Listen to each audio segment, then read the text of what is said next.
Hey, everybody, what's going on? How are we doing tonight? What's the news? What's the haps? What's the word? We got so many people in here tonight coming to check it out. We got a lot of stuff happening. A lot of stuff happening. We're going to get into it real quick. But first, let me say hi to everybody. We got Muffin Rando. How you doing tonight? Nice to see you. Brian Ogden. How you doing? Spuds. Miss Hacker. What's going on? How you been? None of your business. What's up? Mr. Coggins. Got this Orthodox Spectrum Minoni 6WP. Would you like many viewers? Let me make you popular. That's on Kick. I'm streaming on Kick now too. Just Dawn, Soulless Ginger, how you doing? Dalu, what's up, buddy? S. Fontaine, how's it going? Yes, this guy goes, oh, hello, Kick. Yes. Mm-hmm. This guy says, grow your stream with Bot Lever. AI chatbots keep check active, help you gain followers fast. And Rachel Boone, how's the hottest and ice facility is going to be lit in Portland, Chicago tonight? Yes, it is. What's going on in the ghetto over in Rumble? Rumble's not really the ghetto anymore now. So I'm trying something different. I was playing around with some stuff, and then I said, screw it. I'm going to curious how this Kick things plays out. Yeah. And so I'm streaming on YouTube and Rumble and Kick and Twitch and X and Instagram and Facebook. So let's see how it all works out. I am Bob. How's it going? So we got a bunch of stuff to talk about tonight. We got a lot of news. And as always with these shows, they go for about 2.5 hours, somewhere around there, unless we hit the goal of $75. If we hit $75, then we extend the show by an hour. And for every $75, we extend the show by another hour. We could go all night. It's all dependent on you people. And those are, PayPal, Rumble Rants, YouTube Super Chats, gifted memberships on Rumble or YouTube or Cash App, locals, you name it. But hey, Wood Tickle Mike, what's up? Wood Tick Mike, how you doing, buddy? So let's get right in, though. Let's get into the news. We got a bunch of news happening. There was a lot of crap happening. What's up, Julio? How you doing, buddy? Rally. Got a bunch of stuff happening already tonight. And as usual, too, like if you, I forgot if we do this. So make sure you hit the like and subscribe to the channel, please. And remember that for any individual donation that equals $25 or greater, we automatically activate Bellavision for the night. And if you check your emojis on YouTube, the members, you will see there is another Bella emoji added just for all you special people from when she was just a little baby puppy. Mm-hmm. So remember all that. Mm-hmm. Julio in the house, but let's go. Let's get this going here. Get this show on the road. Mm-hmm. Vehicles ambush DHS agents near Chicago ICE Center. Mm-hmm. Oh, Whittick Rice is good to be seen, vertical and breathing. That's right. Mm-hmm. Bella needs an agent. Yes, she does. You willing to take on the job there, Julio?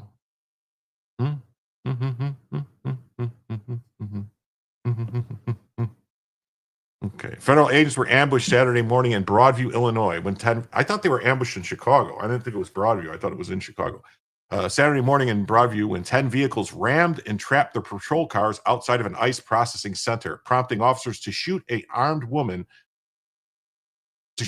who was armed with a semi-automatic weapon who had posted online threats.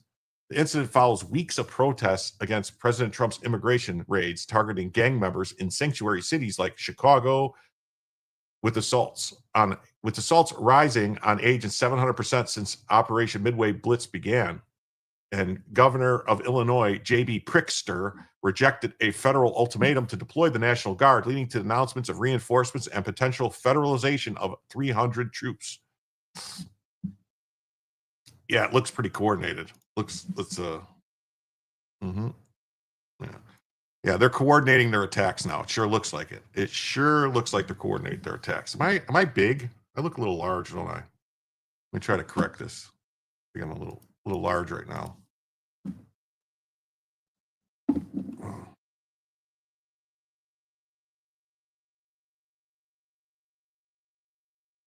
No, wrong way. Better? It might still be a little large though, huh? That looks better. Maybe less. Anyway, yeah. See, good hair day. Anyway. All right. So yeah. So let's go. So yeah. So that's what's the summary. This is a summary. That's a post of the summaries on X, but we'll come through here and then it says today in Chicago, members of our brave. Hey, Renee Collins, how you doing tonight, sweetie? Nice to see you. I look like Jim Ross. So Government can federalize any National Guard anytime. Well, see, that's what I thought too, but we're going to get to that story a little later on in the night. If we make it there, some crazy ruling out of Portland that some judge saying, no, you can't. So we'll see. You don't think it's a civil war? It's pretty one-sided. Well, seems like I don't know. We'll see. We'll see what's going on. We'll see. But yeah, so brave members of our law enforcement were attacked, rammed, and boxed in by 10 vehicles, including an attacker with a semi automatic weapon. I am deploying more special operations to control the scene. Reinforcements are on the way. If you see a law enforcement officer today, thank them. Hey, Flex. Yeah, what's going on? Hey, Gundam, what's going on, buddy? Nice to see you. But since we don't want to be one-sided, let's hear what the big fat slob has to say in Chicago. JB Prickster. This morning, the Trump administration Department of War gave me an ultimatum. Call up your troops or we will.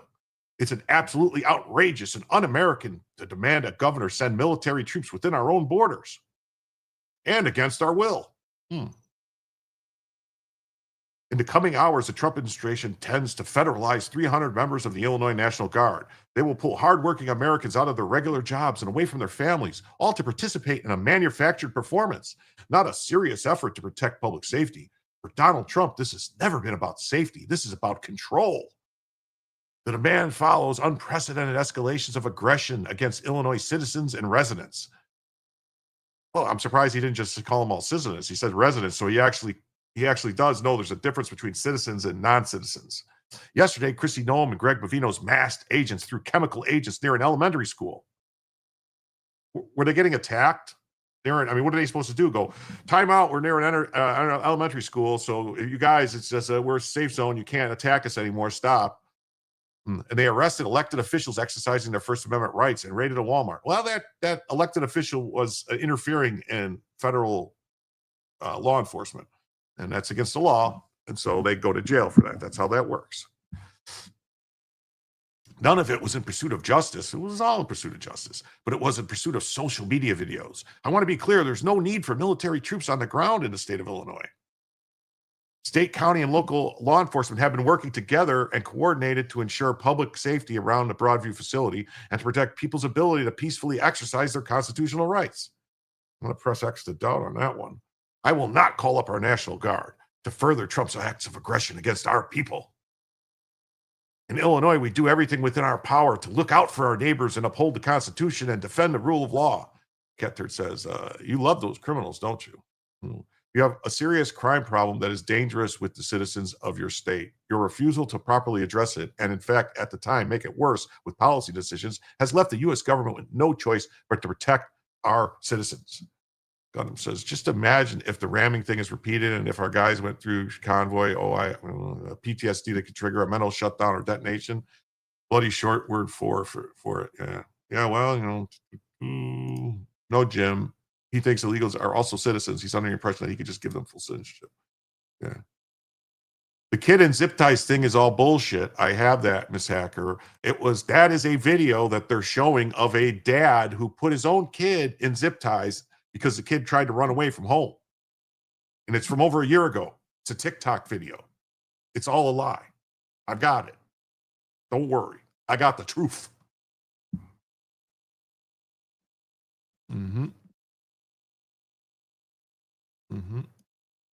We got Representative Mary Miller says, shame on you, Governor. You betrayed your oath, sided with criminals, and are letting violent leftist mobs attack federal agents. President Trump will deploy the National Guard, regardless of what you say, and restore order to the state you surrendered to chaos. Rumors are that terrorists plan a communication shutdown attack. Well, they busted one. If you remember, a couple of weeks ago, we covered it outside of the UN, and it was, I guess it was China and some other people. Hey, no Jabsky, what's going on, bud? Nice to see you. Nice to see you tonight. Nice to see you tonight. Let me check over here.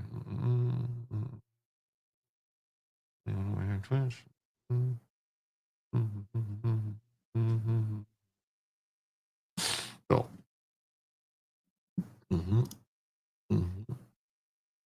And Doge says the Insurrection Act explicitly grants federal authority to deploy troops when state leadership fails to secure public order. Governor Prickster's refusal to protect the ICE facilities and personnel while violent mobs attack federal agents forced this lawful intervention. Section 252A3B applies here. Illinois authorities failed to address the obstruction of federal law enforcement, creating an immediate threat requiring military support. This isn't un-American, it's constitutional duty. When state leaders abandon their oath to enforce immigration laws, federalizing the Guard becomes necessary. ICE operations target criminal aliens, not innocents. The chaos stems from blue state obstructionism, not presidential resolve. California's failed lawsuit against similar deployments proves judicial precedence backs federal authority. Weak governors enable disorder, strong presidents restore it. Hey, Karen, how you doing tonight? It's nice to see you.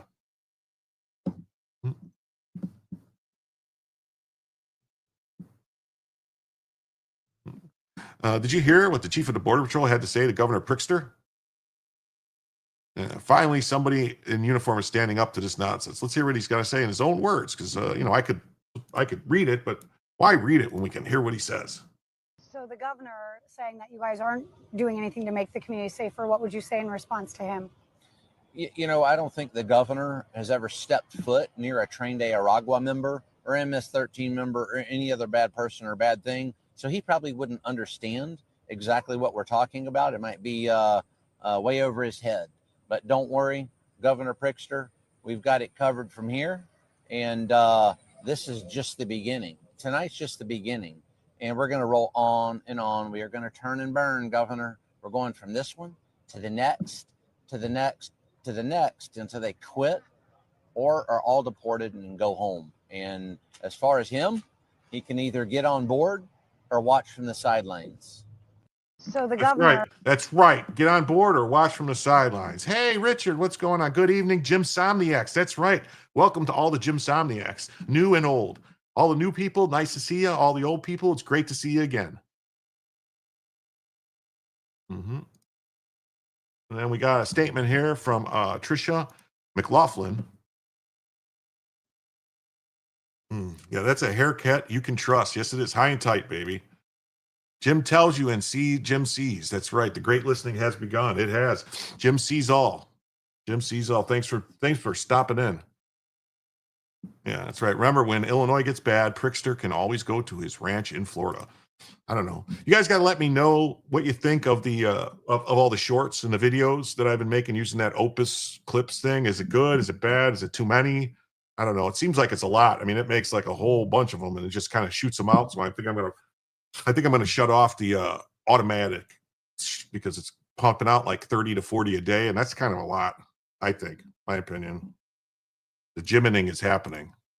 Yeah. This morning, during routine patrol in Broadview, the same area of Chicago that law enforcement were assaulted yesterday, our brave law enforcement officers were rammed by vehicles and boxed in by 10 cars. So Philip says the shorts are fine. Okay, I didn't know. Does it notify you of the shorts, or does it just put them in your feed? Because I would get annoyed, I think, if it was putting them, like, notifying me every time a short goes up. Agents were unable to move their vehicles and exited the car. One of the drivers who rammed the law enforcement vehicle was armed with a semi-automatic weapon. Law enforcement was forced to deploy their weapons and fire defensive shots at the armed citizen who drove herself to the hospital to get care for her wounds. The armed woman was named in a CBP intelligence bulletin last week for doxing agents and posting online, "Hey, to all my gang, let's F those MFers up. Don't let them take anyone." You think YouTube only notifies for 3 videos a day? Did it notify everybody for this live or no? Because I don't want to do it if it's not notifying for the lives. Thankfully, no law enforcement officers were seriously injured in this attack. Pritzker's Chicago Police Department is leaving the scene, and Pritzker's Chicago Police Department is leaving the shooting scene and refuses to assist us in securing the area. There's a growing crowd, and we are deploying special operations to control the scene. This is an evolving situation, and we will give more information as soon as it becomes available.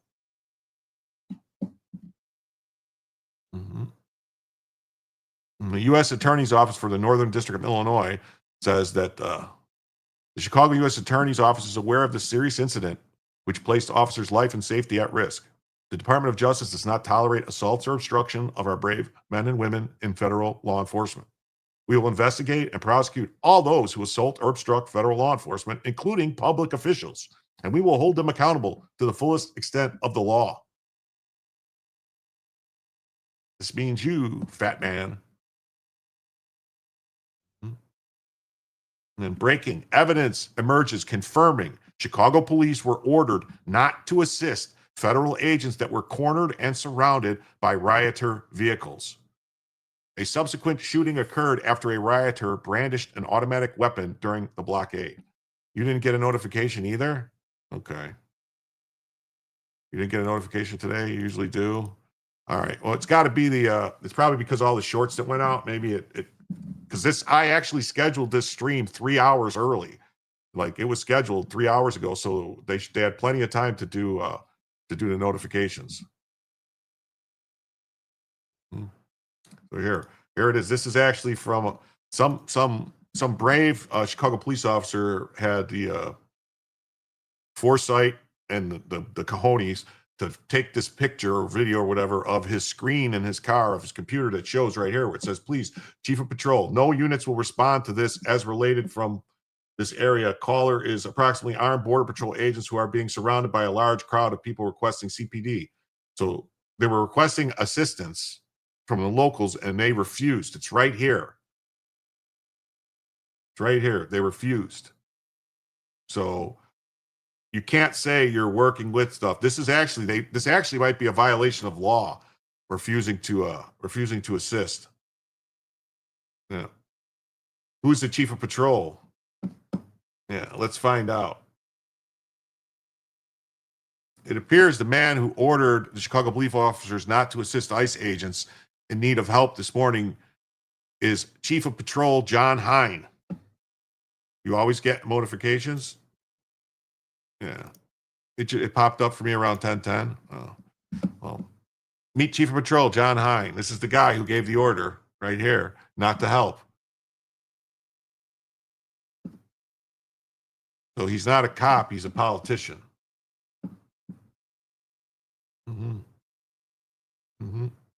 Yeah, like Zero Hour says, looks like the Chicago police are being told to assist the criminals. It says, hi, I'm a Chicago police officer, and I was watching the aftermath of the shooting when the terrorists were throwing bottles at ICE agents. ICE called for CPD assistance, at which time our street deputy went over the radio and said for CPD to leave the area and not to assist. We have been told by our bosses not to assist with ICE. So I guess they have no choice but to call up the National Guard, right? No choice. No choice at all. No choice at all. Mm-hmm.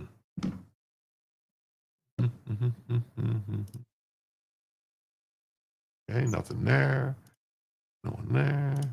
No one there. Okay. Commandant Lassard was better.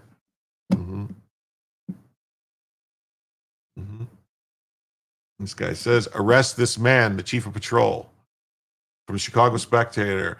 Message from the Chief of Patrol who made the direct order. No units will respond. You saw that?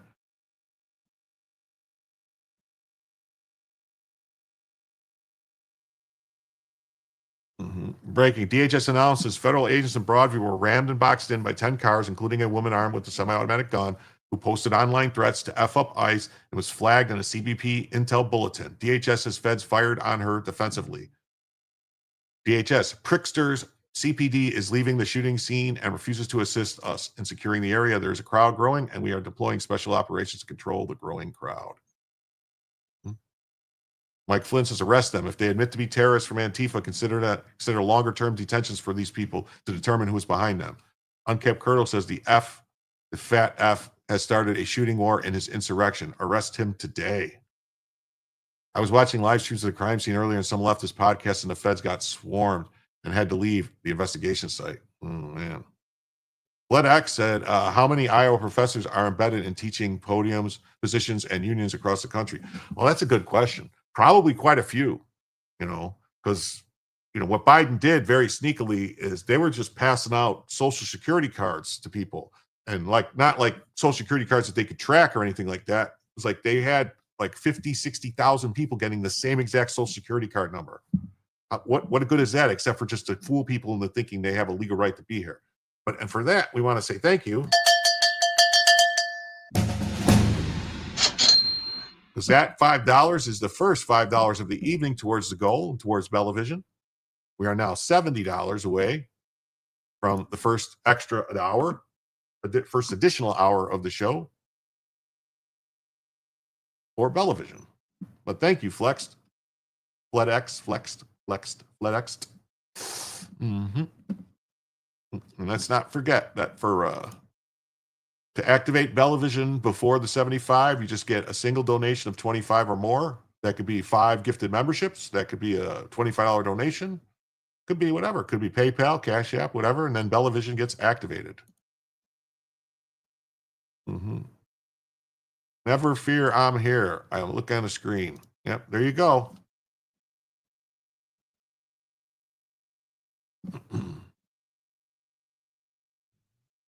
Mr. Guns and Gear says, ICE agents. Oh, Lisa Didi says, hey, let's get some extra news tonight. Yes. Thank you for the 10. Very much. We will try. We're going to see. I think we're going to be fine. I think we'll get it probably at least 3.5 hours tonight.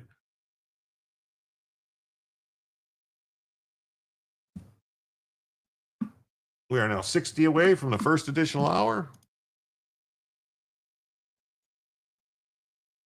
Yeah, Lisa, way to go. Mm-hmm. It says ICE agents who were a part of it. Okay. ICE agents shot a woman who reportedly had a handgun and was part of a crew that boxed in the agents with multiple cars. If they did that, yet another reason feds should wear body cams, then it's a big escalation in tactics and coordination by the left. Plan accordingly. This morning during routine patrol in Broadview in the same area.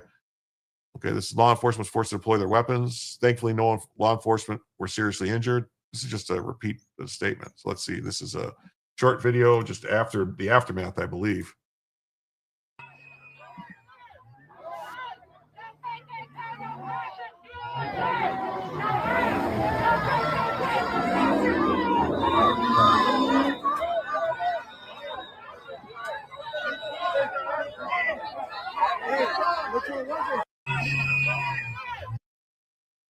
Let's just say Patrick says, I heard from a few people in our sphere that she pointed a gun at ICE and tried to shoot, either had a malfunction or it was unsafe and they shot her.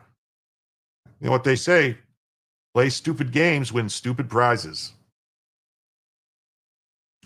Guy says, check the Cash App. Whoa, what do we got here? Cash App. Whoa, thank you, Ag. And it looks like Ag says, I want Bella. I want Bella. Ag wants Bella and Ag gets Bella. That's how that works.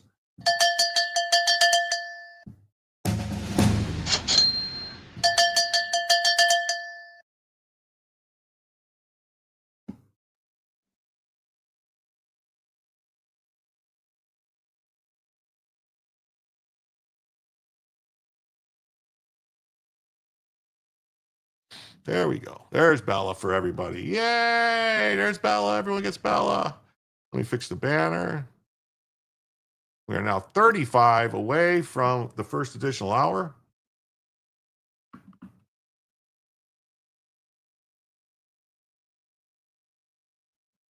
Bella, Bella, Bella. And Ag, just so you know, go check in the member links. There's a new Bella.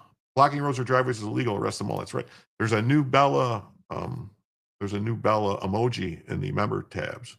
So yeah, young Bella. I think her baby Bella. I don't know. I can't remember which one it is, but there's a new one of her when she's a little baby. So,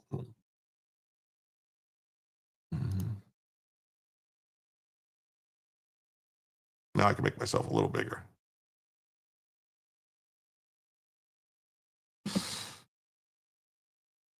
Mm-hmm.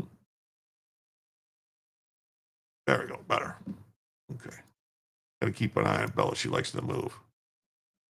I need to get one of Bella pooping. Oh, come on, dude. That's kind of gross, don't you think?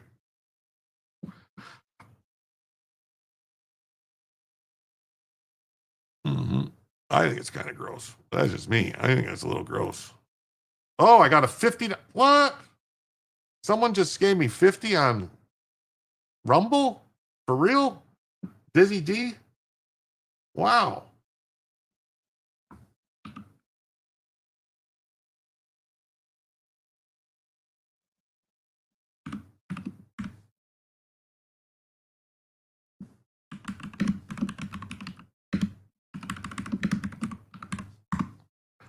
Wow, just got a 50 on Rumble, a Rumble rant. That's the biggest Rumble rant I've ever gotten. That's amazing. Thank you.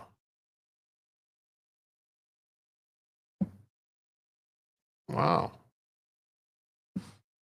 Wow, wow, wow. So I got to go here,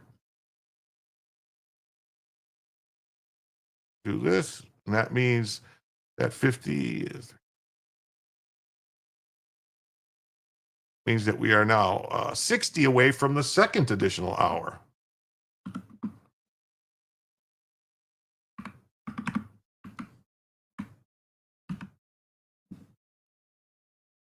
Wow. Thank you. Thank you from Dizzy D. Tactical assessment. Red Chinese victory. Impossible. America will never fall to communist invasion. Communism is the very definition of failure.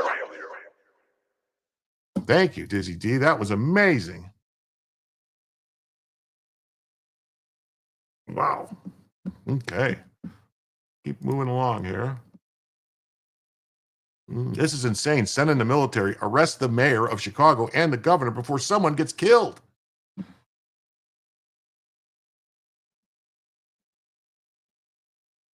What's that? Unfollow and follow again. YouTube algorithm gets glitchy at times. You should fix it for a while. Yeah, you could do that. You can unfollow, follow again. You can make sure you go in and hit the bell notification stuff. Make sure you have the bell selected to be notified. That will help too. Yeah, Pritzker's Chicago Police Department is leaving the shooting scene and refuses to assist us in securing the area. There's a growing crowd, and we're deploying special operations to control the scene. Yes. And then Laura Loomer, comes in and says DHS says an armed protester used a vehicle to ram the ICE agents. Use of lethal force on violent Antifa protest. It's time the president to sign an executive order mandating the use of lethal force on violent. No, you don't. This is ridiculous. You don't mandate the use of lethal force against the protesters. That's not what you do. All right. If you use lethal force when it's necessary, when your life is in danger or someone else's life is in danger of death or serious bodily injury. She's a nut job. I warned this would happen in my show last night. Oh, she's just predicting things now. The woman should not have been allowed to take herself to the hospital because she should have been shot. All right. This is just nuts. All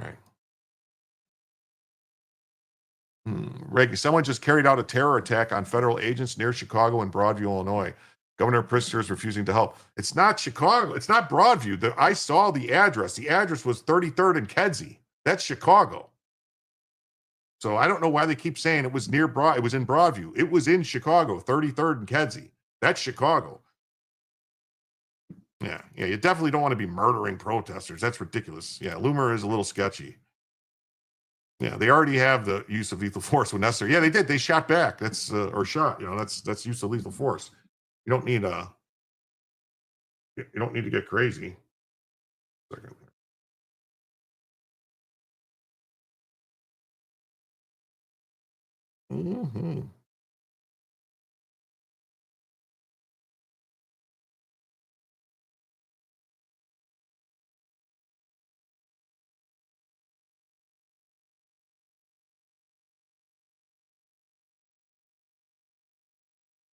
Okay, yeah.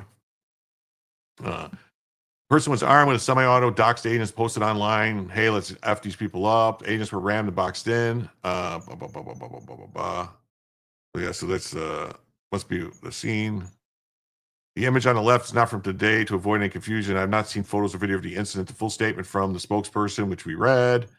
Here on the scene and photos of the incident per the Chicago Sun-Times around Chicago's South Side. Yeah, this did not happen in Broadview. This happened in Chicago. This happened in Chicago, like 33rd or 35th. The address was on the thing. People are waving Mexican flags after a terror attack on federal agents. We were invaded.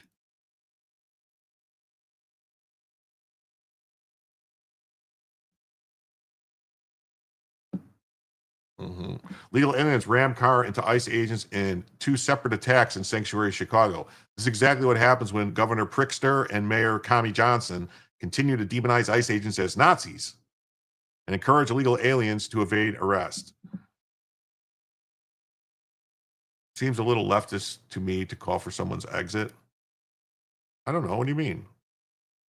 Who? Oh, you're talking about, I don't know what you're talking about. Yeah, let's not mirror their level of insanity. Okay, I gotcha. Yeah. Yeah. Yeah, let's see here. We got this, let's see. This is a local report from some, of Homeland Security says ICE agents were targeted in several vehicle attacks yesterday. DHS shared these photos. I don't know why my volume is, I got to keep adjusting it.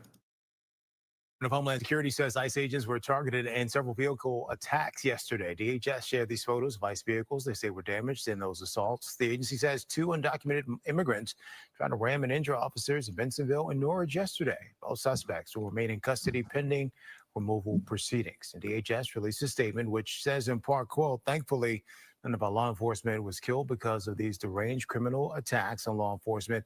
This is exactly what happens when Governor Pritzker, Mayor Johnson, and other sanctuary politicians demonize ICE and encourage illegal aliens to resist law enforcement. Of Homeland Security. Okay. The demonizing Nazi rhetoric by Pritzker and Johnson is designed to do one thing: inflict serious bodily injury or death on ICE and Border Patrol agents.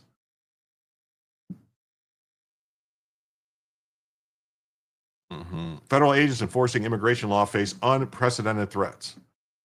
And Illinois leaders like Governor Pritzker bear responsibility for enabling this chaos. The Broadview attack, part of Operation Midway Blitz, exposes the lethal consequences of demonizing ICE while shielding criminal aliens. DHS reports a 1,000% surge in assaults against agents, with Tren de Aragua gang members and violent offenders among those arrested. Yet, sanctuary politicians prioritize performative outrage over public safety, leaving agents vulnerable.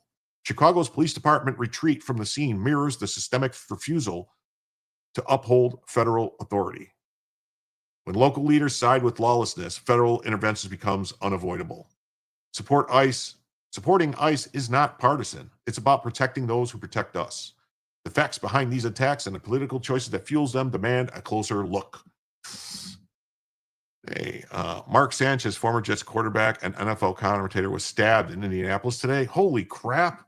I hope he's in stable condition. Man, well, I'm gonna ring that for the 5, but I'm not celebrating him getting stabbed. I actually like Sanchez. He was a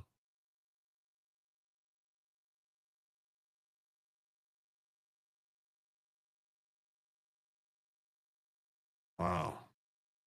Oh, all right. And with that, we are 55 away from a second additional hour.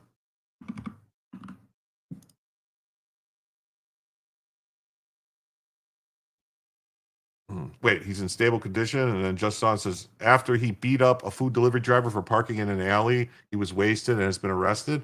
Sanchez? Oh, Sanchez was drunk. Hey, Fran VT, what's up? How you doing? Wait, Sanchez was charged with drinking and disorderly. Is this all the same incident this happened? Is this all the same incident this happened? With him getting stabbed and all that happened the same thing? Huh.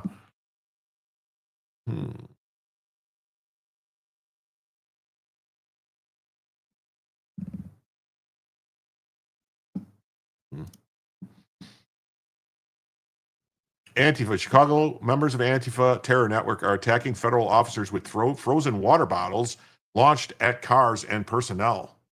He was arrested in the hospital. The attacker was wasted.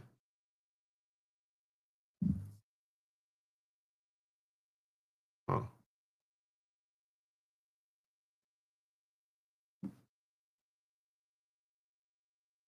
Okay. I'll turn this up. If it's too loud, I'll turn it down.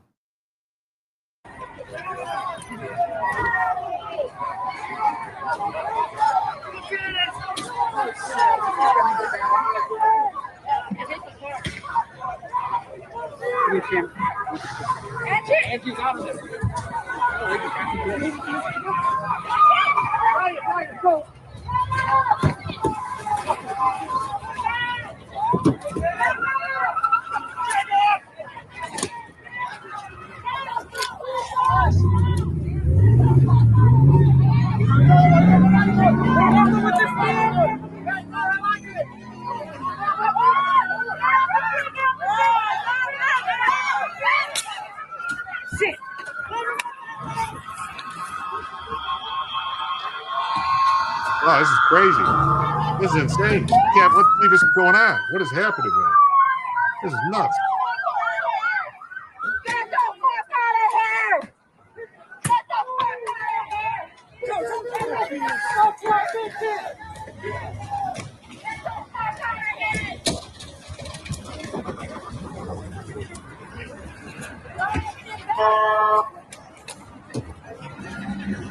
Cartel people. There is a very large contingent of the cartel in Chicago. Don't pick it up!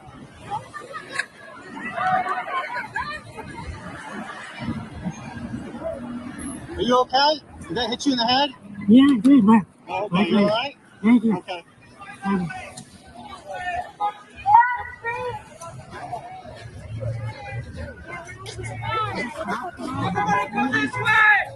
It's stuffed, but not cracked. You're okay.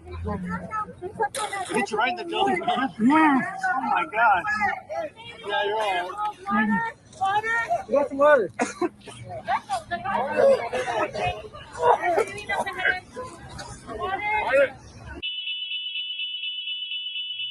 Yeah, donate to Border Hawk News. That guy's out there doing all the good work. So if you can, take some time.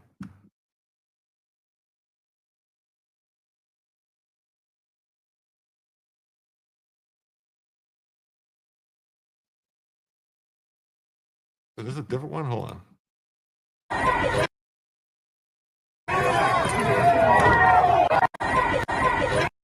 Hold on. I got something else here, but it looks like the same one. Is this the same exact video? Looks like the same video, right? Yeah.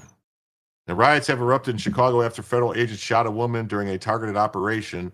Local police are being accused of abandoning cornered federal officers and refusing to assist. Well, we saw the order. We saw the order. We saw the order.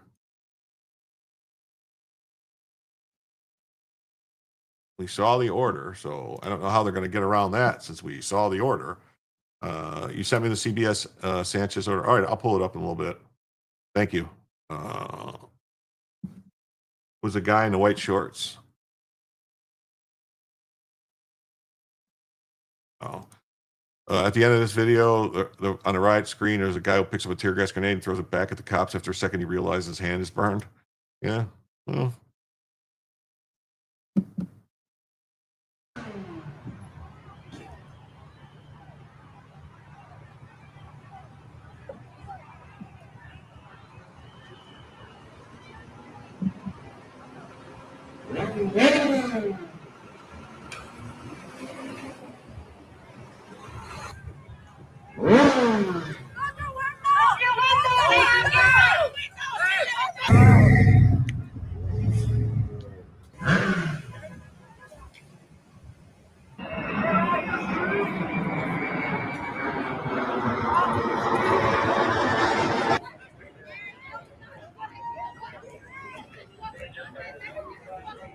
You want it?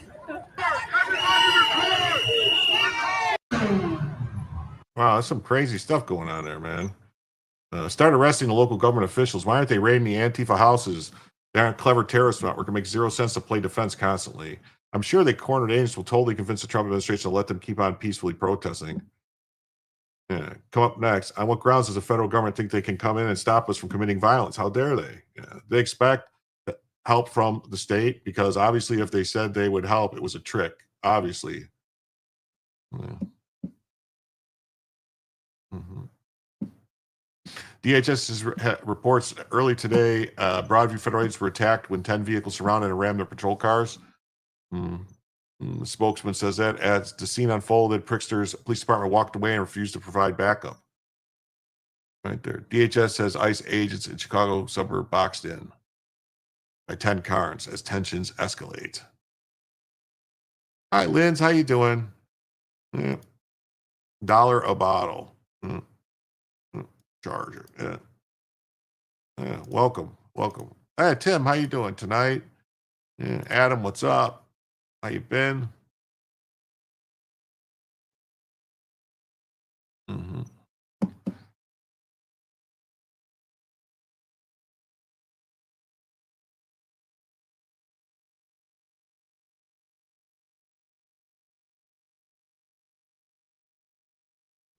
Yeah, federal agents enforcing the law shouldn't face mob violence for doing their jobs. The Broadview incident where agents were boxed, it wasn't Broadview, this was Chicago, exposes the chaos where local leaders like Pritzker prioritize politics over public safety.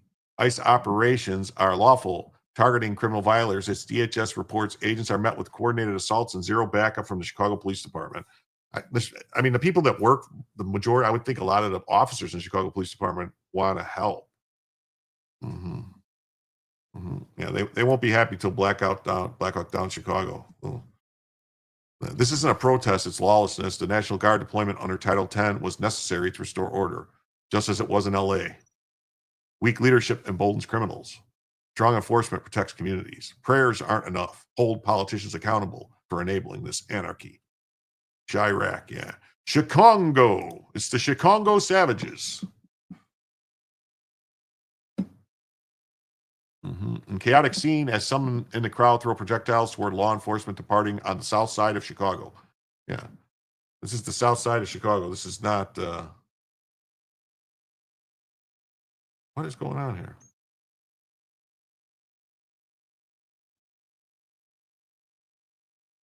Why is everyone low?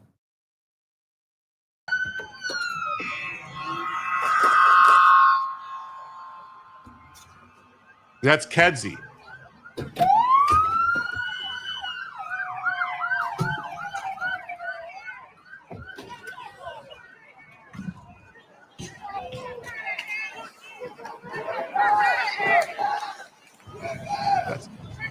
That said Persian. That's 39th and Kedzie. There's like a police station right, like not that far from there.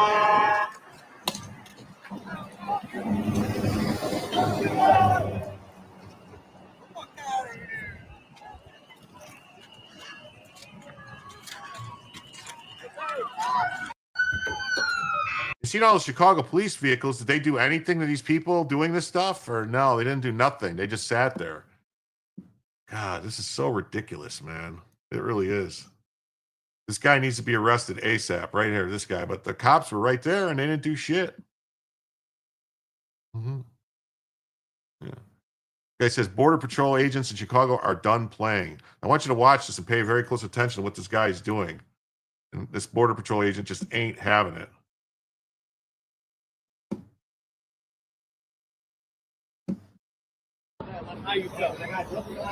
What's up? Look up on me again. Step back. The guy's got his hand. This guy's got his hand behind his back, acting like he's got a weapon or something there. Like you're actually kind of begging to be shot, dude. What are you doing? Step back. I'm on a public road. He's not doing anything. You're saying that.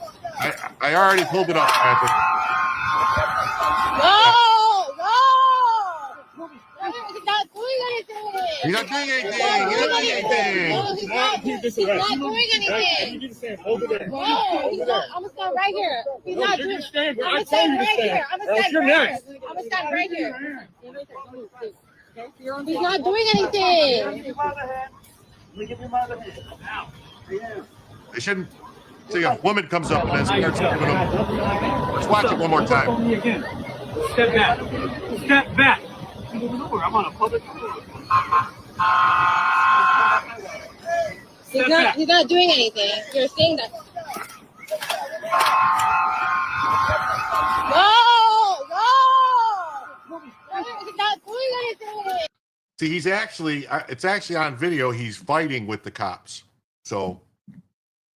Luckily for everybody involved, that this is going to go to the Northern District of Illinois, which expands out beyond Chicago. So the jury pool will be made up of not like Chicago residents, like other residents. So we'll see. Yeah, pretending is not an own. Yeah, you know.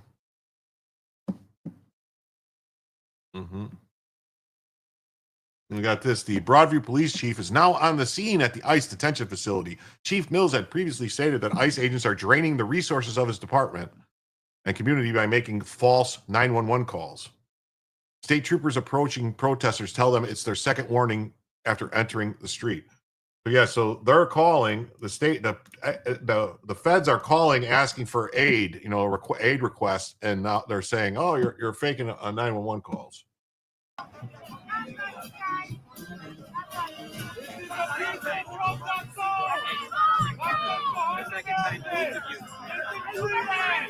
haven't seen you yet. That's the second time both of you.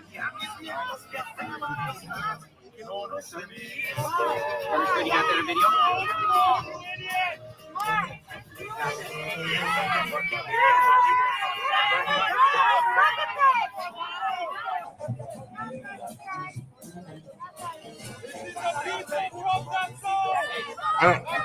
I don't know why the video froze like that. The video froze. It's just like they stopped the video for some reason. The video is messed up and it's just the sound playing. So I don't know what that is about.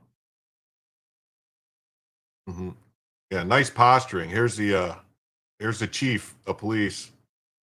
Yeah. Oh, that's a Portland cop, actually. Police chief is no longer going to tolerate lawbreaking by leftists. Maybe he should consider having someone deliver the message who's not slowly turning into the hunchback of Notre Dame.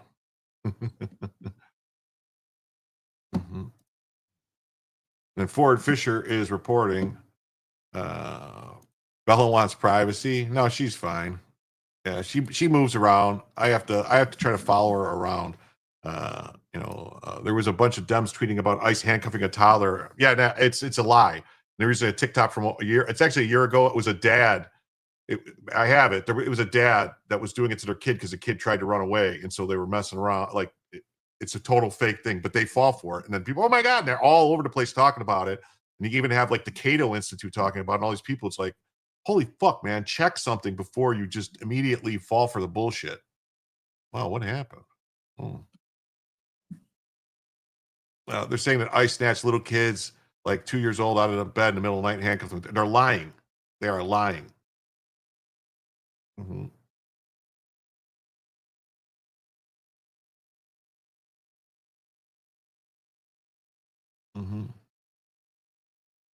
One has right to defend self from tyrannical cop. Issue is more tyrants than people. Karen, I don't think that cop was being a tyrant. The guy walked up on him and he said, "Step back." He's got his hand behind his back. He's got a weapon and refused to do it. You're gonna, kind of got to get out of the way,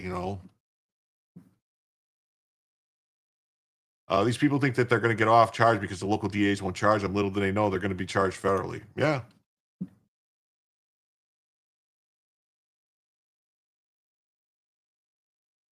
That woman was supposedly on the scene, said she witnesses. Was she lying? Was on the scene of what? With the kid? Yeah, obviously lying.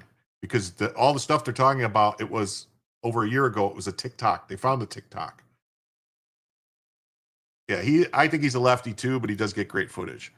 So he says he's got the police chief of Broadview, who's been previously critical of ICE and now yelled at by the residents protesting ICE, as he and his department, along with additional agencies, including the state police, assist ICE against the protesters. Yeah. Well, you heard ICE put handcuffs on a 6-month-old girl. Oh, yeah, no, they went. Come on, man.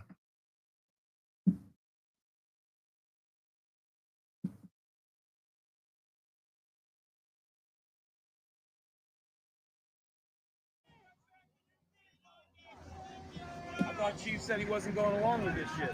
Who's the chief? Which one? The one in the dark. I thought Chief said he wasn't going along with this shit. Who's the chief? Which one?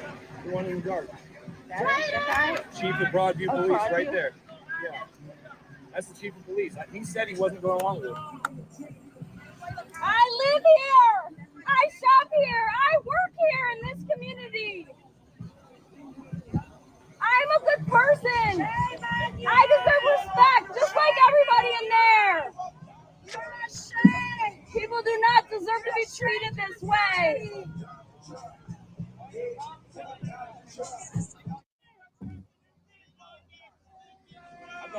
Oh, no, Tim, no. ICE is here at Tim's house arresting him all because he's watching, Jim tells you. I'm sorry. Sorry. I never said it was safe. When you see the Matrix, sometimes Agent Smith is going to come for you. Sometimes it's going to happen. Sometimes it's going to happen. Mm-hmm.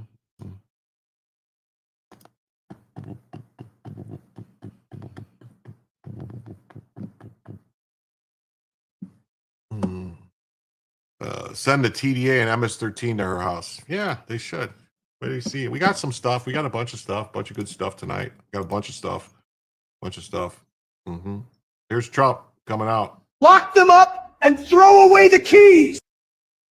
Yeah, lock them up and throw away the keys, he says. It says, Justin, President Trump and Secretary Noem announced new measures to enforce law and order in the city. They emphasize that anyone who assaults an officer will face immediate arrest.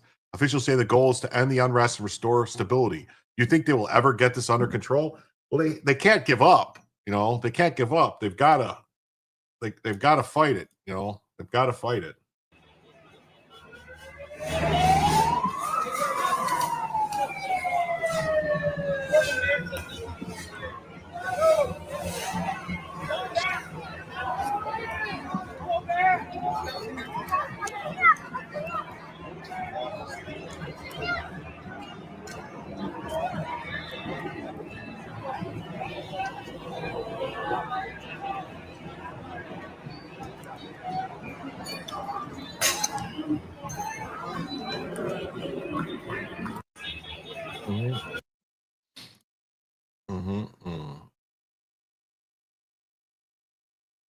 Well, land order means chaos, means consequences. No more free passes.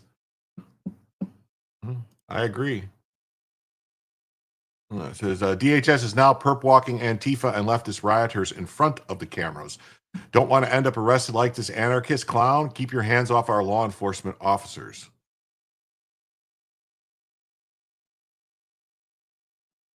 Why is every one of these down? I got to turn up every one? What is going on?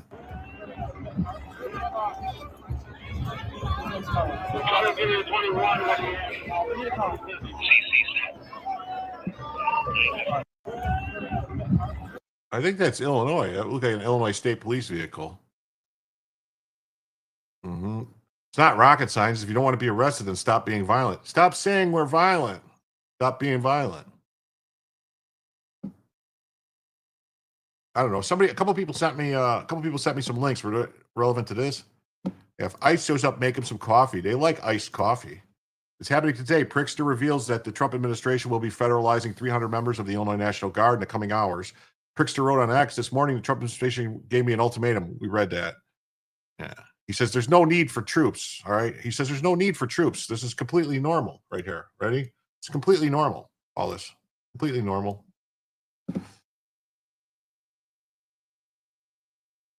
Today, Illinois Governor J.B. Pritzker put out a statement saying the Trump administration intends to federalize 300 members of the Illinois National Guard in the coming hours. Now, Pritzker is strongly against the move. He said, quote, "This morning, the Trump administration's Department of War gave me an ultimatum. Call up your troops or we will. It is absolutely outrageous and un-American to demand a governor send military troops within our borders and against our will." Pritzker maintains that there's no need for military troops on the ground in Illinois, and he says he will not call up the National Guard. Today, Illinois Governor J.B. Pritzker put out a statement. Yeah. Mm-hmm. The warriors in Pritzker's war on common sense, just imagine the medal ceremonies. You see them? There they are. See? Yeah, these people, they think they're like going to get something. I don't know. Mm-hmm. 0 days without Democrats killing innocent people. Yeah. So let me get this straight. The same perpetrators who funded the Hamas revolts and the Tesla revolt are funding this, and the Department of Justice is nowhere to be found. George Soros, Reid Hoffman, Herbert Sandler, Patricia Baumann, Leah Hunt Hendricks, and Neville Singham are funding terrorism.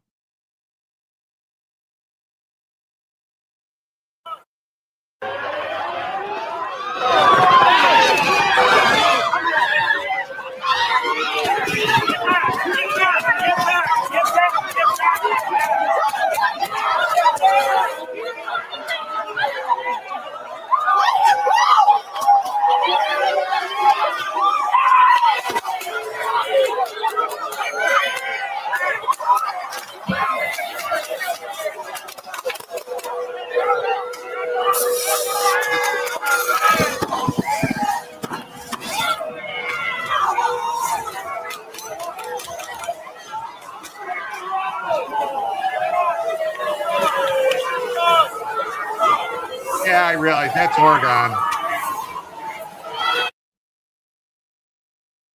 I realize it's Oregon. I don't know. I got put into the wrong section.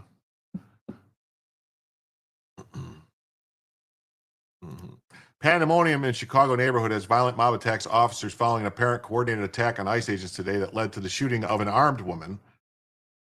She says, sheeple people groomed to cause as much havoc as possible. They seem to be slacking compared to past times. Well, it's just getting heated up, just getting heated up. So we'll see what goes on here.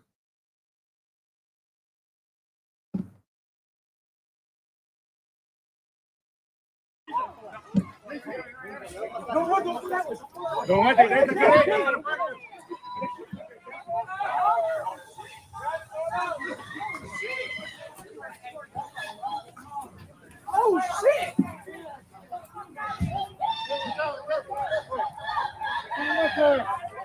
It's coming up there.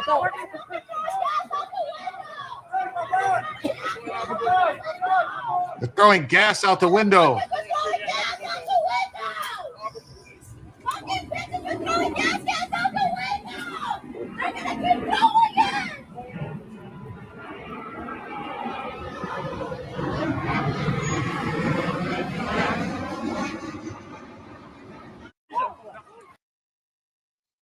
I mean, what do they think's going to happen?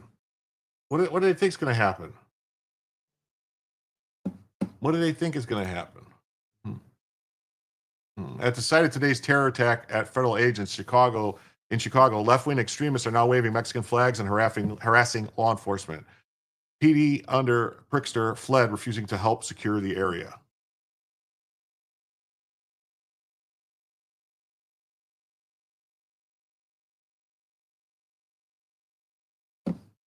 There's no volume on this?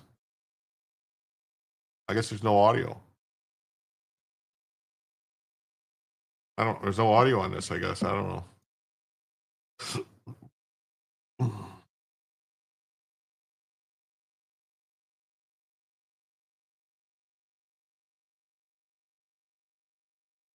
I don't know why there's no audio, but there's no audio.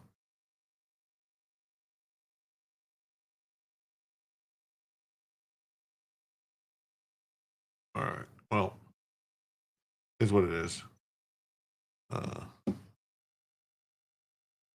Federal agents face violent mobs while sanctuary politicians like Pritzker enable chaos. The Department of Homeland Security Vehicular Terrorism Prevention and Mitigation Act highlights vulnerabilities exploited here. You're watching PDX to see if a meltdown hits. Well, let me know. Wait for the weather to get colder, things will calm down. Yeah, I don't know if they think that ICE is just going to lay down their guns and let the aliens go free. I don't know. Riders blocked vehicles, chanted threats, and carried firearms despite lawful permits. Chicago PD's retreat as an incompetence, deliberate sabotage of Operation Midway Blitz's targeting of violent criminals. Local leaders side with lawlessness. Federal intervention becomes non-negotiable. No more taxpayer-funded theatrics. Secure the border, back the badge, crush the sanctuary, sabotage.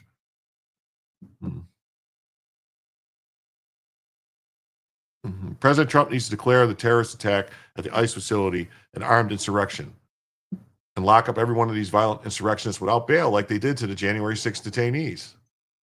Would make sense, right? I mean, but at least you got like it seems like the state police are not going with Pritzker's orders not to help. Somebody in the state police must have been like, hey, we can't just ignore this, we'll get in trouble. Tell me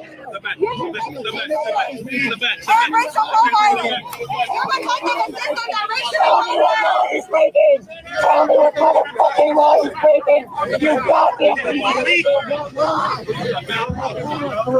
Get on the road. On the road.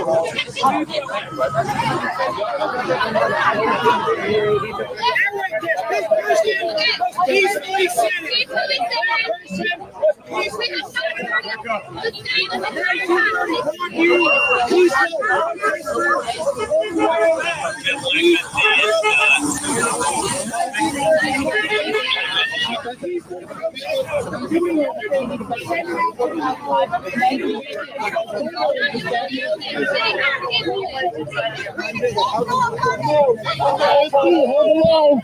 up. I need you to back up. Back up.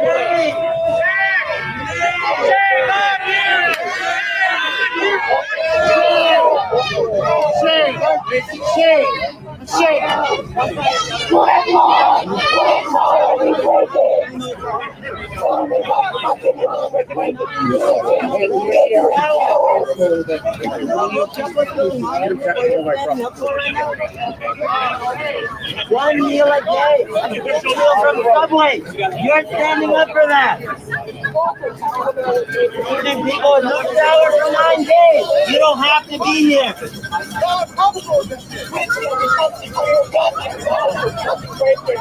Marina Lopez Perez, she was dead behind. Okay. So I think, let's see, someone said, I thought someone else said I thought 3 people said they sent me links. I only see 2.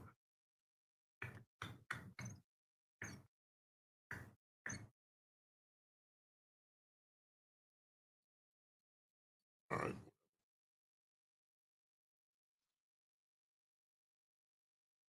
Okay. So, this is real quick. We'll show this real quick. This is live in Portland right now. What's going on?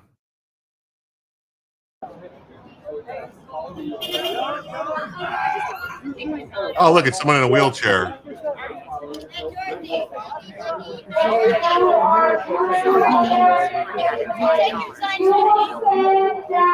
So I'll keep an eye on that, and if something pops off, I'll pop back on. This is the story real quick about Sanchez, because we talked about this earlier. So, oh, Jay Wills. Hey, I forgot to say hi, Sunshine. Where you at? Hi, Sunshine. Hi, whoever started up the Bellicam. Bellicam, that was paid for by Ag. Paid for Bellicam. It's nice to see you, Sunshine. So great to be here, to have you here. Jay Wills says we drove by Broadview at 2:35, pretty quiet at that time. Glad we didn't do it earlier, apparently. I think they're wrong. I believe, Jay Wills, that attack happened on 39th and Kedzie. Like, it was on Kedzie. That was the street signs. So,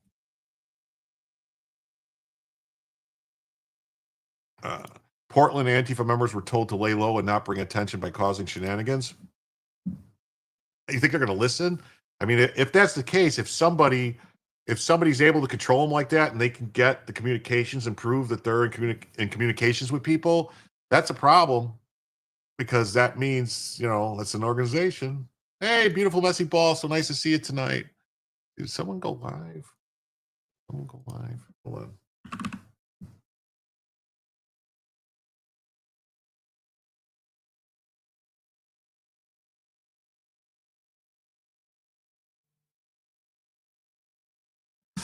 Got some people. So let's see. So Mark Sanchez arrested for battery while in hospital for being treated for stabbing incident in Indianapolis. Police arrested NFL quarterback Mark Sanchez while he was hospitalized and recovering from injuries suffered early Saturday in Indianapolis, according to a statement from the Indianapolis Metro Police Department. Sanchez, who was in stable condition after reported stabbing, was arrested for battery with injury and unlawful entry to motor vehicle and public intoxication. In their statement, the police noted that Sanchez remains in the hospital and has not been taken to the adult detention center. After further investigation, following consultation with the Marion County prosecutors, the Indianapolis Metro Police arrested Sanchez for his alleged role in the incident. Sanchez was arrested at the hospital for battery and misdemeanors. All parties involved have been identified. Prosecutor's office will make the final charge decision. An arrest is merely an accusation. Sanchez was injured in Indianapolis on Saturday and is currently recovering in the hospital. We're deeply grateful to the medical team. Our thoughts and prayers are with Mark. Local police released the following statement. They're investigating a physical disturbance that happened near Senate Avenue on October 4th around 12:30 a.m. The incident involved 2 adult males, resulting in one man receiving lacerations, the other sustaining injuries consistent with a stab wound.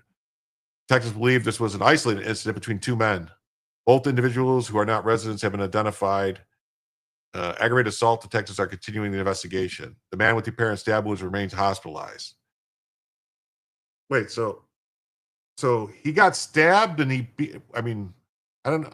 kind of seemed like if you get stabbed by some guy and you beat the guy up, I don't know. I mean, or unless he beat the guy up and got, I mean, because somebody's got to have self-defense, right? I don't know. That's it. That's all there is on the story. We'll have to pay attention to this if there's more to that later. Have to take a look on that. Let's see here. All right, now we're going to read some of the stories about the. I got 2 sets of stories. One about the. Well, 3 stories actually here coming on that stuff about Chicago. This is about the agents getting boxed in, and then we have some stuff about the Prickster and some other stuff. So, federal agents boxed in and ambushed by 10 cars. In a shocking escalation of violence, against federal law enforcement, DHS agents were ambushed and rammed by an armed suspect in Broadview, Illinois. Was it Broadview? Or was it 39th and Kedzie? The attack involving 10 vehicles boxed in the agent's car, forcing them to fire defensive shots. Tricia McLaughlin confirmed the details in a bombshell ex-post blasting J.B. Prickster and the Chicago police for refusing to secure the crime scene and leaving agents to fend for themselves. He said that, yeah. This morning during routine patrol in Broadview, the same area of Chicago that, see, they're getting screwed up. Broadview is in Chicago. It's outside of Chicago. They were rammed and boxed in by 10 cars. They were unable to move. Law enforcement was forced to deploy their weapons. Shots were fired at an armed U.S. citizen who drove herself to the hospital to get care.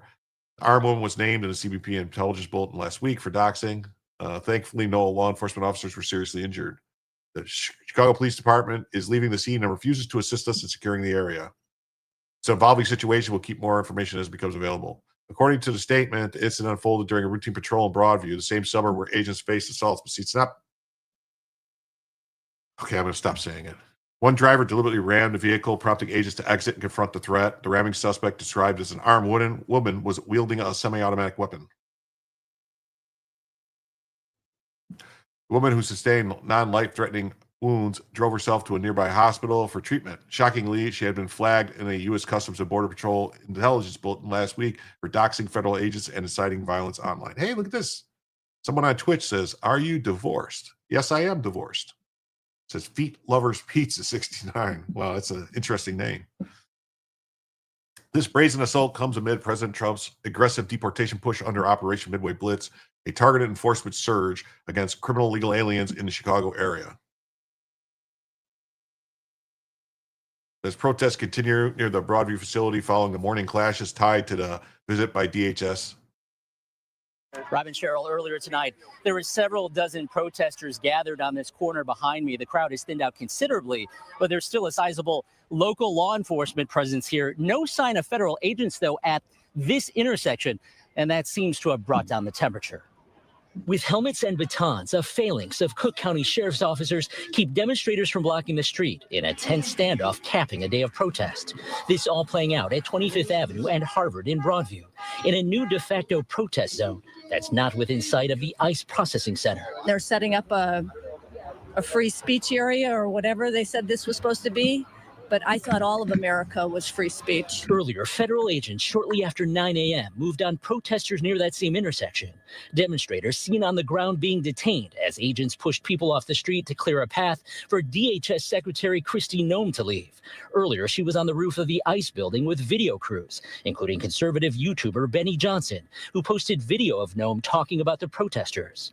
What they are doing is advocating to harm not just you and your colleagues, but your families. We're going to roll all the way out of here, and when they resist, what happens? They get arrested. So it's now going to be a free arrest zone. That clash occurred despite a beefed-up presence of Illinois State Police and sheriff's officers, who Governor J.B. Pritzker says are there to ensure the safety of demonstrators, neighbors, and third parties who need to access the ICE facility in the wake of violent encounters involving federal agents. You are losing rights. You are becoming less American. They are stealing our country from us. At least 5 protesters were arrested by state and local law enforcement for resisting or battering officers. But Chopper 7 captured another dozen or so demonstrators in apparent federal custody following the morning clash. Yeah, we tried to have free speech Messages on a left for campus in DHS Utah. regarding what occurred this morning were not returned. Wow. So the operation's already netted over 900 arrests, including members of the notorious Venezuelan gang Tren de Aragua, but has sparked fierce resistance from leftist activists and sanctuary city communists who seem more intent on protecting criminals than upholding the law. Thankfully, no DHS officer was seriously injured. Still, the attack is part of a staggering 1,000% increase in assaults on immigration agents, which DHS attributes to the sanctuary city politicians and their commie beliefs that they embolden criminals and they hinder cooperation.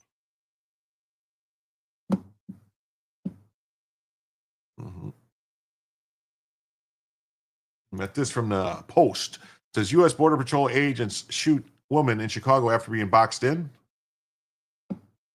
Yeah, if you tell a lie enough, eventually it becomes the truth. Yeah, right? They just keep repeating it over and over again. That's how they roll. That's how they do. That's how they do.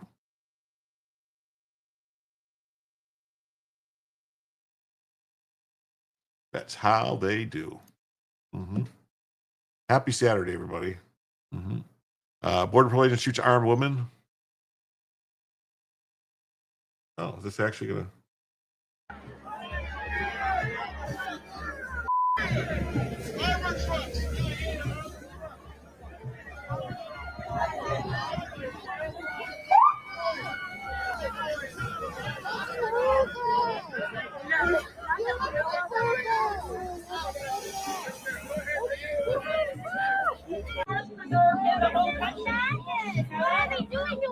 What are you letting them do to us? What are you letting them do to us? What are you letting them do to us?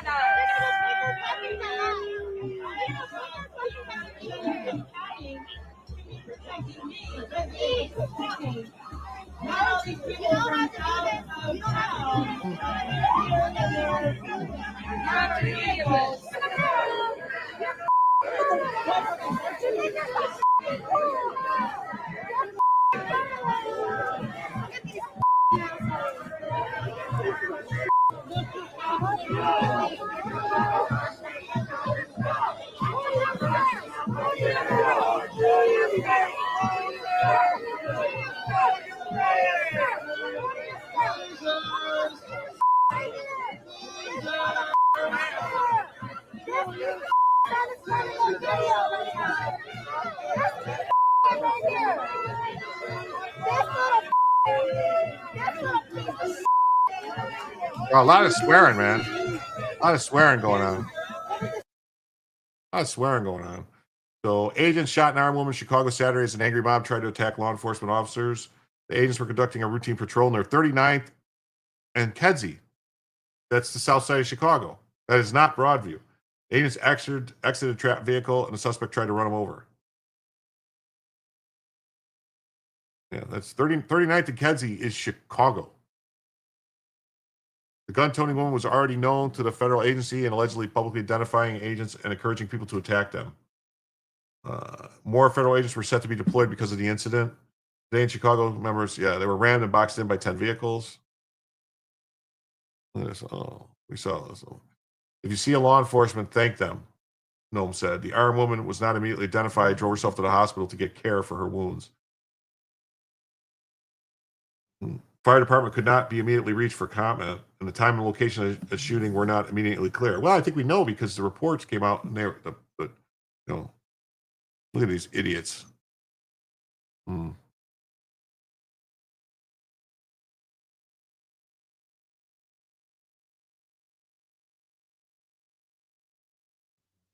Unfortunately, Prickster's police department is leaving the shooting scene. A mob gathered in the area of the shooting to protest. Were met by tear gas. Good. Latest violence comes after CBP launched Operation Midway Blitz to target criminal legal aliens who flocked to Chicago because of Prickster and his sanctuary policies.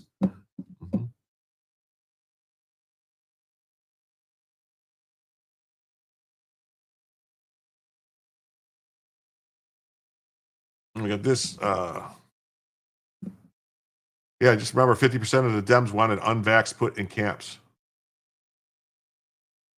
Is it getting spicy in Portland already? I suppose they're really hurting the feelings of those National Guard for calling them losers. It is, right? It's really bad. It's really bad for them. Really bad. Is it?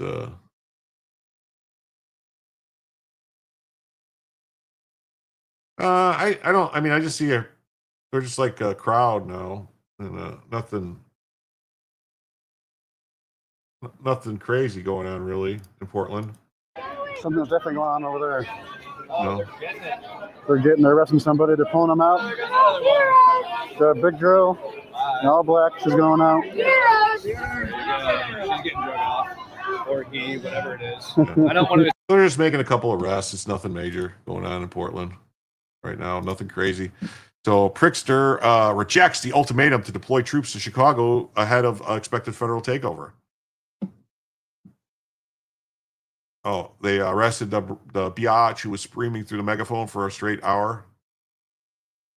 I remember when I was studying a documentary photography, looking at World War II images and protests for Vietnam, and thinking how fortunate I was not in my lifetime, and now the images are repeating here. It is what it is. There won't be a lot of drone activity there, too close to Midway. 39th and Kedzie is,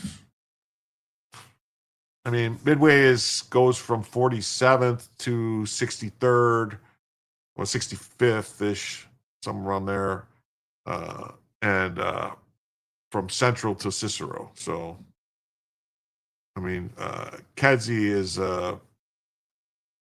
like 2 miles, like two miles east of the airport, and 39th is like another mile north. So it's about 3 miles away, maybe, where that one thing happened. I mean, but Broadview is actually kind of close to Midway. It's just on the other, so just west of there, like northwest of there. Oh, we're already in the extra hour. GS Harkman, we're 55 away from a second additional hour. So,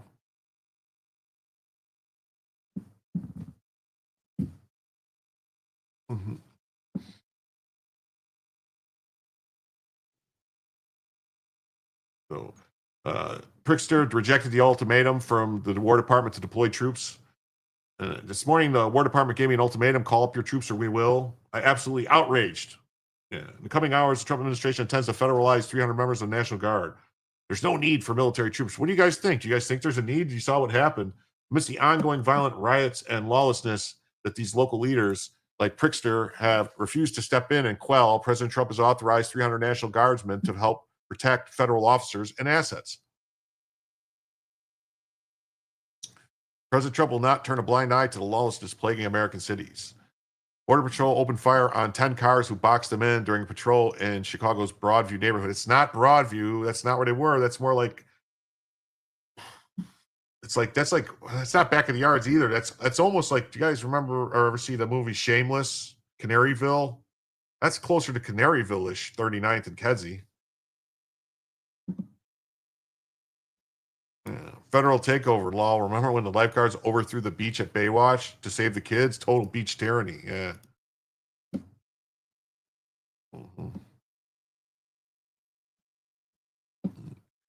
Agents were unable to move. Yeah. I'm hoping they get Pritzker on some telephone calls, talking to people, doing some stuff, and giving orders that are against the law. Like if he's ordering them not to aid, they have to aid. You know, I mean, like they should be able to start just yanking all federal funds for everything. I saw a story somewhere, but I wasn't able to verify it, that they supposedly were going to stop there's like 10 billion that was going to Chicago for the Red Line expansion or something. And they're like, oh, no more, you ain't getting it now. So, yeah. Or about closing the beaches in the movie Jaws, Total Tyranny. Yeah, remember? Yeah, they need them beaches open. It's a Memorial Day, right? It was Memorial Day weekend, was it? Or is there an unknown contest between states for blocking arrests of illegals? How many states, cities push back? It's just the ones controlled by commies. So, yeah. Pritzker's police department is leaving the scene. DHS launched Operation Midway Blitz in September to round up criminal illegal aliens in Chicago. Oh, look, a Free Palestine thing screaming. What do you know? It's weird how there's the same group of people all protest the same stuff. Free Palestine. Because they're all commies, and this is all part of the commie plot to destabilize the U.S. Operation been conducted after an illegal immigrant Julio Kokoboyi killed a 20-year-old Illinois woman and her friend in a drunk driving hit and run wreck. President Trump hinted at the immigration raids by sharing an Apocalypse Now theme meme. I love the smell of deportations in the morning.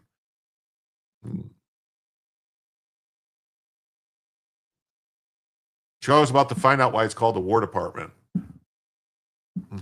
A similar takeover in D.C. cut violent crime in half. Yeah, they never protest the largest open-air prison in the world, China. They don't. Pritzker said that federal authorities have been engaged in the weeks before in unprecedented escalations of aggression. Forcing the law? I mean, what are you supposed to go like, hey, you guys are illegal. We're going to do something with you. And they go, oh, no, we don't want to. You go, all right. They said, no, we can't be aggressive because they'll cry. Yes, Anthony says FAFO, where we've allowed too much FA. It's time we start letting FO happen. That's right. It's time for some finding out. If you look at the voting map, at the voting everywhere that voted Democrat, it's the same states that fight the Fed on ICE. Yeah. Mm-hmm. Yeah. For Trump, it's never about safety. It's about control.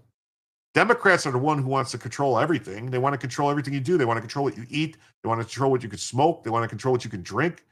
Everything. They want to control what you can, what kind of cars you can own, how fast your cars can go, what kind of gas you can use in the car, what kind of guns you can own, if you can own guns. They want all that control of everything. What kind of TVs you can have. They want to control the size of your fucking hot water tank, what kind of stove you have, what kind of air conditioner you have. It's all Democrats constantly, every bit of your life, everything you go through. It's just constant Democrats fucking with everything. I mean, people need to realize every time you go, like everything costs more because they got regulations that they put on top of it. It is nuts, man. And then they're lying and they're saying state and county law enforcement have been working together to coordinate to ensure public safety, but not to coordinate with the feds. Oh, you just officially realize it's the last official weekend for Oktoberfest. Got some bearing to do. Yeah.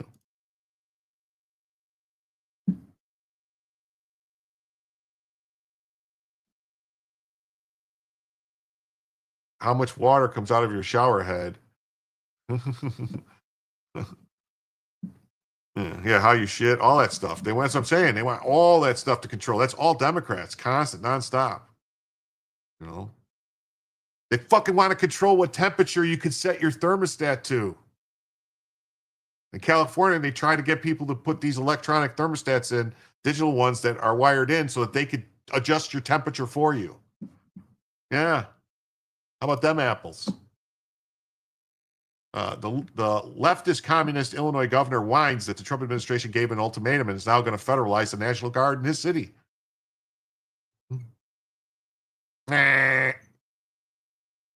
President Trump has reportedly set to federalize 300 members of the National Guard, overriding objection from J.B. Fatslob Pritzker.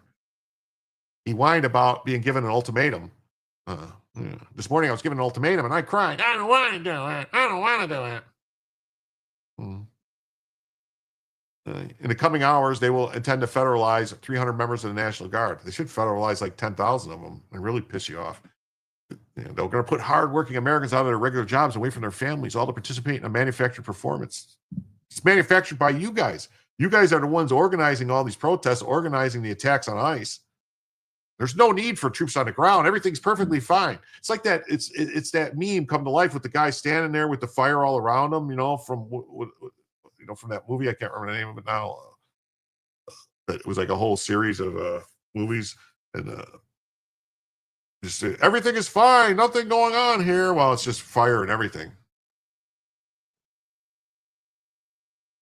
The move comes as the Windy City grapples with escalating violence, migrant surges, and recent clashes involving ICE. The federalization is expected to happen imminently. Reports indicating it could occur in the coming hours. This follows a pattern of decisive interventions by the Trump administration, including the recent deployment of 200 National Guard members to Portland, as well as activations in Los Angeles and Washington. Clashes erupted between anti-ICE protesters and federal agents have been ongoing in the Broadview, a Chicago suburb, amid reports of an increased immigration enforcement and raids. Yeah, the jobs are protected for the Guards member. It's a joke that they think that. Chicago has been overwhelmed by the Biden-era migrant crisis with tens of thousands of illegal migrants, or tens of thousands, probably millions of criminal illegal aliens straining city resources and contributing to the spike in crime and homelessness. Pritzker's histrionics echo the resistance from other blue state leaders, but they ring hollow given the state's Illinois' dire state under his watch. She could have wrote that different, but they ring hollow given Illinois' dire condition under his watch. Chicago's murder rate remains alarmingly high, and the unchecked influx of illegal aliens has turned neighborhoods into powder kegs. Trump's federalization of the Guard is a necessary measure to safeguard communities and enforce immigration laws that Democrats like Pritzker have sabotaged for political gain. Let's see. Yes, please remember. Yes, please, everyone. Please remember to like and subscribe, man. Hit the like button. Please hit like. Please hit subscribe, follow, whatever it is. Like, follow, subscribe, become a member, all that good stuff, all that jazz. It's great. I really appreciate it. It helps with the algorithm. We are streaming on multiple platforms tonight. We are on Kick. We are on Rumble. We are on Instagram. We are on X. We are on Twitch. We are on YouTube. And we are on Facebook. Man, we are everywhere. Looks like some drones up. Saw one heading towards the gate. Also saw embedded camera people with officers when they come out outside to arrest. Outbound to arrest. The Naked Gun. Yes, is what I was thinking of. Hey, Steve Hilliard. So great to see you tonight, buddy. Thanks for coming by. Yeah. Thanks for coming out. And then the Ninth Amendment, enumeration of the Constitution of certain rights shall not construe to deny or disparage others retained by the people. Yeah. But the people have the right to peaceably assemble. Peaceably. That's the thing. Once it's not peaceful anymore, then it's not legal.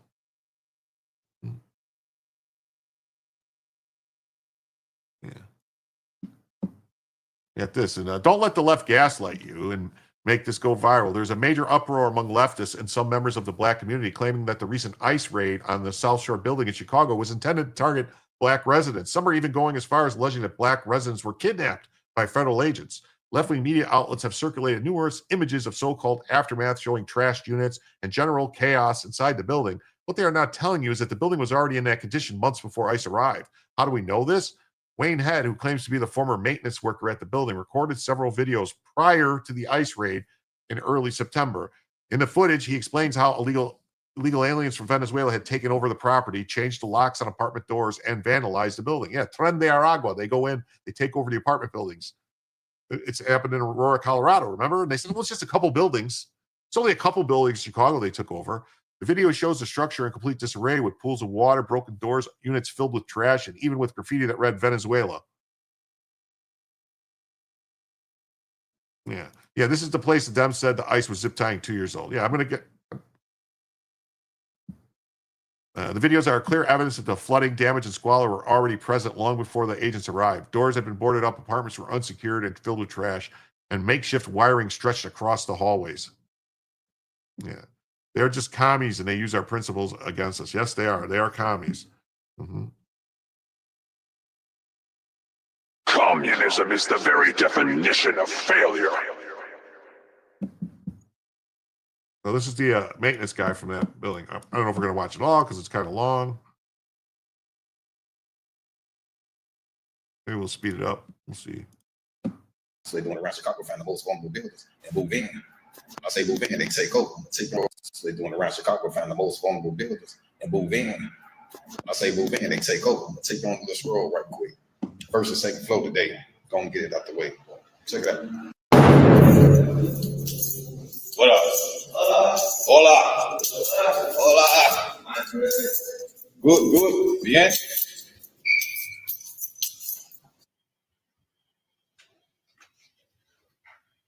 Check it out. Board it up. Locks. Venezuela. Venezuela. I'm gonna tell you how I know. So when we was managing this building 2 years ago, we never used these locks. I'm gonna show you the type of locks that's being used and how you know that it's being who live in it. This trust has been like this for like 3 months. It's all flooded. All flooded. Look. Step over right quick. Put my face mask on like this. It's wide open. Risk kids. When anybody gets snatched up, look, just wide open. Boards. Now there's been a whole run into some of the Venezuelans. But wait, she ain't bullshit.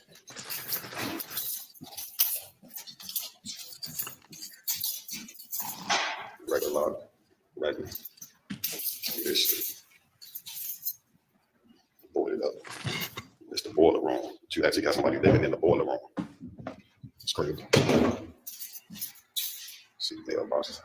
It's the elevators. See they spray painted cameras. Spray painted more cameras. This the front. This the front entrance.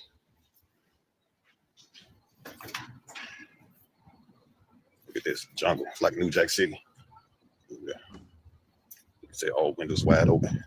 Windows broke, wide open. Cords. This is the apartment building they're talking about. Try to slow down with the camera. And move right in. Low crib lanes gonna be walking inside the joints, but they're gonna show you right there. Broken. The mainly occupied floors is probably the 5th floor. And all these broke into. The 1st floor, 2nd floor, 2 units. Check this out. It's crazy. Just wide open. Anybody walk in from anywhere. Open up the borders and allow everybody to come on. Look at this. It's crazy. They said how I know it's the Venezuela. I told you I used to work with the bill. I was here when we moved everybody in when dumbass Democrats opened up the borders and allowed everybody to come on. Dumbass Democrats opened the border and let everybody come in. Part of the building management company. That's just the 1st floor. Let's go to the 2nd floor. I'm gonna give y'all the 1st and 2nd floor today. Broken. This is what they're not gonna show you, but I'm gonna show you. This been like this for months. Look at this. Wide open. I'm not about to walk up in there, but somebody living in there. We got into a little altercation a little month back. So there's somebody right here. They running these into these, and they run them into their apartments. It's another lockdown. Break in. That's what happened. Mm-hmm. The leftist media thinks lies are going to work in their favor, but unfortunately for them, we know their tactics and we are the news. Right. And so this post and allegations are fake and false. It's not even an ICE agent or any kind of federal agent. It's a screenshot from a TikTok video in a July compilation on a juvenile crime. The child in cuffs was a parody. But Cato's David Burr couldn't even bother to do 20 seconds of research. It's apparently too tantalizing of an opportunity to demonize ICE when tensions are at an all-time high. Democrats have brought David to testify on Capitol Hill multiple times regarding immigration matters. Yeah, see this? It says, oh, look, it's been a year we went from we're only targeting the worst of the worst and we're zip tying American children that we pulled out of their beds in the middle of the night. F-I, see? And this is David Beard, a Cato guy. Oh, holy hell. But this is just, oh, does this look familiar? This is the same picture. Look, this doesn't make ICE any less evil since there are similar records. Yeah. Oh, so this guy's saying, oh, it's just, even though this is fake and we're lying, but, it doesn't make ICE any less evil. And here's a link to the TikTok right here of the person doing it.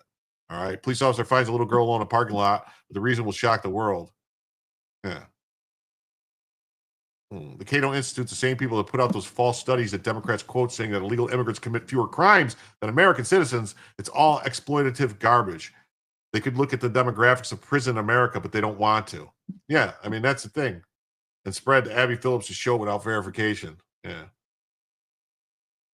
Update, he's trying to add it off like he's warning people and admits that his goal is to imprison the ICE officers for following the law. You can't hate these scumbags above. Look out for inaccurate pictures like this, which depict real events. People who do this don't help the cause of ICE accountability. So he wants ICE accountability. This is a guy at the Cato Institute. Yeah.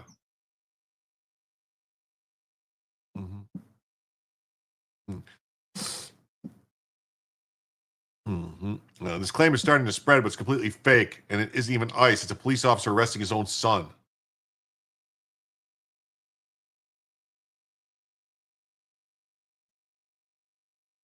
Escaped house just can't follow the rules. He's supposed to be on house arrest. I just found a footage of an ICE agent punching a baby. It's horrifying. Share it to the world so they know how cruel ICE is. Look, oh my God, ICE agent just punched a baby. Did you see that?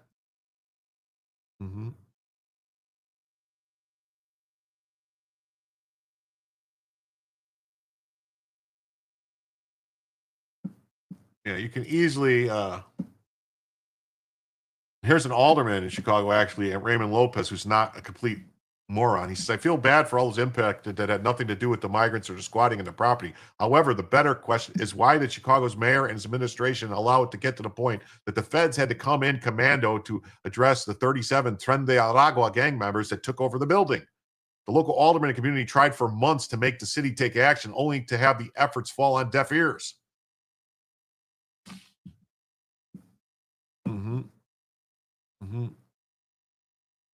Yeah. Do you have any comment on these pictures that show the homes and personal belongings of black residents destroyed? Yeah, this is the video that we just watched of the guy walking through this. They're lying. They're saying that trying to claim that ICE did this when this is what it was like when they went there. The guy showed the videos of what it looked like.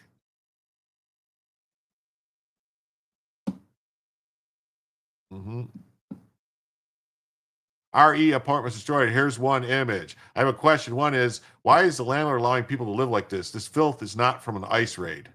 Yeah. See? They're saying like, oh, ICE did this. Look at ICE put all that garbage there. How dare ICE put all that garbage there? Yeah. They plan on total rehab after 5 years on public housing per management company. So sad.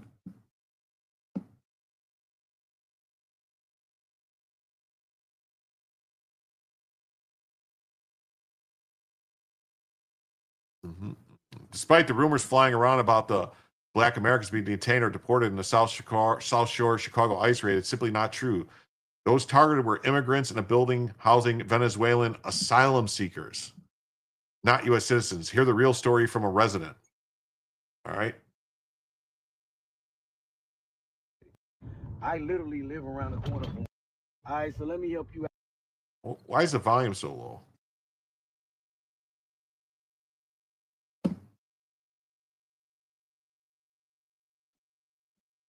This one, okay? Since you don't get it. I literally live around the corner from where that happened at. Okay? And not all black people were detained. It was just a couple of black folks in a building that nobody was supposed to be in. Yeah, they didn't tell you that narrative, that nobody was supposed to be in that building. Nobody. Also, that's a building full of clucks. You do know what clucks is, right? Also, the Venezuelans went through that building and took over the whole building. Not forcefully, but they just started moving in apartments they ain't had no business moving into. Also, it's a lot of Venezuelans that look black. You know, like Cubans and Dominicans. There are some Venezuelans that look black. So guess what? If you didn't have your ID or no proof that you had residency there, then yes, they were detaining you. Because number one, you wasn't supposed to be in the building. Number two, the landlord don't own the building no more. The bank owned that building. Number three, it was a gang of Venezuelans in all apartments that weren't even supposed to be in them apartments. So hell yeah, they detained everybody so they can sort it out and find out who is who. That's what happened. So once again, I'm still with deportation of the immigration. Why is always you bitches that get on my thing that don't know what the fuck you talking about? I live over here. I'm literally right by the fucking building. It was signs in the fucking building that say you're not supposed to be here. Okay, that's number one. Number two, there's no landlord for the building with your smart ass. There's no landlord. Yes, they did interview a black woman. Yes, a black woman did get detained, but she didn't get deported. They can't deport nobody to a place if they wasn't from another spot. They're from the United States. So where the fuck can they deport them from with your overly dumb, smart ass trying to tell me about my shit?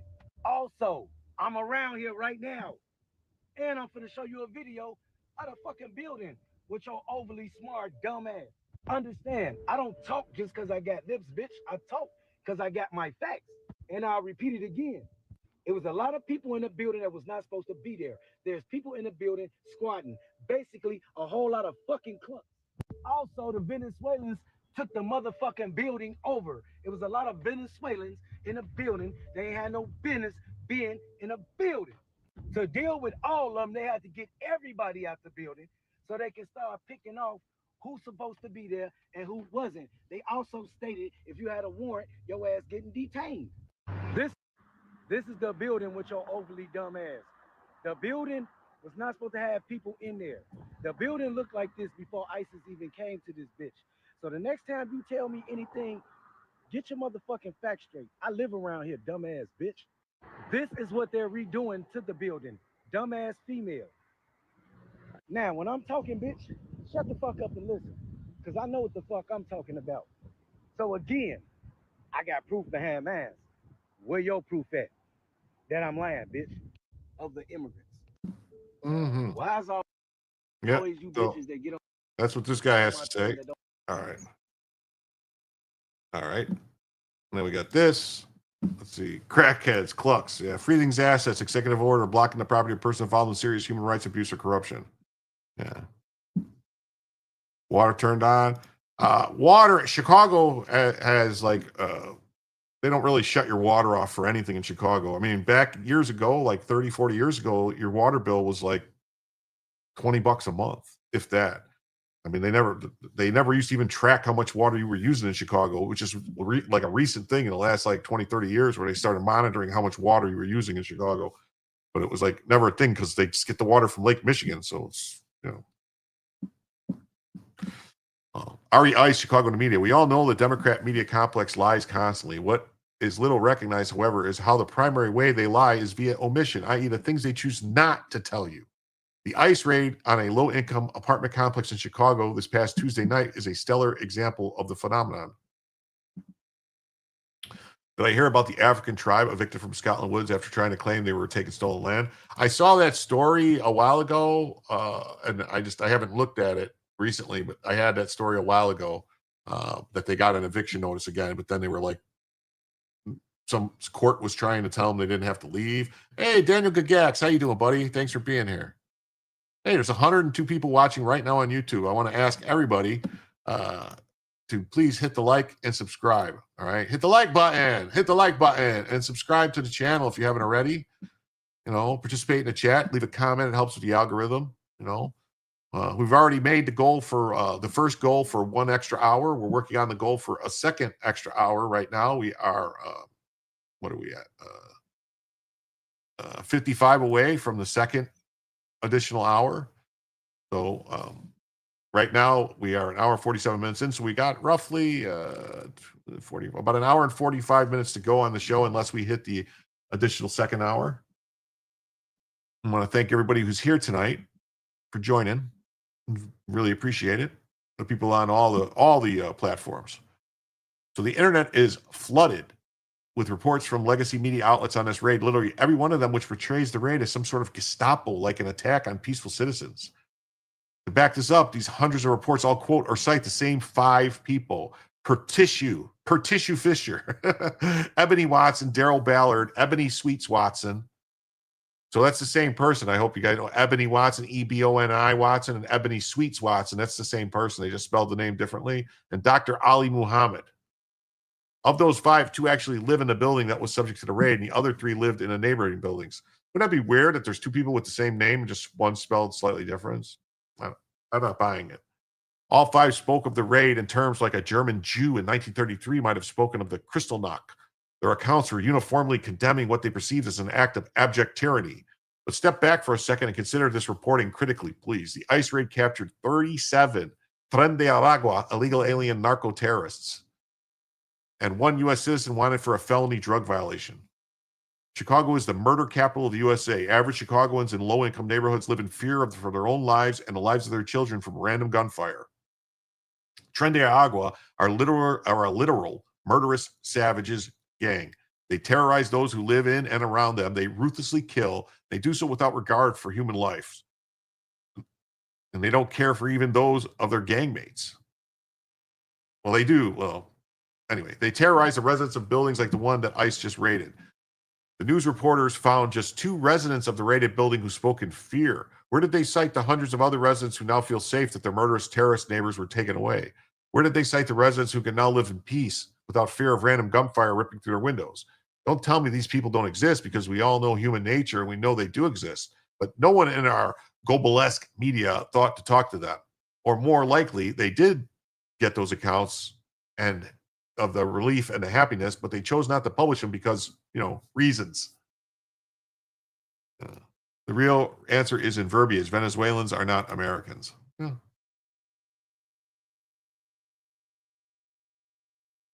Feds having fun. Grenades and full auto paintball tore down anti-ICE sign. Really? Let's see.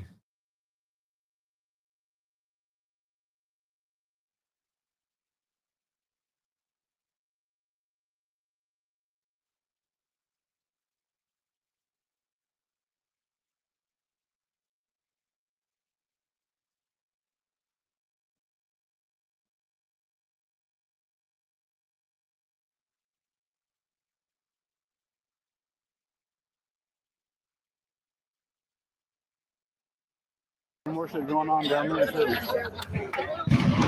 Whoa, that was a pretty big explosion.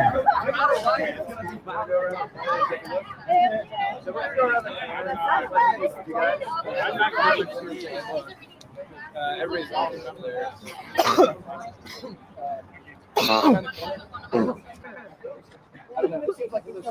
No, that's not good. It's not smart. Water? I mean, it doesn't. It seems like I don't know. It doesn't really seem like it's getting that crazy. So I don't know. We'll see. Where is who? Oh, Miss Hacker. She was here. Pat Hacker was here. She was here earlier. I saw her in the chat. I don't know if she left. Maybe she had somewhere to go or something to do, but she was here earlier.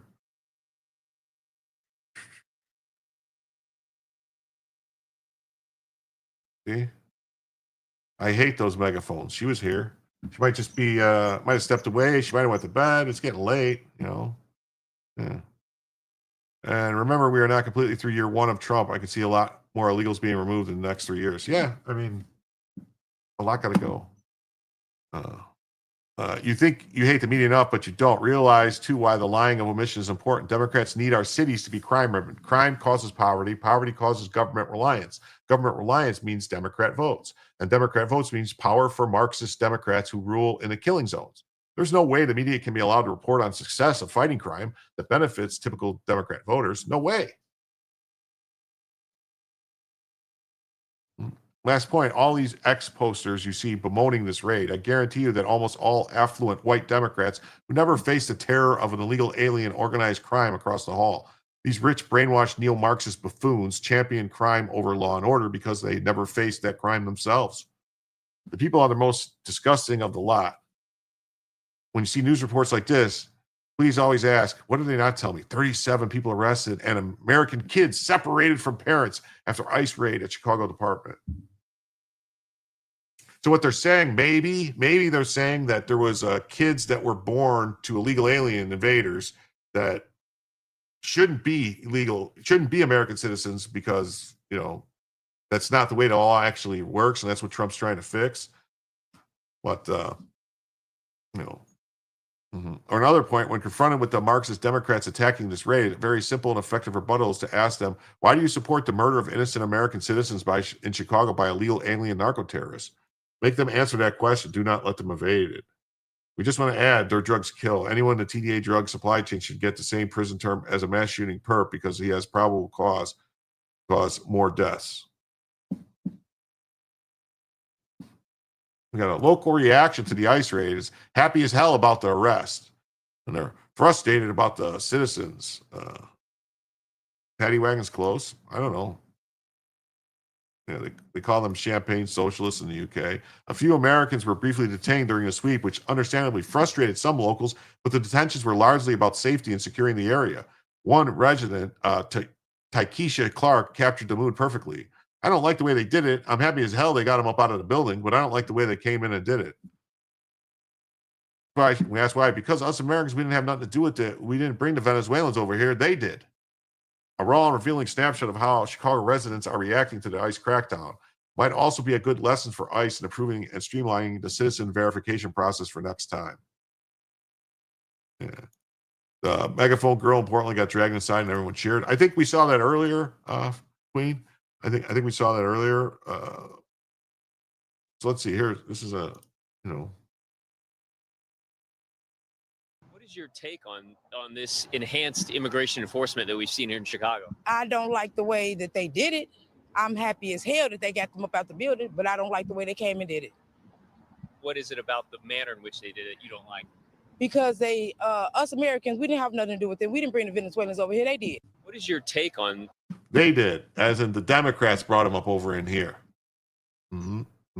Sounds like a messy situation. Good, they're targeting a dangerous gang, but detaining citizens is always concerning. Reminds me of the Miles Stevens A6 point about law, how enforcement action can have unintended consequences in communities. Yeah, well, this guy, Anthony Brian Logan, says a Chicago resident gives his opinion on the recent ICE raid in the city. Oh, wait. I think we listened to this, maybe, but this might be better. We might actually be able to hear this one. All right, so let me help you out with this one, okay? Since you don't get it. I literally live around the corner from where that happened at, okay? And not all black people were detained. It was just a couple of black folks in a building that nobody was supposed to be in. Yeah, they didn't tell you that narrative, that nobody was supposed to be in that building. Nobody. Also, that's a building full of clucks. You do know what clucks is, right? Also, the Venezuelans went through that building and took over the whole building. Not forcefully, but they just started moving in apartments they ain't had no business moving into. Also, it's a lot of Venezuelans that look black. You know, like Cubans and Dominicans. There are some Venezuelans that look black. So guess what? If you didn't have your ID or no proof that you had residency there, then yes, they were detaining you. Because number one, you wasn't supposed to be in the building. Number two, the landlord don't own the building no more. The bank owned that building. Number three, it was a gang of Venezuelans in all apartments that wasn't even supposed to be in them apartments. So hell yeah, they detained everybody so they can sort it out and find out who is who. That's what happened.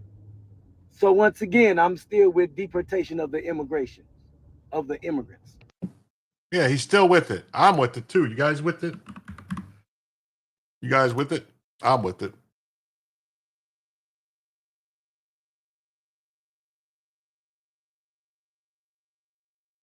Oh, why is this doing this?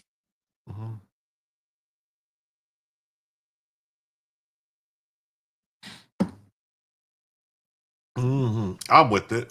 New Jacks, that's right. Whip it real good. Ba-na-na-na-na. Catch that whip. Breaking. Liberals are fuming after DHS uses aggressive tactics in their Chicago immigration operations. Yes, we want foreign invaders off our streets by any means necessary, especially when it's a building that the owner has reported to DHS. Hit the like button. Hit the like button.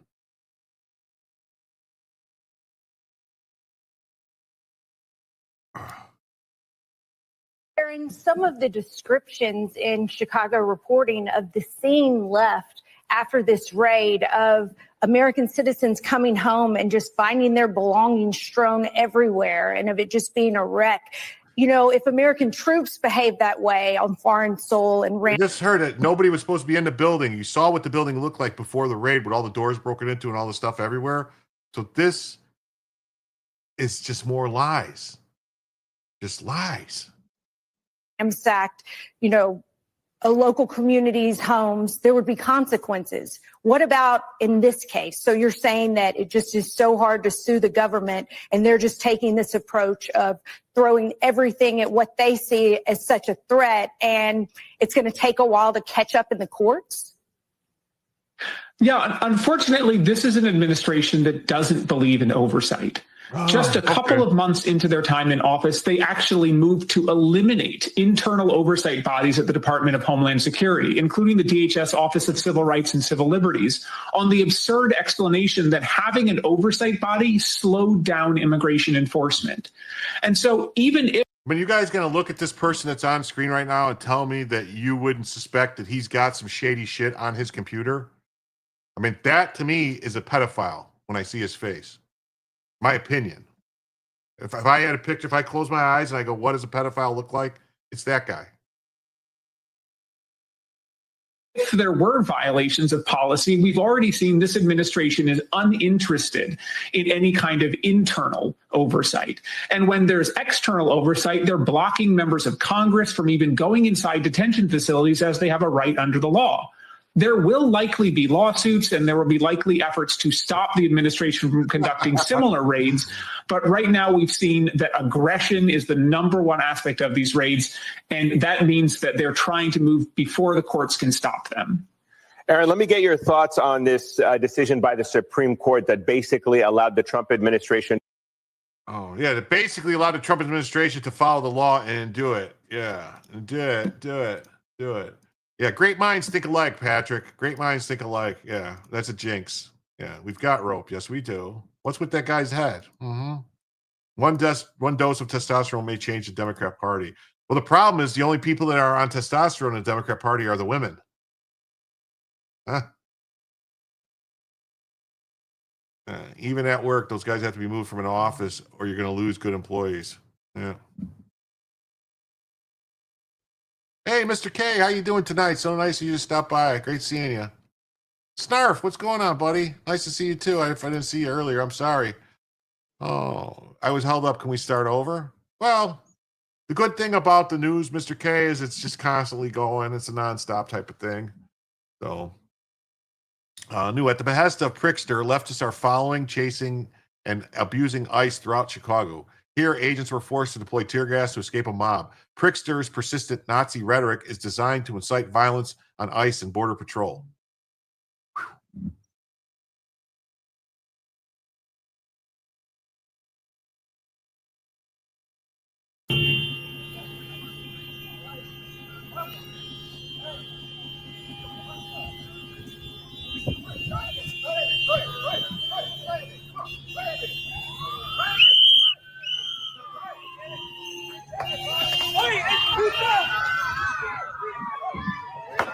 Fuck you, you fuckers! Fuck you! Fuck you, you fuckers! Fucking bitches.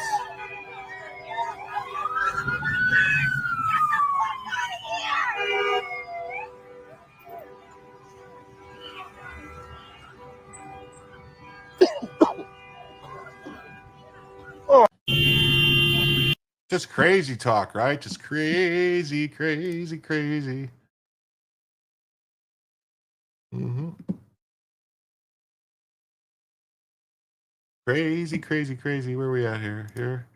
All right, let's go to the next one. Yes, so as Doge says, the Chicago operation targeted Tren-de-Arago gang members, a transnational terrorist threat linked to violence and trafficking. When DHS acts on intel for property owners and federal warrants, enforcement isn't aggressive, it's necessary. Liberals prioritizing illegal invaders over citizen safety, and the same critics who demand sanctuary cities then feign outrage when ICE cleans up their self-made chaos.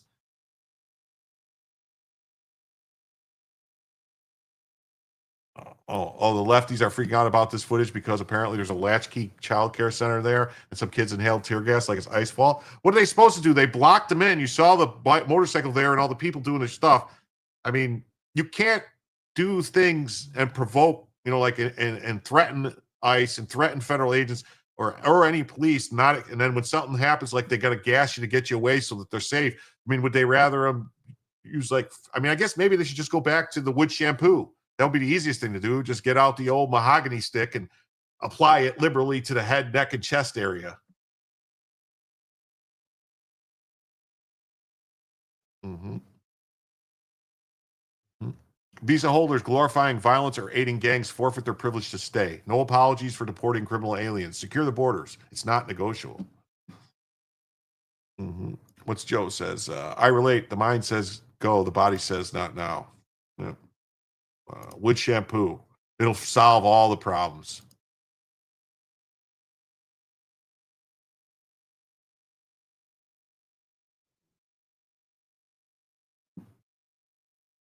Might disagree. There was a lot of people at that intersection that weren't protesters.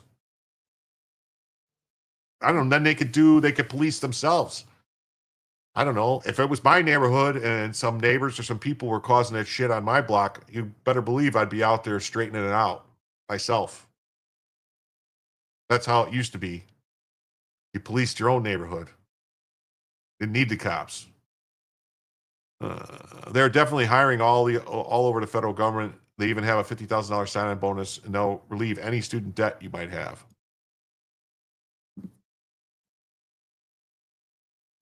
Mm-hmm. You did understand until now. If that was my neighborhood, I would go all Charles Bronson. Go ahead. Mm-hmm. This guy. It's a community post. It says, breaking. Chicago riots are forming in Chicago following a targeted attack on ICE agents where a woman was shoot by agents. Mm-hmm. Local police have been accused of leaving federal agents cornered and not helping. It's true. CPD and federal agents are on the scenes of a reportage sitting in Chicago's Brighton Park neighborhood shooting. Fox 4 is for Fix 4. This guy not speaking English or something? Starting to wonder if this is a bot or something. And officers were rammed and boxed in by 10 cars. And their New York Post reported agents were conducting a routine patrol in their 39th and Kedzie. Officers act a woman shoot is reported tear gas deployed, rocks and bottles.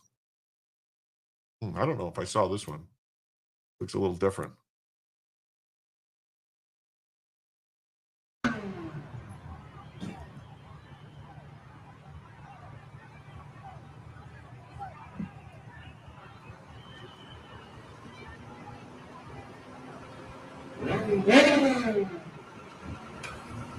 I see people throwing stuff, so.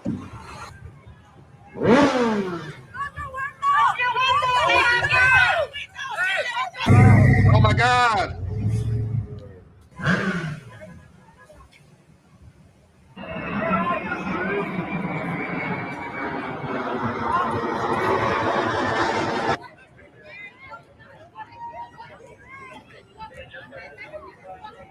You want it?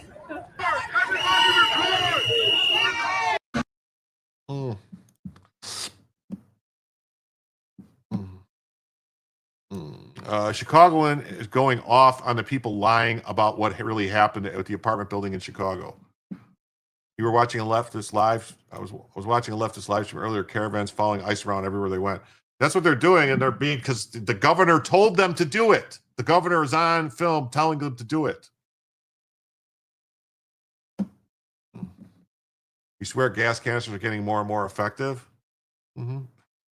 Oh, the Kent State incident happened because the protesters were pushed into a corner with no way out. Since then, we've understood you need to give them a way out, a way to disperse. I think after studies were shown about Kent State, though, that there was somebody firing from the crowd. So, but there's a.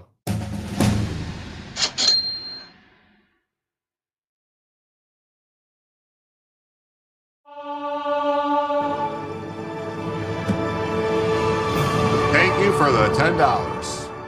We are now $45 away from a second additional hour. Mm-hmm. Oh, what's it say? Why didn't they have those during the Summer of Love? I think a lot of the stuff they were using during the Summer of Love was older stuff. Like they were a bunch of like older stuff that didn't really work right. If I'm not mistaken, they were using up the old stock. 2 grenades and they enveloped an entire block. Plus, in Chicago, the blocks are tight and the houses are close together. You don't get a lot of wind flow. Like they call it the Windy City. It has nothing to do with the wind there. It's a Windy City because of the politicians being like blowhards. There were several guns in the crowd at Kent State, and they do believe someone fired in the crowd. Yeah, that's what I'm pretty sure. Yeah, there was a lot of old stock in certain states. Yeah, there was. That was part of the problem. Stuff that didn't work right. Yeah, sure. They could do the righteous thing and drop some Willie Pete all over them.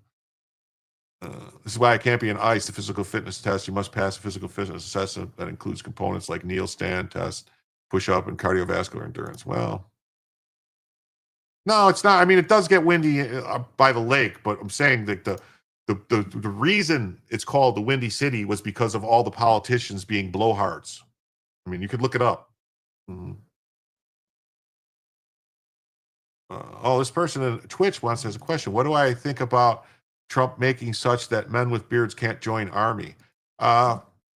That's always been the rules. I mean, I'm pretty sure though, if there's a religious exemption, you could get a religious exemption for a beard. And also you used to be able to get a chit for, if you got like razor bumps and stuff. I don't know. I mean, that's the way it was always, when I was in, there was certain people, and actually affected the African Americans more than anybody. They would get razor bumps, so they would get like a chit that they didn't have to shave as often, type of thing. Yeah, if you put somebody in a corner, they cannot de-escalate. It becomes a pressure cooker. Oh, definitely. Yeah, that's what they always do now. Oh, he says he has a religion. He has lifted the religious exemption. I don't know. I would have to look into it. I mean,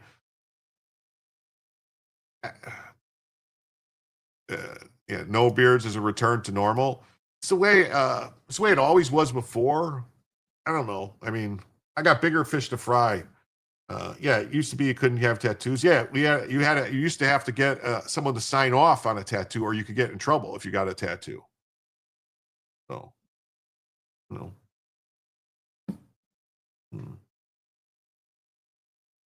Oh, you didn't know that was the reason they called it Windy City? Yeah, you can look it up if you don't believe me. Yeah, so Chicago, you need to stop lying and saying that people on the internet and saying that they're coming for black people. Yes, there was a building in a black community, but it was not majority black because it's been overrun by illegal gangbangers. Half of the South Side is being effing invaded by illegals. Oh, let's see. This is it's like a very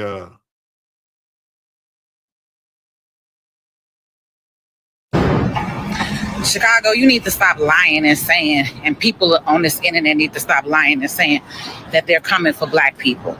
Yes, there was a building in a black community that was not majority black because it had been overran by illegal gang bangers. Let's be clear.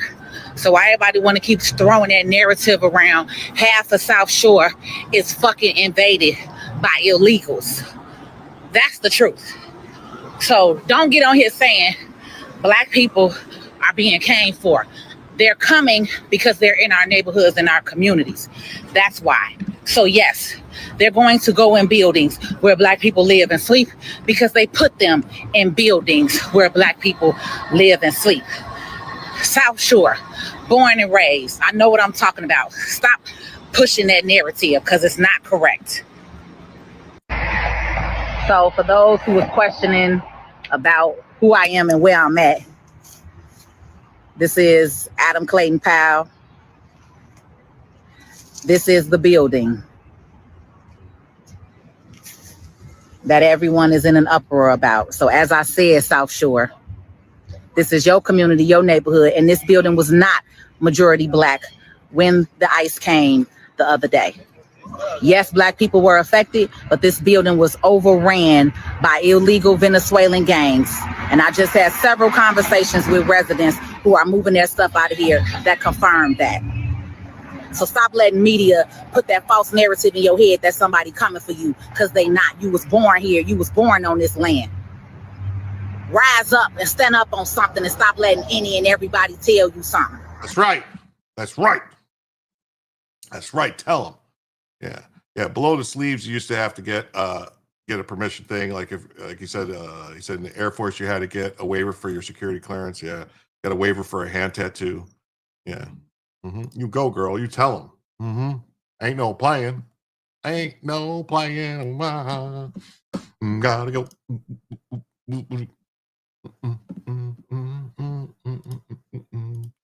Here's a story. 37 people arrested and American kids separated from their parents after the ICE raid at the Chicago apartments. Oh, no.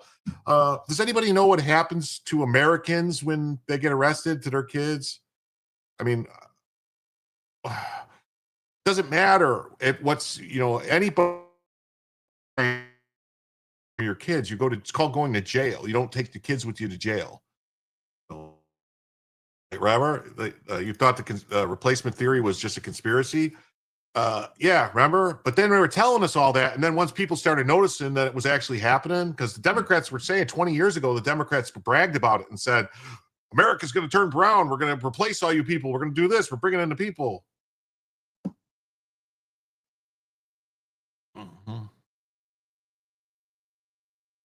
What? Wow, you have a kid? What? Jim's PC is overheating again. Is it acting screwy? What's going on? What did it do?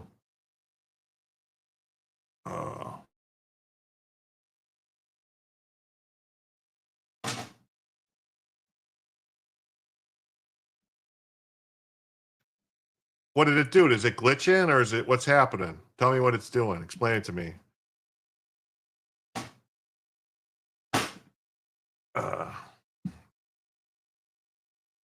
Yeah, here's the apartment. Look at how boarded up doors and everything. Sound glitched.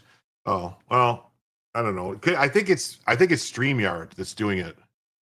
Adults and children alike were pulled from their Chicago apartments crying and screaming during a large overnight raid that left tenants and neighbors shaken. I've been on military bases for a good portion of my life, said Daryl Ballard, who lives in the building next door, and the activity I saw, it was an invasion. The stream is laggy. There was a bonk, robo voice.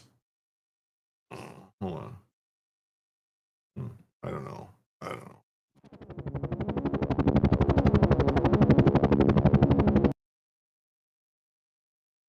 All right. Ballard recalls seeing residents detained outside the building for hours after seeing a Black Hawk helicopter flying overhead in a building. And military-sized vehicles. What the hell are military-sized vehicles? Can anyone explain that to me? Military vehicles? They were part of a multi-agency operation that led to the arrest of 37 illegal aliens, most of whom were from Venezuela and members of the Tren de Aragua gang. Department of Homeland Security spokesman told CNN. In the past weeks, agents have been deployed on the streets of Chicago and arrested more than 800 illegal aliens since September 8th during what the administration has titled Operation Midway Blitz. It's unclear if those arrests at the South Shore apartment building are included in that number. The building was targeted because it was known to be frequented by Tren de Aragua members and their associates. And 2 people arrested are believed to be members of the criminal gang, according to DHS. A number of others had criminal histories that included aggravated battery, possession of controlled substances, and other things. Yeah, should be 80,000. Yeah, should be 800,000. Then the CIA began moving citizens to football stadiums for some reason. Oh, assault-style gun fits on military-sized vehicles. I get it now. Now I understand. Now I comprende. Illinois Governor Václav Pritzker condemned the federal operation in a statement. Federal agents reporting to Kristi Noem have spent weeks snatching up families and scaring law-abiding residents, violating due process rights. What the fuck are they talking about? I not understand. You don't get due process at the time like they arrest you and they go, I immediately get a lawyer now while you're arresting me in handcuffs and I got to see a judge right now before you even get me in. I mean, what are they talking about? They just say these things that make no fucking sense. Maybe they think due process is you just let people out of jail that kill people like they've been doing. We saw those stories, right? Of them just like letting murderers go. Yeah. Pritzker has such a weird body shape. He's thicker front to back than he is side to side. He's shaped like a Hershey Kiss. Yeah. Well, he's got that weird trans stuff in the family. Shattered windows marked the apartment building as seen in the photos. Are you sure that those windows weren't shattered to begin with? Hallways were lined with debris and plastic bags, while clothing and wall decor became piles of litter inside. We saw the pictures. This is such a lie, the way they're representing it. That was all trash. People detained no matter their status. Well, yeah, if they go in on a raid, a criminal raid like this, they're detaining everybody first. That's how it works.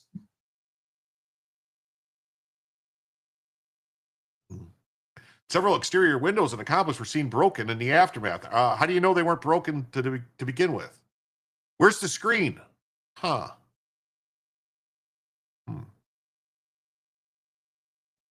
Tenant said it appeared everyone in the building was detained. It appeared everyone in the building was detained. It was scary because I never had a gun in my face. Per Tissue Fisher, who lives in the building. They asked my name and my date of birth and asked me, do I have any warrants? And I said, no, I didn't. Fisher said she was handcuffed anyway before being released at 3 a.m. and was told anyone with an outstanding warrant, even if it was unrelated to immigration, would not be released. Well, no shit, they're not releasing people with warrants. That's not how they work.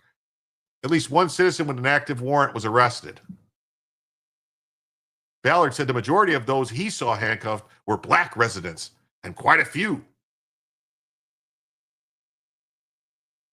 4 children who are U.S. citizens with undocumented parents were taken into custody, including a child who was allegedly found with a Tren de Aragua member. What are they going to do? Leave them there alone? Yeah, that's right, Woodtick Mike. These writers need to be held accountable.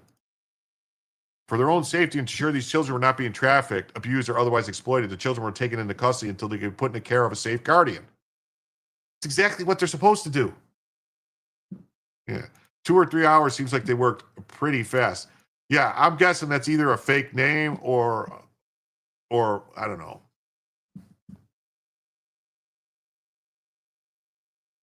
Across the country, U.S.-born children have become collateral damage in the Trump administration's unprecedented crackdown on illegal aliens. More than 100 U.S. citizen children, from newborns to teenagers, who have been left stranded without parents because of immigration actions. That's called the law. Sorry. And you know what? How many of those children actually aren't U.S. citizens because their parents were illegal? Both of them. If neither parent was a U.S. citizen, or if neither parent was permanent legal resident, like a green card holder, they're not citizens. That's the 14th Amendment. That's Juan Kim Ark. If you read it and you actually go, oh, what does it say? Oh, it says that these guys' parents were lawful permanent residents. Oh.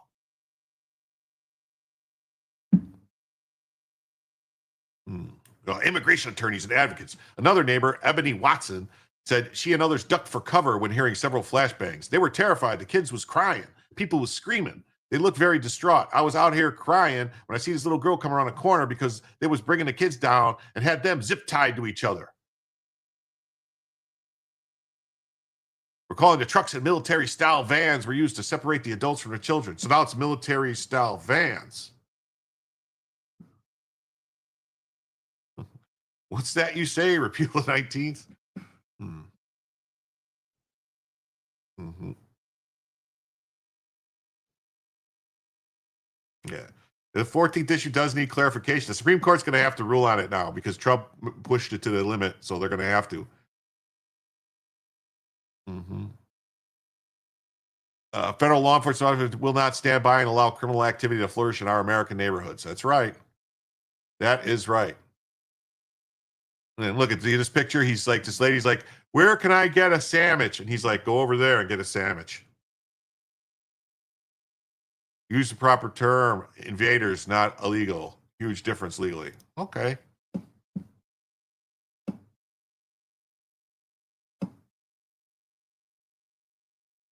And we got this from the Chicago Sun-Times. Pritzker calls on state agencies. This is to investigate the Fed's treatment. So Pritzker is calling on the state to investigate the Feds. I wonder how that's going to work.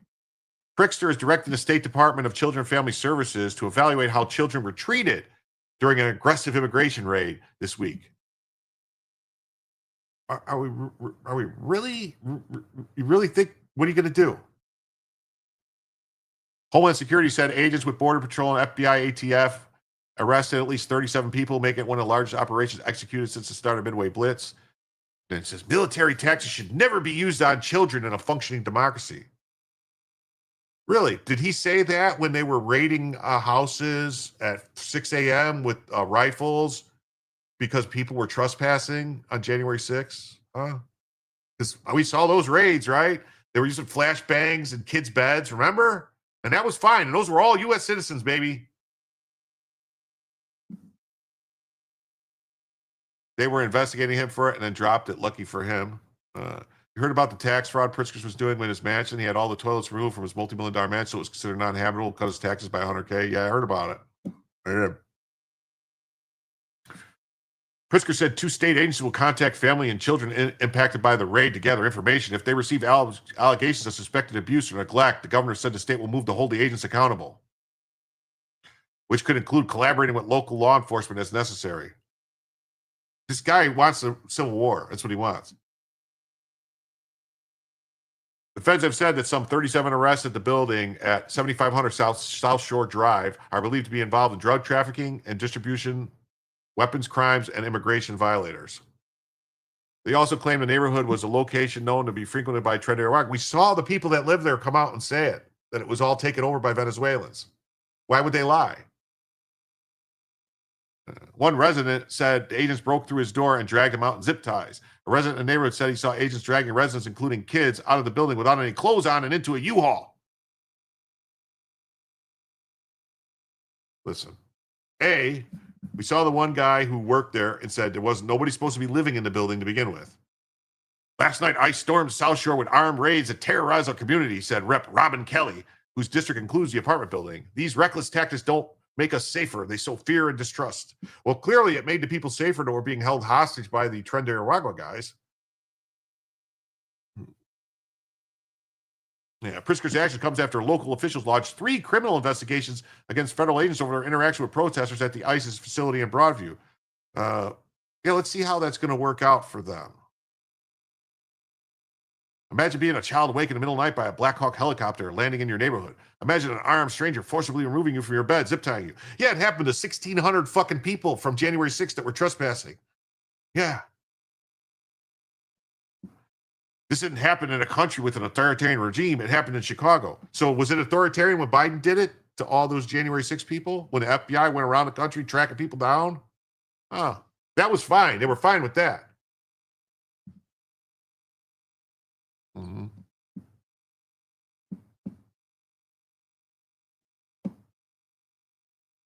More arrests of anarchists. There is no tolerance for violence against our law enforcement.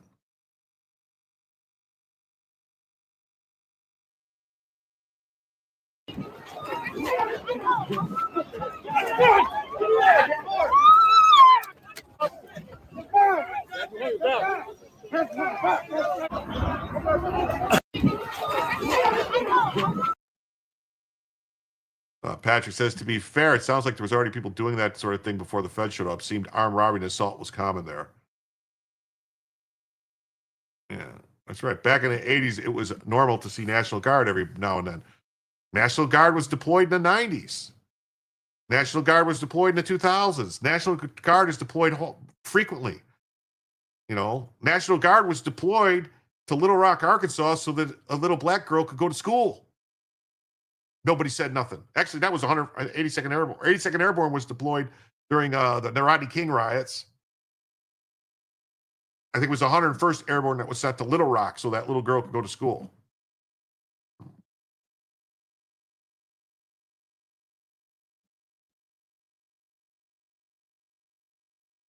National Guard has been deployed somewhere, give or take, every 5 to 10 years for as long as I can remember.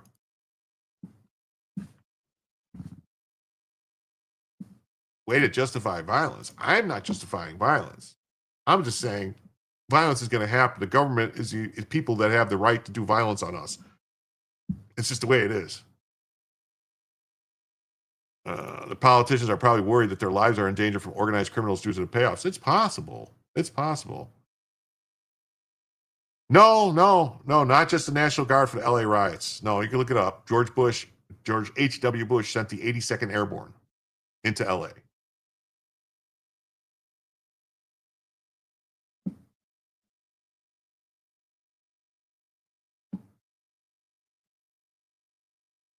Nick Sorter says, DHS has deployed Blackhawks over the ICE facility in Portland as rioters get tear gas and pepperballed by agents. Following my wrongful arrest, Secretary Nolan promised to surge additional DHS resources into the area. Look like she's following through.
Okay.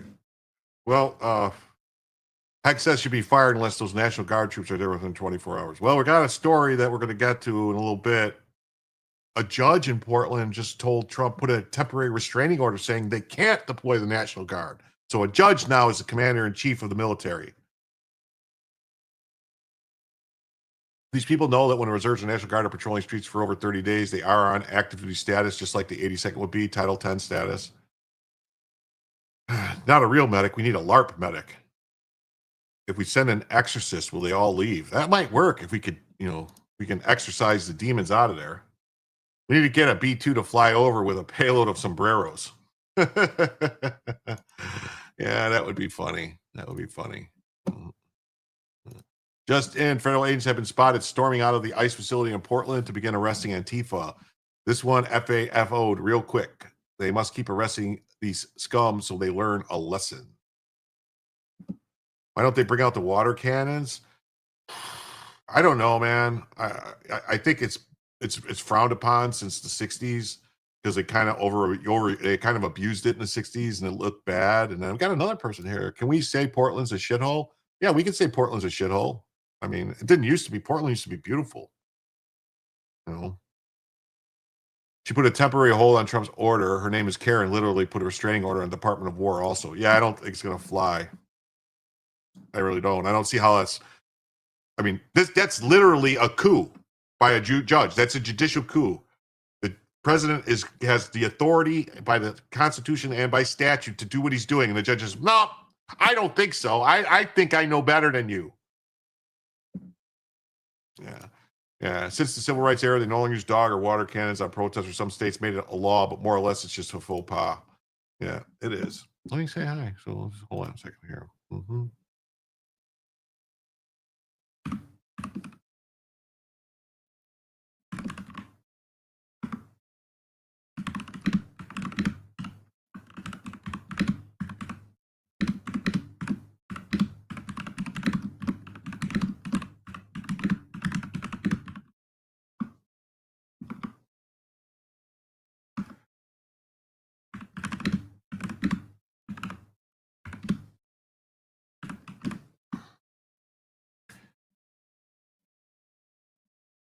Oops. I have my caps lock on. Sorry about that. I just noticed it. Wait for sub-freezing weather for water cannons. Cut off 100% of federal funds. Everyone's championed the guy that they say is like their favorite president, the one that's the champion president that they love.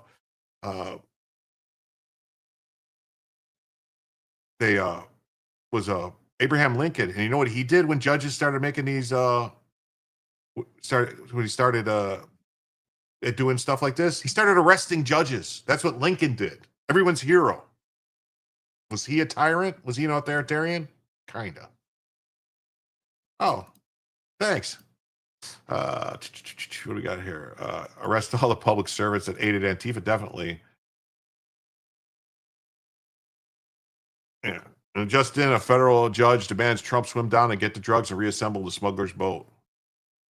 Yeah, follow Lincoln then. Yeah, it would be. California can't use the water cannons. They don't have any water. Yeah. I think the federal judges are getting paid. I do. I think there is. Let's see. So this is a video. We'll pull this video up. This is from Julio Rosa from The Blaze.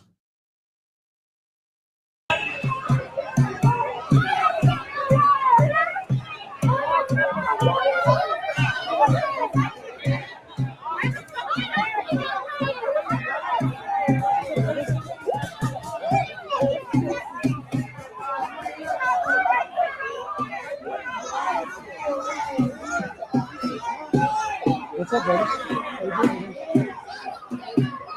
No crossing the blue line, brother.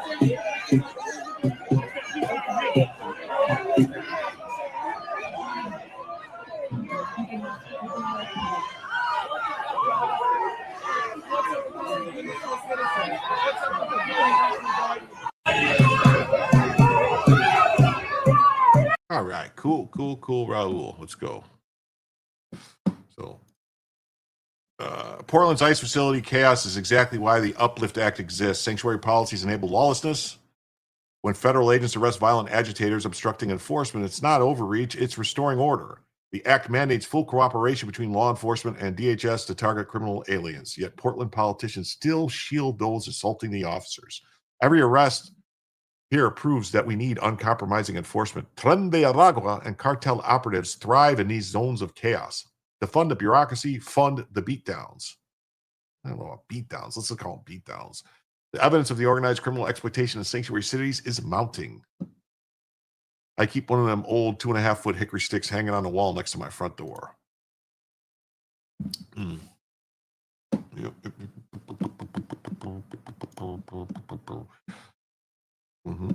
Here's Andy No.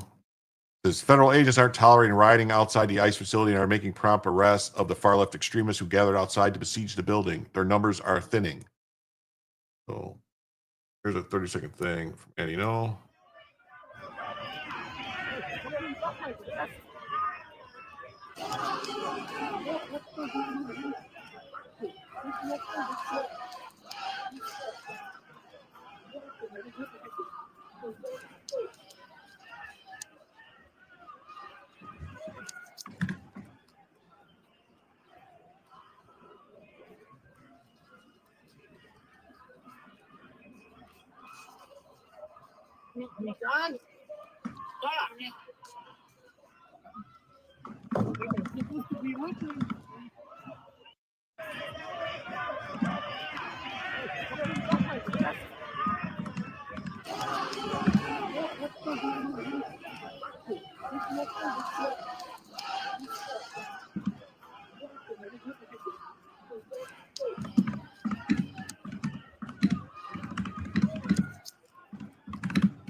Where am I at? What's going on? I lost my tab.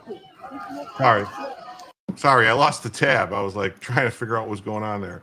So Portland's ICE protests are collapsing under federal resolve, exactly how enforcement should work. Far-left agitators tried besieging federal property, but DHS isn't playing games.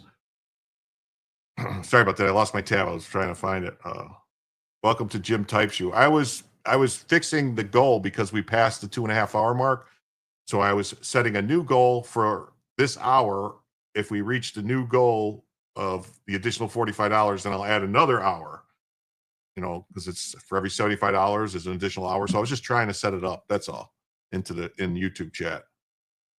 Have I heard about the new $1 coin with Trump on the front and back raising his fist? I heard about it. I don't know. I haven't heard anything official yet. I haven't seen anything official. Yes. Please hit the like. Please share. Please subscribe. Hit the notification bell. Select all. Yes. Yes. Yes. Yes. All that stuff is good.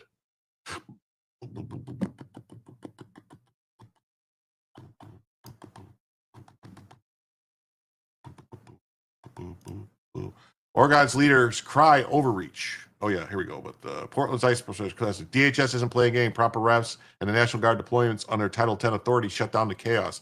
Oregon's leaders cry overreach, but their refusal to protect federal facilities forced Trump's hand. When local politicians enable lawlessness, decisive action is non-negotiable. The dwindling mob numbers prove deterrence works. Every arrest sends a message. Attack federal assets, face consequences. Weak state governance created this crisis. Federal strength is solving it.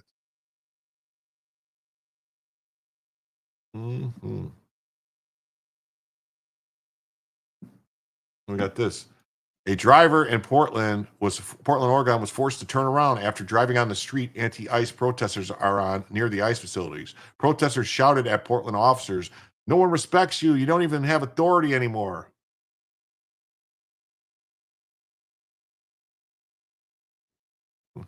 Patrick says, remember, folks, if you shared this live stream, you can share it again. In fact, you can share it every 5 minutes all night long. Well,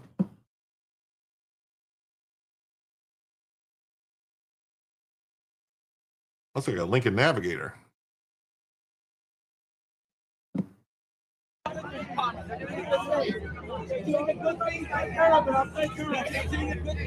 Watch me take care of it.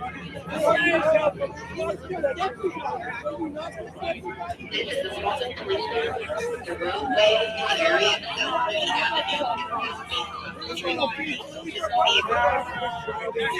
right, baby girl, I'll get you out of here. Let's get this retard away. No one respects you. You don't even have authority anymore. The federal government came in to punch your ass. Let's get her out of here that way. You can't get this lady out of here. You're fucking incompetent. You're all a bunch of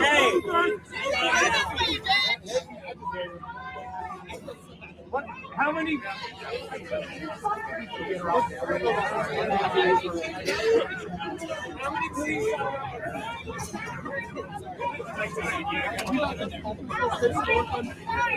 Let's get everybody move back. It's about 10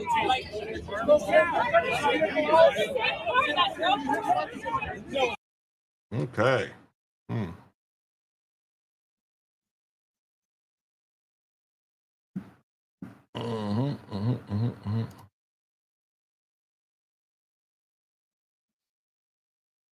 Okay, we're going to go on to a new story now.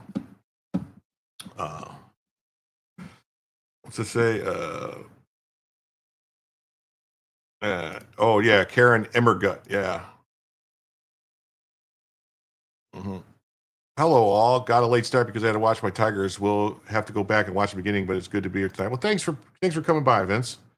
Yeah, they got liaison officers in Portland, which I think they're they liaise with Antifa, from what I understand. I don't know. But here we go. Obama judge sets hearing on whether the child trafficking case against MS-13 gang member Kilmar Abrego Garcia is the result of vindictive prosecution. What do you know? So they said, like, you only brought him back here because you wanted to charge him with trafficking and a crime. Like, well, no shit. You told us we had to bring him back. So we're like, okay, we're going to charge him with a crime then. We're not going to.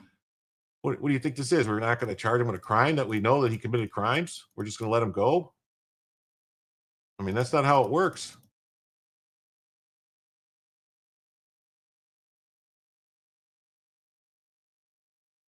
That's not how it works, man.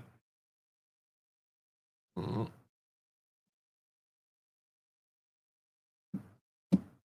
Mm-hmm.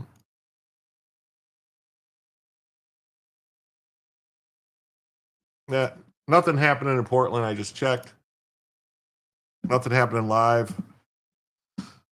You thought the guy was in Africa already? No, not yet. He's still here. He's still here, sucking up our resources. A federal judge on Friday said a hearing on whether the child trafficking case against MS-13 gang member Kilmar Abrego Garcia was due to vindictive prosecution. U.S. District Judge Waverly Crenshaw, an Obama appointee, said a hearing based on public statements made by Pam Bondi, Todd Blanche, and Kristi Noem, and others.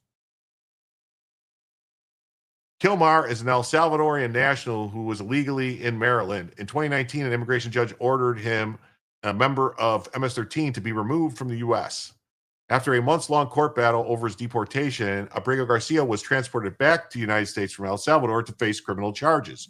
A federal grand jury in Tennessee recently indicted Abrego Garcia for transporting undocumented migrants within the United States. Yeah, trafficking. He was a human trafficker. He was charged with one count of conspiracy.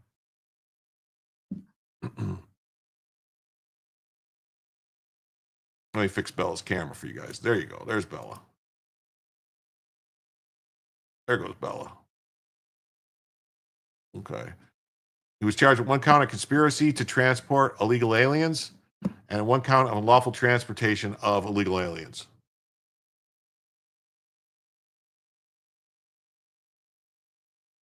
Yeah, Bella's migrating north. She is. According to the indictment, Abrego Garcia and his co-conspirators from El Salvador, Guatemala, Mexico, and the U.S. were trafficking illegal aliens from 2016 to 2025. Read the indictment here. Crenshaw has requested discovery as he set a hearing. Abrego's prosecution may stem from retaliation by the DOJ and DHS due to Abrego's successful challenge of his unlawful deportation, the judge wrote. He wasn't unlawfully deported. I mean, Actual vindictiveness may be apparent based on the executive official's defendants and their subordinate statements about Abrego from the time he filed his Maryland lawsuit challenging his deportation through his arrest in the district. Yeah, because they said, just like a lot of people, that we deport instead of charging with crimes. Abrego's lawyers recently asked the judge to impose a gag order on Bondi and Noam so he could have a fair trial. Earlier this year, Fox News obtained a body cam footage that shows Garcia being caught in the human trafficking in 2022. Fox obtained the body cam footage. It shows Biden's FBI was called, and they simply said, just release him. We don't care. Because Biden was probably getting kickbacks. For decades, Americans, elites. Yeah, so let's see here. Van Hollen changes tune because every day another shoe drops on the Maryland dad. He was a suspect in a human trafficking operation dating back 3 years. And Fox Digital just got their hands on the body cam. But you're seeing it here first. Tennessee Highway Patrol stopped Kilmar for speeding and noticed he had 8 other people in the car. All no luggage. Take a look. Hello, sir. How are you? Good, and you? All right. Everything good? You got a bunch of people here, don't you? It's 1 for 6. Yes. Go back to work. Gotcha. Where are you working at? Where? Where? San Luis, Missouri. Missouri? Yes, sir. Gotcha. Okay. But I'm from Maryland. Where do y'all live at? Where I live? I live in Maryland. Maryland? Yeah, also here. Whose vehicle is it? What, excuse me? Whose car is it? It's to my boss. Your boss? My boss, yeah. Where's he live? Where's your boss live? The whole baseball team, My yeah. boss right now is staying in Maryland, but he lives in Texas. Okay. In Houston, Texas. After talking to Kilmar, the officers had no doubt he was trafficking. You know what you got here, right? He's hauling these people for money. You got an ass hauler is what he's doing, but sometimes they commingle dope. There's 8 people in there. Yeah, I know. I didn't know that. They put an extra row of seats in there. Yeah. So he's getting paid to all these people, probably to Maryland, I would say, if I had my guess. He said they all work together. That's what he's telling me, but he's the only one that knows. So let me ask you this. They don't have any luggage in there, right? And if you get them out, they're going to have a toothpaste and they're going to have toothbrushes in their pockets. I guarantee it. Yeah, he's got $1,400 cash in his pocket in an envelope. So in the video, you can see one of the cops making a phone call. The body cam audio cuts out for 10 minutes. Sources told us that on that call was Joe Biden's FBI, which advised police not to detain Kilmar at the time. That source also tells us Highway Patrol called Biden's ICE, and they never showed up. Biden's guys said an MS-13 gangster, suspected human smuggler and wife beater, released into the country. God knows what he did and was never caught for before Trump deported him. Primetime will keep digging and keep you posted when we find more. Awesome. I think that'd be nice, man. Let us know, Jesse, what you find out. Because it would be cool if we can find out who's doing what and what they're up to. And maybe even, I don't know, maybe even, get some truthuses. Hey, everybody, if you're here on YouTube, there's 125 people watching on YouTube. Only 102 people has hit the like button. So, hit the like button. Hit the like button and subscribe, man. Hit the like button and subscribe. Thank you. Thank you very much. So Abrego Garcia, okay? He was ordered to be deported and may be relocated to Africa. So he gonna go. The New York Post says Abrego Garcia is going to get an additional hearing after a judge rules the DOJ engaged in likely vindictive human trafficking prosecution. He's still getting deported.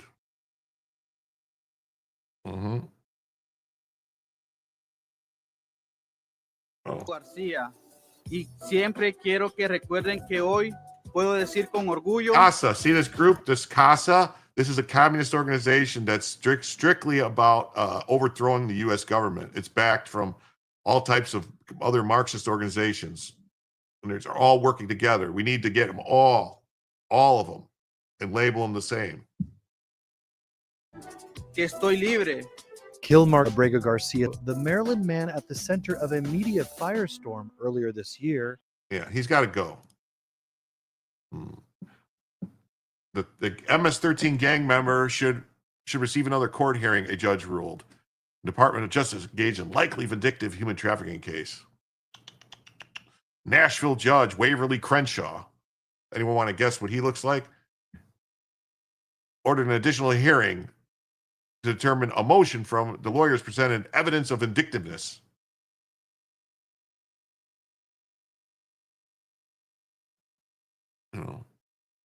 A Maryland judge ordered Abrego Garcia's return to the U.S. after he was wrongfully deported to El Salvador. But see, he wasn't. See, that's another thing. He wasn't wrongfully deported. The order actually said Guatemala. That's what the order said. But a Biden scumbag that implanted himself, was burrowed into the DOJ, went and said, yeah, we made a mistake. We should have never deported him. And nobody ever corrected it. They fired that guy, but they should have said, yeah, he didn't know what he's talking about. That guy should actually get disbarred. Hey, neurodivergent one. Awesome seeing you here. Awesome. The damn Crenshaws. Yep, that's done.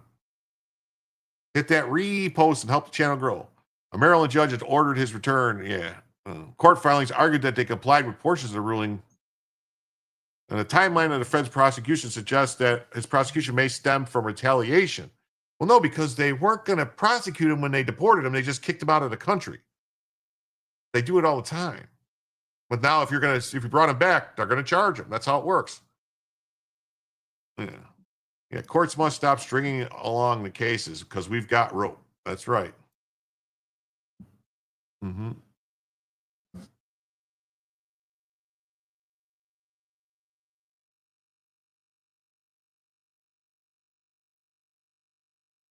Deputy Attorney General Todd Blanche likened his criminal charges to Abrego's civil lawsuit in Maryland.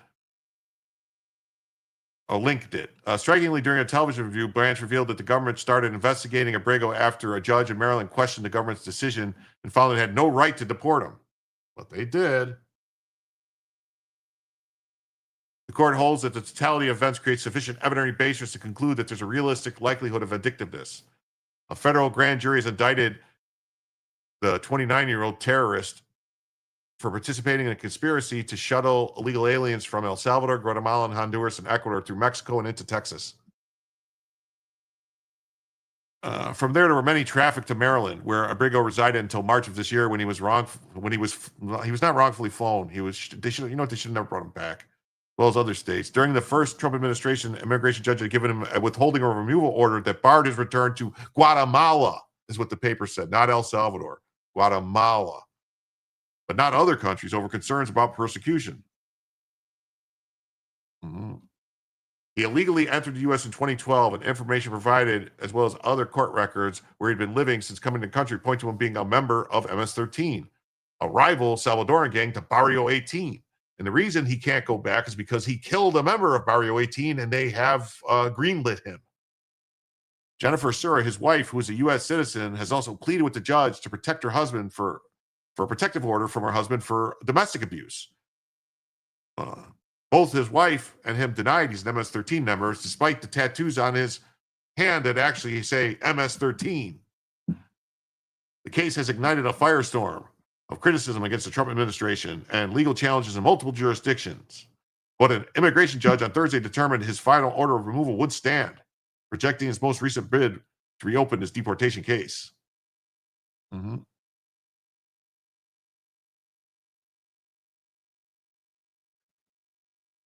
That was the second ruling denying his asylum in the U.S. after the 2019 decision, which also refused to grant him legal status but gave him a withholding of removal order. As the federal trafficking case ramped up, body camera footage surfaced of Abrego being stopped in the state while driving 7 other people without luggage from Texas to Maryland. A state trooper can be heard in a video saying he was hauling these people for money. He was released with a citation for an expired license and no charges. More than 900 days later, he was charged with human trafficking after being arrested in March 2025 in Baltimore, sent to 2 incarceration facilities in El Salvador, and ultimately returned to the U.S. He's currently being held at the Maushana Valley Processing Center in Pennsylvania. I mean, they're just bending over backwards to protect this guy, and I don't understand why. You have the tards in Portland in another tab, idiots. I'm keeping an eye on it. I just don't. I mean, there's not really, doesn't really look like nothing going on.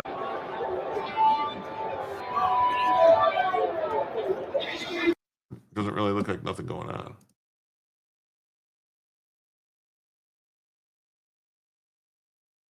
All right, on to the next story. We've got a judge blocks the Trump policy to detain illegal alien children turning 18 in adult facilities. So what was happening is any of these unaccompanied minors that were in federal custody because they had nowhere to go, they were just in a state facility. Well, once they turn 18, they're like, well, now you're 18. Now you're just an illegal alien. So we're going to transfer you to an adult holding facility. And the judge goes, oh, no. Now it's like they get a free pass. They just get let out. I don't understand this. A federal judge has temporarily blocked a new Trump administration policy to keep migrant children in detention after they turn 18, moving quickly to stop transfers to adult facilities that advocates say were scheduled for this weekend. Judge Rudolph Contreras, who you guys might remember that name if you've been paying attention lately, he was involved in the FISA spying on Trump, Contreras. He was the FISA judge who signed the warrants to spy on Trump. So he's a TDS judge who's completely overstepping his bounds. He issued a temporary restraining order, which the Supreme Court already told these guys are not supposed to be doing this. Yeah, show the law, Judge. Yeah, the law actually states that they're supposed to be detained. It technically says all illegal aliens shall be detained. That's what it says.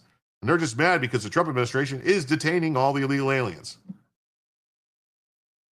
They can deport an 18-year-old just as easy as everyone else. But yeah, see, that's the thing. Like once they're 18, they can go to a detention facility and then deport them. But the reason they're fighting is just they want them released into the wild. So then you got to find them again.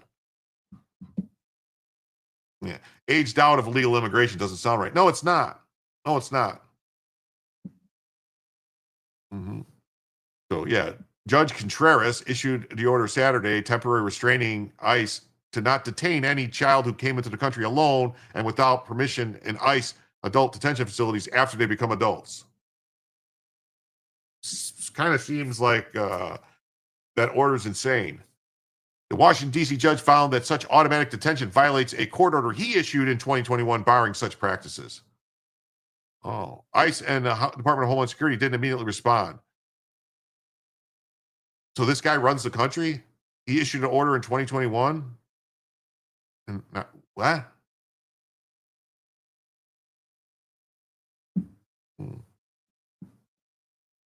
Sorry, semi-zone watching Portland Andy. I didn't see anything. I just was watching. I just had Portland Andy on. I didn't see nothing going on there. Just like people standing around.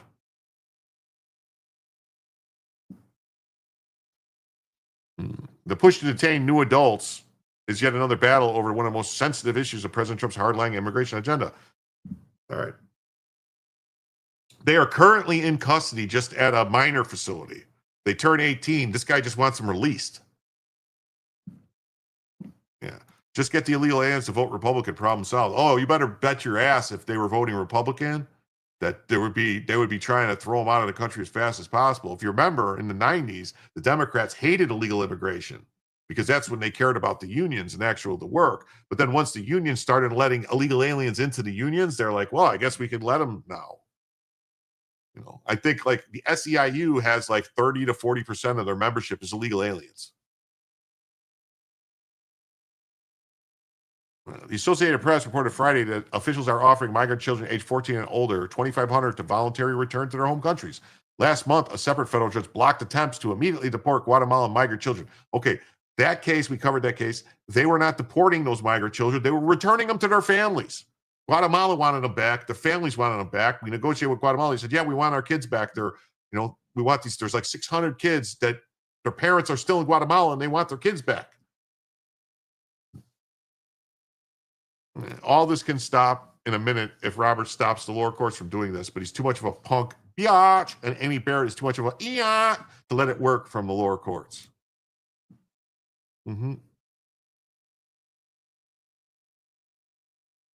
Yeah.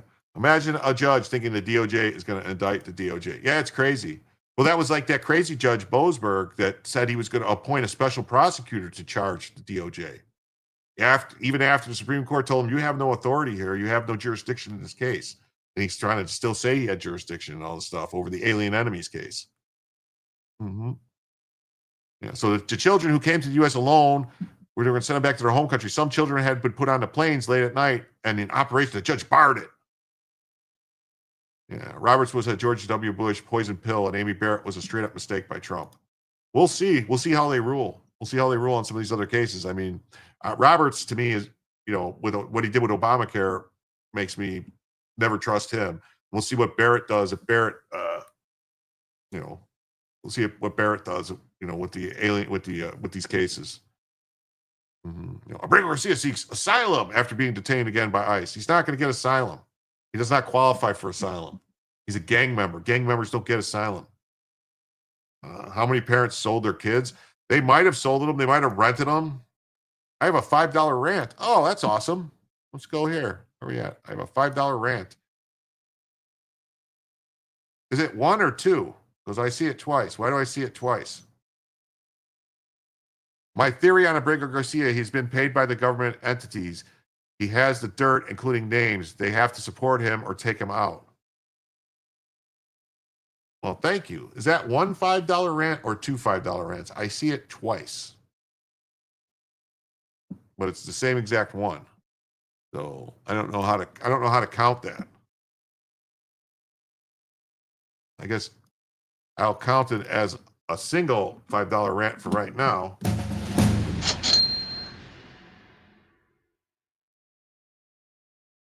So we're now $40 away from a second additional hour. Where are we at? We have 35 minutes left to go unless we hit the $40. You see once? All right, cool. Okay. You only see it one time? I don't know why I see it twice. I don't know. Something weird going on with StreamYard. Probably something glitched with StreamYard.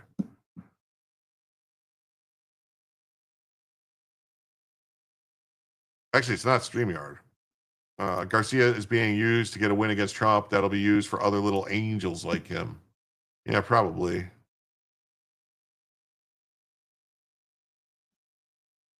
Okay, I refreshed. Now I only see it one time. Okay. All right. Ready. Mm-hmm. All of these are pieces of the same general policy to coerce immigrant youth to giving up their right to seek protection in the United States, said Michelle LaPonte, a lawyer for the American Immigration Council, one of the groups that asked Contreras to intervene in a filing made just after midnight Saturday. It's weird that these orders come in after midnight, and you're not sure if I mentioned this. I just read that the judge, Bronco Troops, is a Trump-appointed judge. Well, I want to point out, for anyone that's not aware, is that it's a Trump-appointed judge in Oregon, in the District Court of Oregon District Court. So that means that the judge had to be approved by the 2 senators for Oregon. So just like the senators for California or the senators for, Delaware or New York or any of these Democrat states, they're not going to sign off on any judge for Trump that's not a leftist. So no matter what Trump thinks that, whatever people say, oh, that's a good judge, whatever, they know who these people are. That's the one thing the Republicans never can seem to do right, is they can't recognize when a judge is messing with them. Oh, what's this? $10 more. What? Oh, Coggins. Here's to another hour. Let's effing go. Phil Coggins for 10 over there on Rumble. So here we go. So now we are $30 away from a second additional hour. Mm-hmm. Yep. $10. Duck Fat. Evening, Duck Fat. Thank you for the 5, Duck Fat. Mm-hmm. Unaccompanied children are held in shelters run by the Office of Refugee Resettlement, not ICE, but Health and Human Services. Contreras' 2020 order instructed federal officials to release minors who turn 18 from those shelters to the least restrictive setting available. So we're just supposed to put them out on the street, or do we have to provide them with housing allowances and food and all this other stuff. He ruled that is what is required by federal law as long as the minor isn't a danger to themselves or others and isn't a flight risk. Minors are often released to the custody of a relative or maybe into foster care. But lawyers who represent unaccompanied minors said they began getting word in the last few days that ICE was telling shelters that children who were about to turn 18, or even those who had already approved release plans, could no longer be released and would be taken to detention facilities, possibly as early as Saturday. What ICE should do, which would have been smart, say, okay, so you release them, and then you tell them they have to report to court because they're an illegal alien, and they report to court for their check-in, and then you arrest them then and just put them in detention. And then the judge, you just do like a workaround. ORR has many rules I didn't agree with. I did the job, but they didn't trust me. Oh, Office of Refugee Resettlement. Okay. Mm-hmm. Mm-hmm. One email from ICE, so they could no longer be released and would instead be taken to detention facilities as early as Saturday. One email from ICE asserted that new adults could only be released by ICE under a case-by-case basis parole authority for urgent humanitarian reasons or significant public benefit. From March through September, ICE has paroled fewer than 500 people overall. Don't parole anyone. No more parole. The plaintiffs argue that release on parole is all but a dead letter, and that the children aging out of shelters would experience lasting harm from unnecessary and inappropriate adult detention in jails that might be overcrowded or in remote locations. They can always go home. You know, they don't have to go home, but they can't stay here. How's that? Yeah, a freaking Federalist Society is responsible for bad judges, including Kavanaugh, ACB on the Supreme Court. Hopefully he ignores them this term.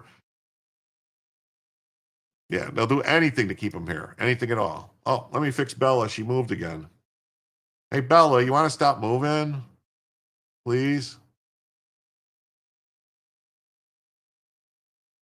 Can you guys see her all the way now? I think so, right? There you go. Bella, Bella, Bella, Bella. You're giving too much information on who I used to be? Yeah. I don't know. Plaintiff said especially true because some of the clients they cited had been victims of trafficking or had been abused. Yes, they were victims of trafficking. They were trafficked up here. Or they've been neglected or abandoned by their parents. Their parents are probably at home and want them back. U.S. border authorities have arrested children crossing the border without parents more than 400,000 times since October 2021.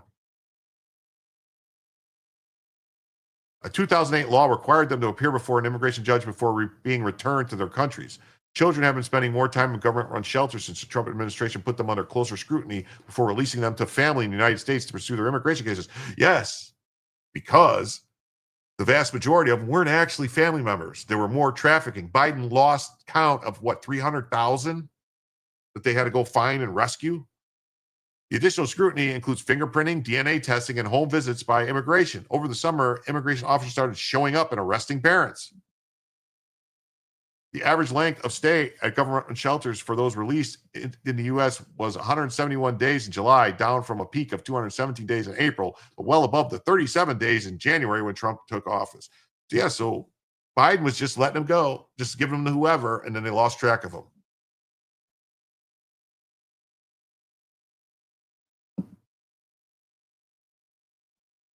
Okay, on to the next story. I don't know if you guys have been paying attention to this stuff about the Democrat candidate for Attorney General in Virginia, but oh, buddy, this is crazy.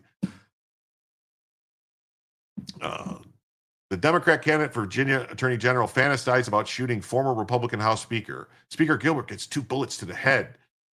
That's what this guy, I'm quoting this guy. Yes. This is live. Clockwork Orange. Not a rerun. This is live. These shows are I do these shows every night at 10 p.m. I just started on Twitch. I do a news show every night at 10 p.m. Usually runs minimum of 2.5 hours, depending on if we get donations that go, it's $75 to add an hour for each hour. So this is just news. We covered a bunch of stuff earlier on ICE stuff. This is a new topic on the person running for Attorney General of Virginia.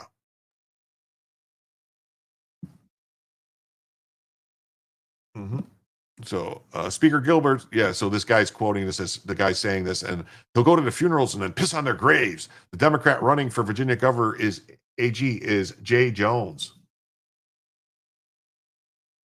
Mm-hmm. This is what he wrote. These texts got exposed. They say nice things about everyone, Law. Those guys die before me. I go to the funerals and piss on their graves. Send them out a wash and something. Three people, 2 bullets. Gilbert, Hitler, and Pol Pot. Gilbert gets 2 bullets to the head.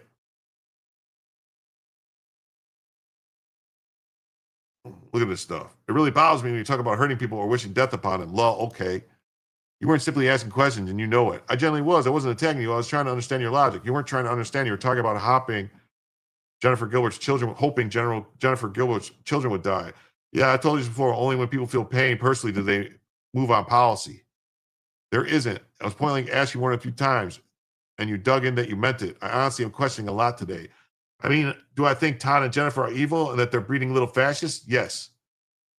You know, Dem AG nominee fantasizes about shooting former Virginia GOP speaker. On August 28th, I had a text conversation with Jay Jones, and he said he was not just disturbing, but disqualifying for anyone who wants to seek public office. Jay Jones wished violence on children of a colleague and joked about shooting them. This is crazy. The representative who received the text said Jay Jones. So it was a representative, an elected representative that received the text. This is crazy. It's always live. Never Memorex. It's always live. Never Memorex. The text make it sound like it's a setup he's going to say. Well, this is somebody he knows that he's friendly with. And he admitted that they're his. He tried to say like, oh, I wish I never said it.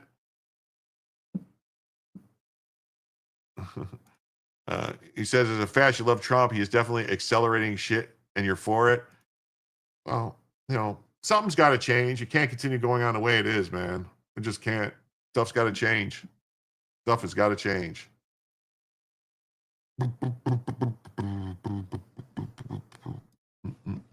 But so you know, I do these shows every night, just about every night at 10 p.m. Eastern time. They go from like 2.5 to 4 or 5, 6 hours, whatever.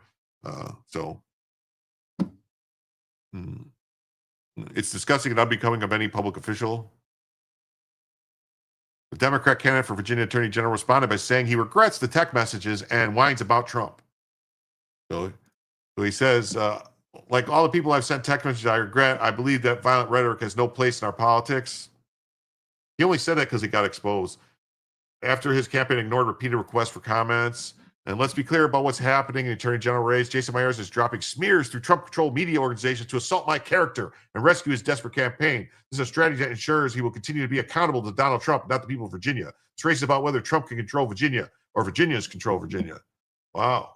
Well, that's his story. That's his story. You know, and then you got Tim Pool, you know, basically saying a Democrat calling for the death of Republicans' children and saying he'd put 2 bullets in his head. I wonder why there's a moral worldview that goes, oh, wait, they're killing conservatives. They're already killing conservatives. Yeah, of course, it's Trump's fault. It's always Trump's fault. It's on Kodachrome, definitely. Brian Olenkamp says, who wants to split the last 30 with me for an extra hour?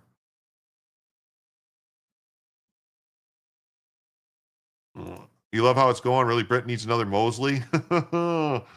Something's going to happen in Britain. I mean, it just doesn't look. I mean, that rally that they had, that Tommy Robinson had with the millions of people,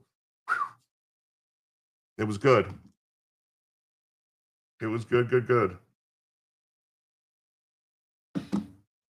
Mm-hmm.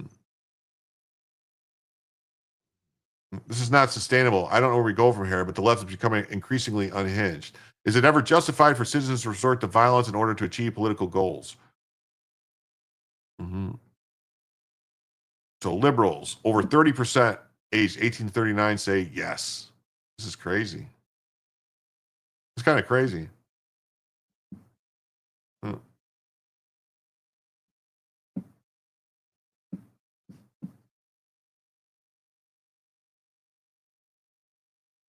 That's Root says, here are screenshots of some of the texts that the Democrat nominee sent in 2022 threatening the former GOP speaker.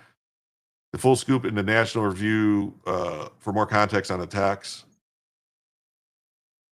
The private messages are a disturbing glimpse into how Jones, who is looking to oust incumbent Republican Attorney General Jason Miyares this fall, describes his political adversaries in private conversations. So we're gonna, basically just all this stuff, and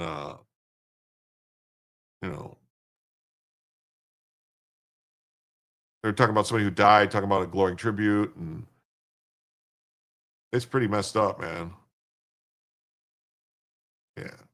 Oh yeah, I know liberals. But here's the thing, dude. I don't think there's any liberals left in the Democrat Party. I think the liberals are all came over to Republicans or independents now. You just got to remember that. Tactical assessment. Red Chinese victory. Impossible. Communism is the very definition of failure.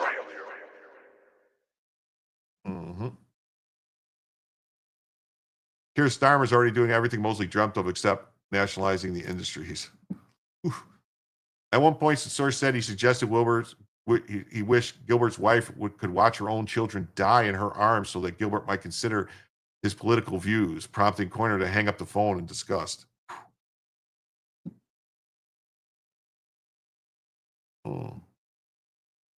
Oh, there we go. Rogue Thought came in and said, thanks for the stream, Jim. Brian, here you go. So Rogue Thought came in with half for the 15 for the extra half hour. Or extra hour, I mean. And so that takes us to 15 now.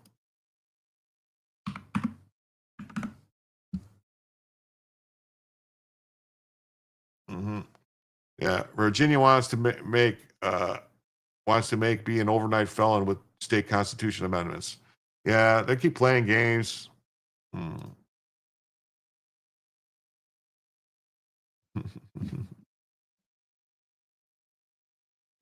No, the problem is you pussy ass conservatives. I'm not really a conservative. I'm more of honestly, I'm like libertarian-ish, man. I mean, I'm like, there's certain things I don't want all fucked up, but I'm more of like, I don't like the government at all. Perfect. I almost need to put Jim on my payroll as much as you don't. You do, Brian. You are like my biggest you're my biggest patron, right? That was what it would be called. And thank you so very much. I forgot these for you guys. America will never fall to communist invasion.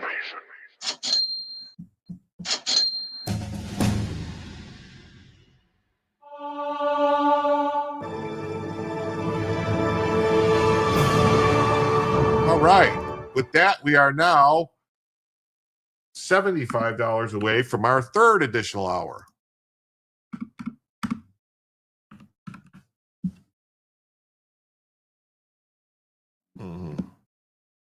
You prefer to serve term conservatarian? I do. You said something. The mods are checking your message. I don't know. Is there a? Let me see. Oh, here we go. Sorry.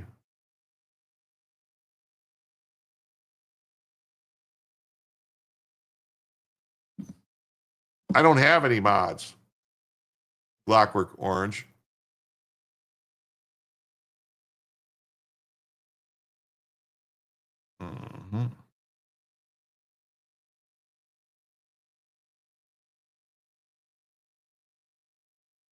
I don't know how to make somebody a mod. Oh. There, I'll make that guy a mod. You know what?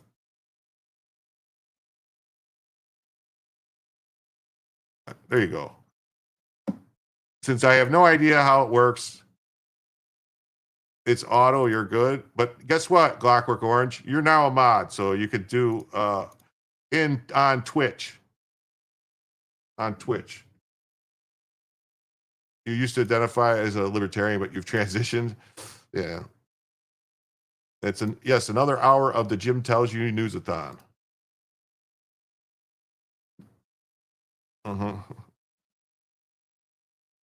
All the folks in blue are considered mods. Yeah. Well, no, you're cool. Now the only two people that are in Twitch are now mods. So there you go. You're both mods. So mod yourselves crazy. Have a good time.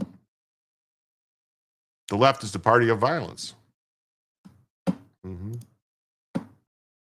You got J.D. Vance saying the Democrat candidate for AG in Virginia has been fantasizing about murdering his political opponents in private messages.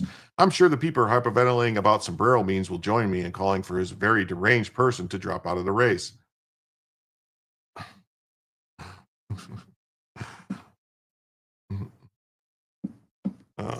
Beautiful Messy Ball says, I consider myself an individualist. Mm-hmm. Mm-hmm.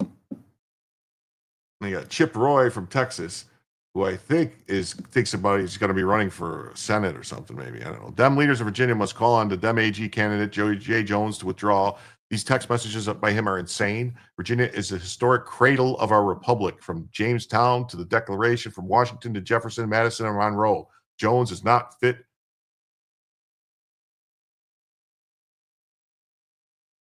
to serve.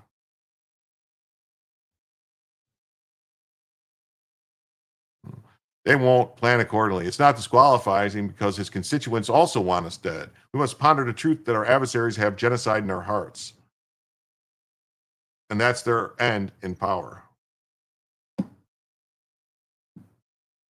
This guy says, read all the text. He not only says he wants to kill them and piss on their graves, he then explains his reasoning, saying that the only way to move people on policy is with violence.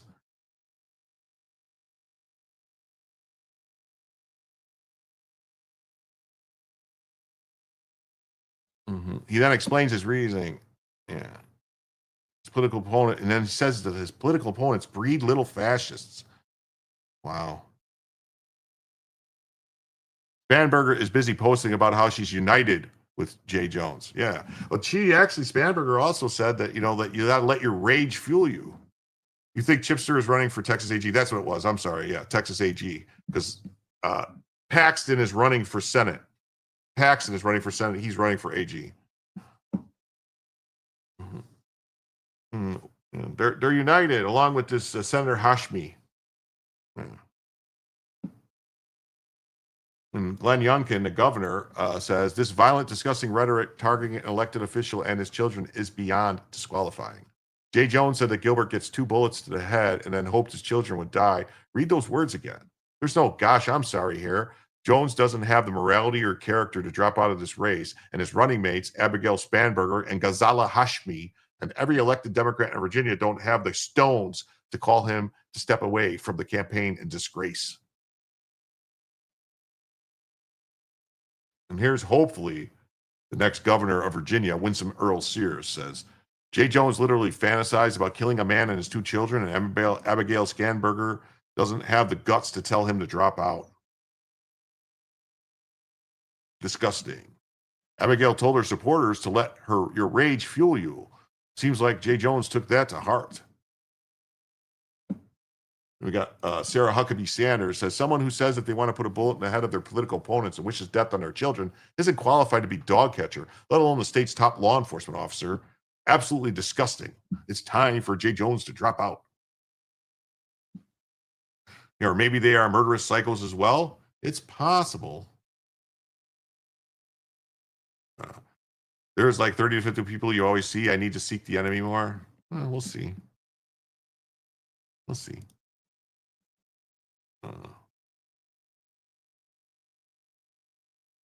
Well.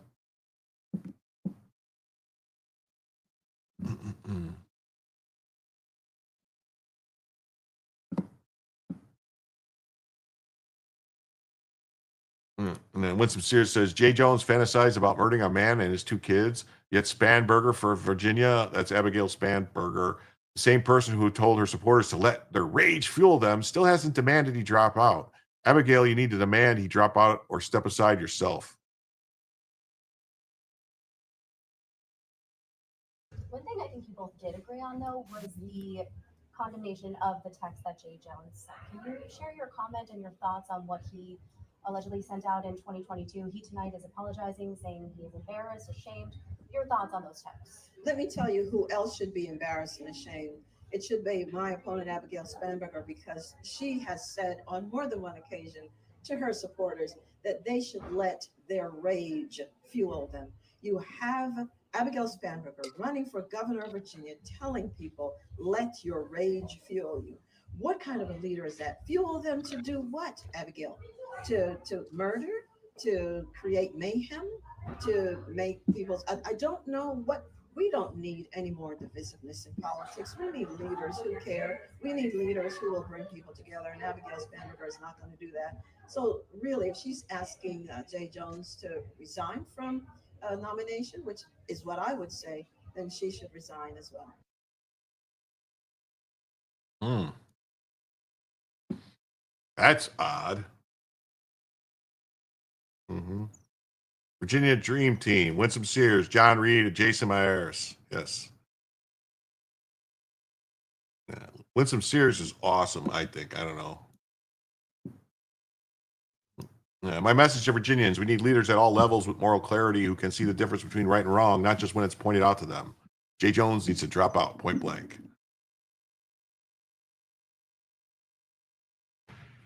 It's gone too far. You can't call a woman who looks like me racist and then dial back the rhetoric. You can't do what Jay Jones did, text about killing a Republican politician and his kids, and then dial back the rhetoric. You can't pretend they, them is a pronoun and then wonder how people lose touch with reality. And you can't normalize radical policies and prejudices that lead people to kill those they disagree with. Folks, you can't hear Abigail Spanberger on video say, let your rage fuel you, and think that's leadership. Is that what we want? Is this what we want our politics to be? Rage? Of course not. It's time to bring back common sense and common decency. And as a Marine, you have my word. That's what I'll do as governor of our great Commonwealth of Virginia. Huh. That's great. I hope so. I really hope so. You know.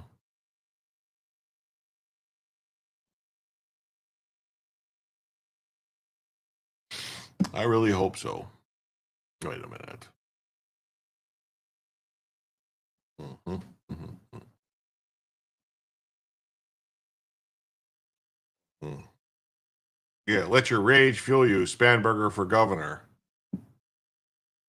Mm-hmm. Holy shit. Jay Jones went even further than wishing to murder them. He went on fantasizing about the own kids being murdered and watching the wife holding their dead baby bodies. He must get out of the race. He's a sick freak.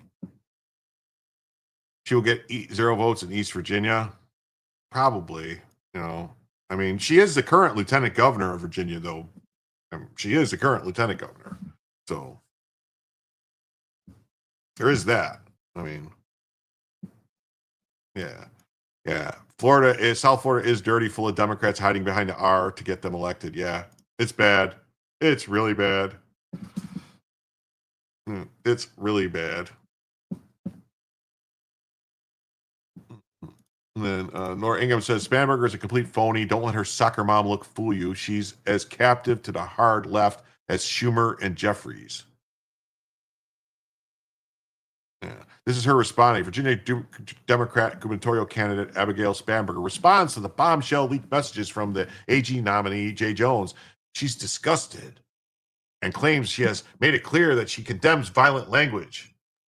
Your stump speech calling rage pretty violent to me, though it's incredible to watch how quickly you threw him under the bus. I guess the old saying is true after all. There really is no honor among thieves. Yeah, she says, after learning these comments earlier today, I finally spoke with Jay about my disgust with what he had said. I made it clear that he must fully take responsibility for his words. I also made it clear that as a candidate, as governor, I will always condemn violent language in our politics. So that's her words. But let's hear. Let's hear. This is her words, though. That's her words, what she's claiming now. Let's hear her words when she's actually talking. Let your rage fuel you. Every time we hear a new story, we let it fuel us. Every time we turn on the news, we let it fuel us. Every time something bad is happening, we say, oh, that's motivation. I'll tell you this, I have an opponent who's incredibly motivating. Let your rage fuel you. Whoa, so she hates black people. Wow, I can't believe she said she's a racist and she hates black people. She said her opponent makes her rage. Yeah. Did she call on them to drop out? Did she endorse Maris? No, then she's an unserious political hack. She's as fake as the rest of the Democrats. She's the one fanning the extremist flames on her stump speeches. Jay Jones's rage was certainly fueled. I'd say so. Yeah. And just remember, they shot the president. They killed Charlie Kirk. They threatened to kill Kim Taylor. And they said they'd kill me at the next rally, then my kids. And now we learned that Jay Jones repeatedly said he wanted to kill Todd Gilbert. Is this what letting your rage fuel you looks like? Michael Knowles says, Jay Jones needs to drop out so the Virginia AG race immediately. Anyone, any donor, any consultant, any organization that continues to support him is implicitly endorsing the murder of Republicans and our children.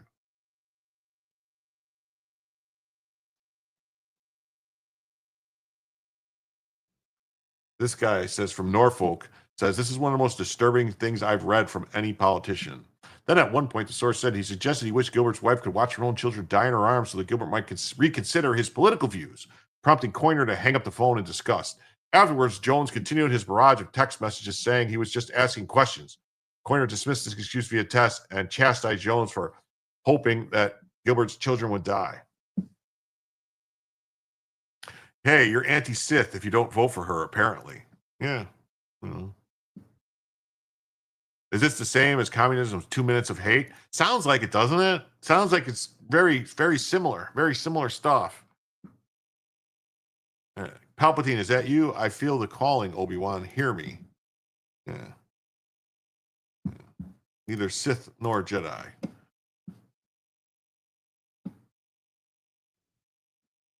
Got this one. Well, I got to close some tabs.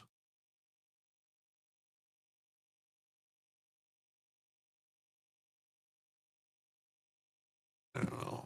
Leaked text message from the Democrat Virginia Attorney General revealed he fantasized about shooting the former GOP House Speaker. This is the guy right here. Is fair play okay now? I don't know if it's okay now. Violent sociopaths. Yeah. Days without radical leftist violence. 0. Okay, let's see here. Let me double check. Let me look in. We'll check in real quick just so everyone could see. There's really nothing going on. This is Portland. Just, doesn't really look like much. So, I'm keeping an eye on it.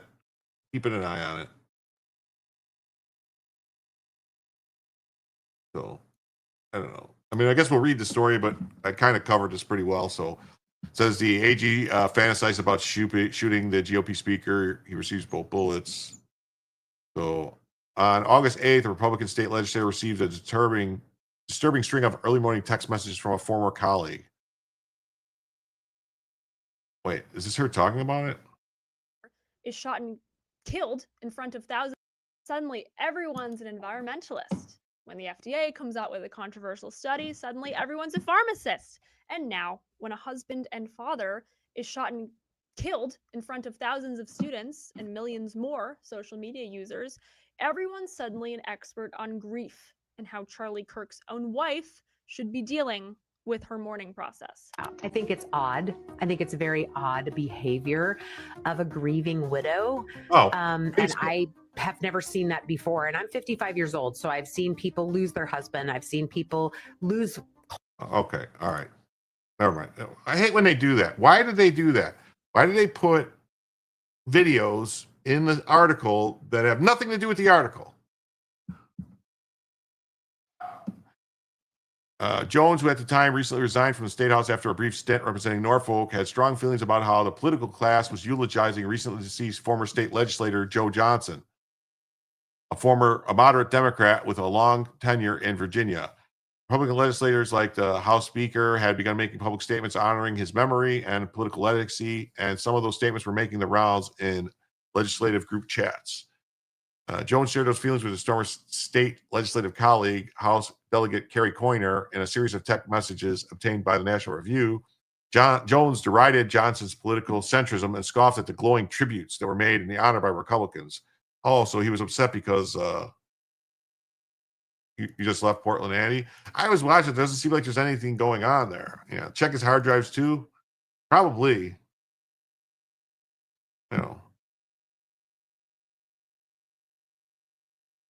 So Megaphone Bitch was released, but not her megaphone. So she's yelling at the top of her lungs. Why are they released so fast? I don't understand. You would think they at least get to spend a night in jail. Oh, never mind. Somebody gave her a new megaphone. Really? Conversation took a dark turn.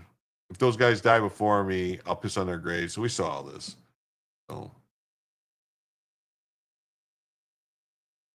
So then you got the Attorney General releases a statement after the texts were brought to light. Attorney General issued a statement on Saturday following. So why is the Attorney General can run for more than one term, but the governor can only run for one term? Seems weird, right? According to National Review, the politically right-leaning publication, Jones sent text to a former colleague in the House that talking about the people. Fellow Virginians, Attorney General is the chief law enforcement officer of Virginia, and law enforcement must be neutral, nonpartisan. It must be done with character and integrity. That is the only way every Virginian can trust they are safe. With the recent revelations, it's clear that Jay Jones has proven he is reckless, he is biased, he's willing to trade his integrity away, disqualifying himself from ever serving as Attorney General for Virginia. Before last week, we knew Jay Jones had dangerously soft policies on criminal justice that put the lives of ordinary Virginians at risk. But now he's made it no secret about his radical understanding of power. He wished for the violent death of political opponents, and then he fantasized about his opponents' children dying in their mother's arms. When he confronted with how despicable that is, he doubled down, saying that kind of grief and pain would be a good thing if it advanced his political views. This conduct is disqualifying. Putting politics aside, one has to be coming from a dark place to advocate for the murder of a colleague and their family. As a prosecutor, I've sat with crying victims. There's no sound more haunting than the cries of a parent who's lost a child. I've seen their pain, held their hands, and witnessed the devastation that violent crime leaves behind. No one should ever have to endure this kind of loss, least of all to advance a political agenda. Wow, that's crazy. Shit, did I forget to do that? No. All right, so the goal's about to end. And it just did.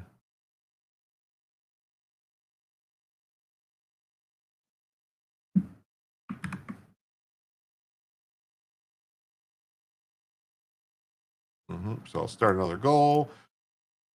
15 super chats, $5 for 1 hour, just to see if we want to go for a third additional hour.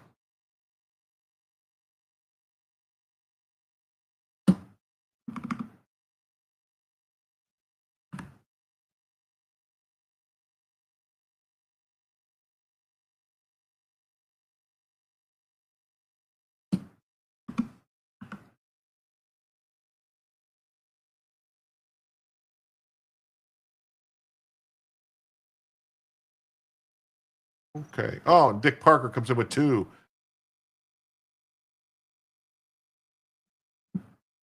And says, I'm sorry, Mrs. Kirk did not regret his death.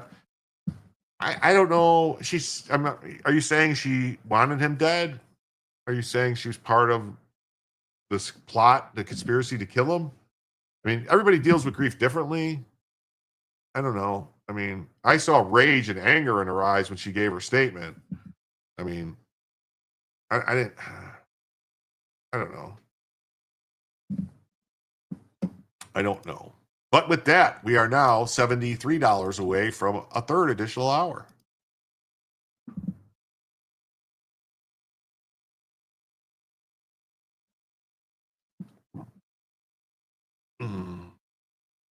You think so, Dick? She had fake crocodile tears? I mean, how?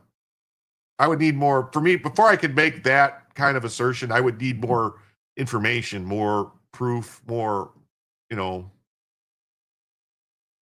mean, she saw him get murdered in front of her and her kids. I mean, that's got to mess you up in the head. Retired Burr says that's a horrible post, and Vince says, "Sorry, Dick, I disagree wholeheartedly."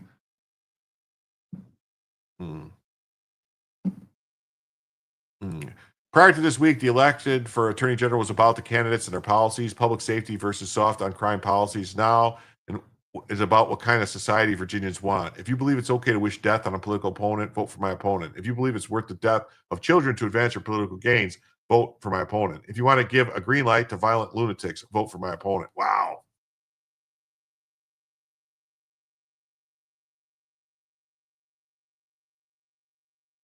As Attorney General, I took an oath to protect Virginia, and regardless of whether they are Democrat or Republican, whether they like me or hate me, voted for me or not, my job is to stop violence, to protect innocent lives, to keep people safe. I cannot imagine someone running from his job who advocates for violence. Turns out, what? It turns out she wasn't there. What? Yeah, she was in Arizona with the kids. Wait, I never said she was sitting there with the kids. That the kids were there and saw it all. You're telling me that's not true? Oh. Hmm.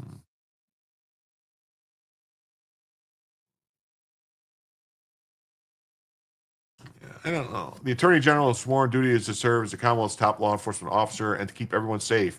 That is his job, and I will continue to do that for the people of Virginia. Wow. And then this guy says, this is his response. So you tell me if you think this is adequate to get out of what he said. Okay, Kay Michael says he wasn't there. She wasn't there. She flew from Arizona to Utah. I don't know why was everyone reporting that she was sitting there? It's just anyway. Says I take full responsibility for my actions. I want to issue my deepest apology to Speaker Gilbert and his family. Reading back those words make me sick to my stomach. I'm embarrassed, ashamed, and sorry.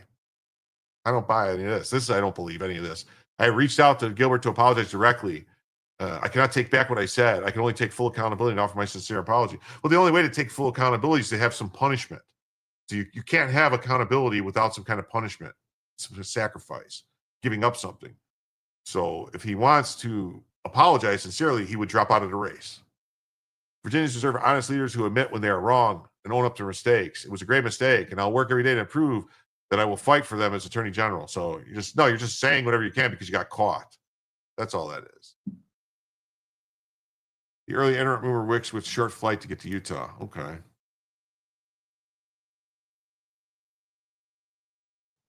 You don't know why they said his kids and wife were there? That is weird, though.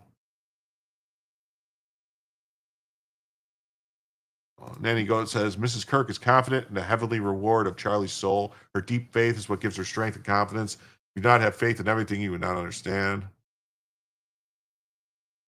Because yes, they said she was there with the kids. That's what they said. I don't know.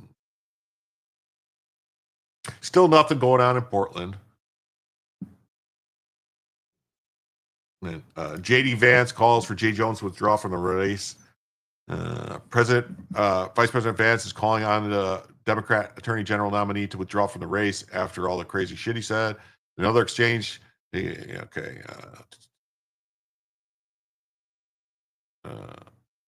Republicans echoed the demands. Lieutenant Governor nominee John Reed said Democrats have a violence problem. Speaker Mike Johnson, Speaker of the House, said the texts are plainly disqualifying and urged them to withdraw.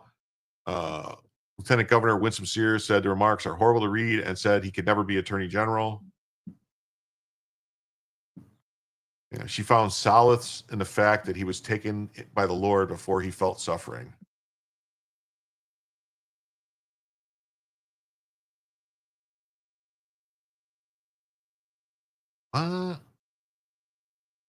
Wait a minute. What? Honestly, I think he cheated on her and she threatened to ruin everything unless they took him out and put her in charge.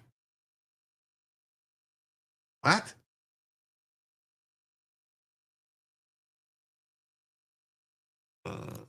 J. Ace Sweet says, I think she came off as legit and had to be strong in the spotlight. I mean, I thought I saw someone who was in a lot of pain and suffering. And when she gave that speech, like that first speech where she was giving it, talking about all the stuff, it seemed like maybe she might have been on, like some kind of medication or something.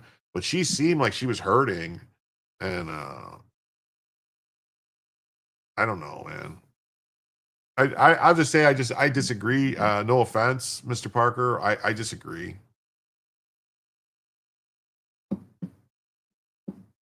Hey, what's up, RBM? Democrat governor candidate Spamberger said she spoke with Jones about her disgust with the comments, and that he must take responsibility.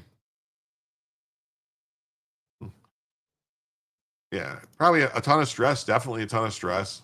You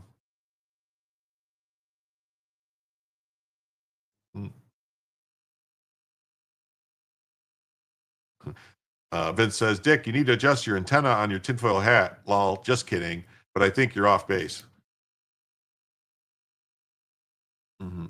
Lieutenant Governor nominee Ghazala Hashmani and Jones's campaign did not reply to request for comment. Well, Ghazala Hashmani is also a wackadoo leftist, so she probably agrees. All right, on to the next story.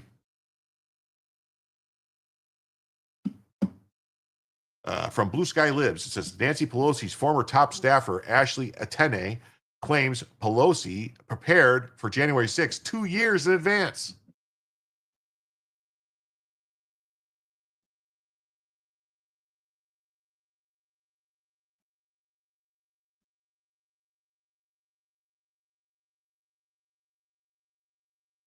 Forward looking. We were planning when I was working for Pelosi. I don't know that this has ever been made public, or I've never said this publicly, but planning for a January 6th type of an event 2 years before it happened. Wow. That's interesting, isn't it? They were planning it 2 years in advance. This is 2025. Immediately out of the gate, claims such as this should be met with prove it if you cannot be proven with receipts. Then don't give it any credence. This guy says is like, that is proof she worked for Pelosi. It's what the federal rules of evidence call a statement against one's interests. Yeah, it kind of seems relevant. One would hope for a follow-up question, but there was none. It was late night Friday, October 3rd. This is disingenuous. January 6th type event. What does she mean? They were planning. What were they planning? That's what's more interesting instead of a fake gotcha. Yeah. What were they planning? And the lectern guy says, so we have Nancy Pelosi in an SUV saying she is responsible for January 6th on video. Pelosi's daughter was there on January 6th filming a documentary.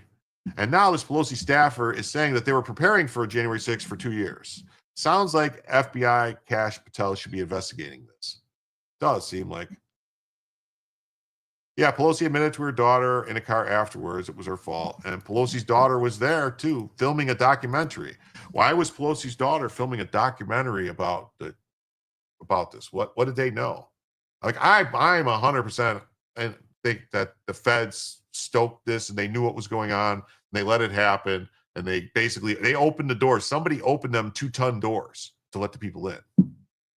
And it's just weird that the same guy that was running the FBI in DC's office handling this was the guy that handled the Whitmer Fednapping hoax in Michigan and then got transferred to DC to run the same thing there.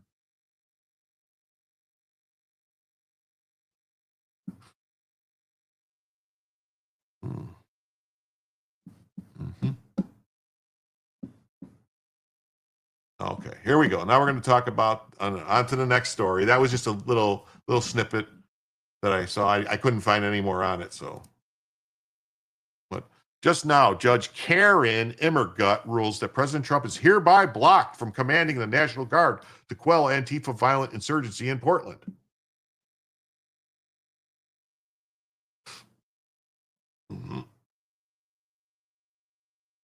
We have big problems. Look at this. This is the judge. Oh, what do you know? Yeah. You're going to tell me that that's just a Trump appointee. Yeah, approved by Senator Wyden. And who's the other senator that from Oregon is that woman? What's her name? Maggie Hassan, right? Is that her? Hassan? Or no, is that she from somewhere else? I don't know who the other one from Oregon is. I know one's Wyden.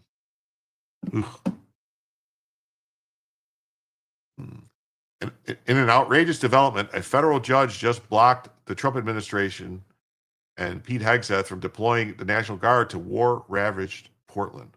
Merkley, yeah. I'm sorry, yeah, Merkley.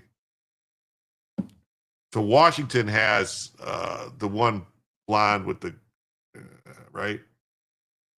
I don't know. It's hard to keep track of all these senators.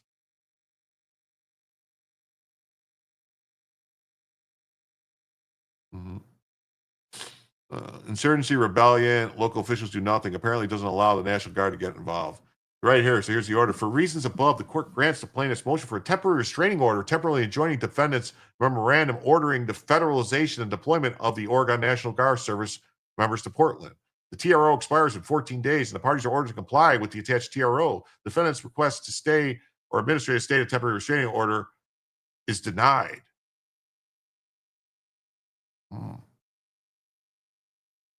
Yeah, we'll see. Yeah, so this is what's going on there. No, yeah, no, you can't do this. Yeah. So the higher courts need to overturn this immediately. Is the president of the United States allowed to defend the homeland or not? Meet the judge. Here she is. Federal judges blocking National Guard deployments to protect federal facilities is judicial activism at its worst. The Insurrection Act clearly empowers the president to act when local authorities fail to suppress rebellion against federal law. Portland's ICE facility faced months of violent attacks, Molotov cocktails, blocked entrances, assaults on agents, while Oregon's leadership stood idle. Senator Wyden has lived in Manhattan for 20 years. Well, then why do they keep voting for him? Yeah. You don't buy the Senator approval crap. That's a courtesy, not a procedural law. If I'm wrong, show me. No, it's not. It's not. It's all just Senate, like, blue slips, it's called, and it's senatorial bullshit, which they could just get rid of. You know, because that's what's basically been blocking all Trump from appointing these people to the as U.S. attorneys. You know, yeah. Trump already has 21 Supreme Court wins. Let's just keep adding them up. Yeah, well, I mean, this is going to have to go to Supreme Court. They're going to have to turn it down.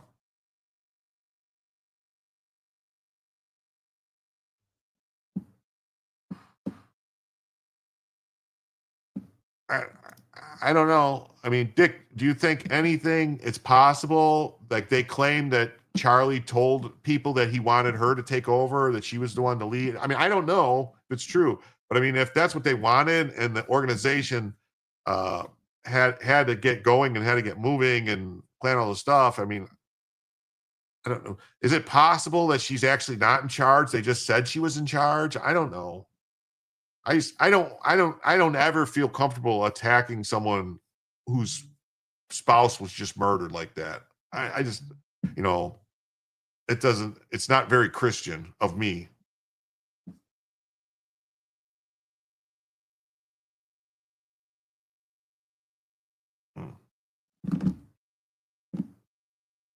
The temporary injunction by a Trump-appointed judge contradicts Title X authority and emboldens lawless mobs. When blue cities refuse to uphold basic order, federal intervention isn't optional, it's mandatory. This ruling exposes DC's hypocrisy. They'll sue to block Trump troop deployment, but won't lift a finger to actually stop the insurrection burning federal property. The legal double standard is getting ridiculous. Yeah. The Oregon U.S. District Court Judge Karen Immergut, Trump appointed, has blocked the Trump administration from deploying the National Guard. Her decision was based on the argument made in the complaint that this was unlawful and unwarranted. What? The president exceeded his authority, and that there's no proof that the containment of the protests could not be done with regular forces. There was no need to bring in the military. This is exactly what the Supreme Court has told them they're not allowed to do. They're not allowed to second guess the opinion and the decision of the president. They're not. That's not a judge's place to do. They have to take the facts that the government presents. That's it. Judge Immergut granted a temporary restraining order that expires in 14 days. This is beyond ridiculous. Breaking news now. A federal judge has ruled on Oregon's fight to block the Trump administration from sending National Guard troops into Portland. Let's bring in Julia Vargas Jones. What did you learn? What did the judge say? Well, basically pressing the pause button on this one, Jessica, for at least 14 days. Those troops will not be able to go into Portland. She says that they will contact, again, the parties the day before on October 17 to see if this would be extended. But basically her decision was based on the the argument made in the complaint that this was unlawful and unwarranted. Unlawful, I will not bore you through all of the details of this, but it's something very similar to what we've seen here in California. It's talking about the U.S. code, that the president exceeded his authority and that there is no proof that the containment of the protests of what was happening in Portland could not be done with regular forces. There was no need to bring in the military.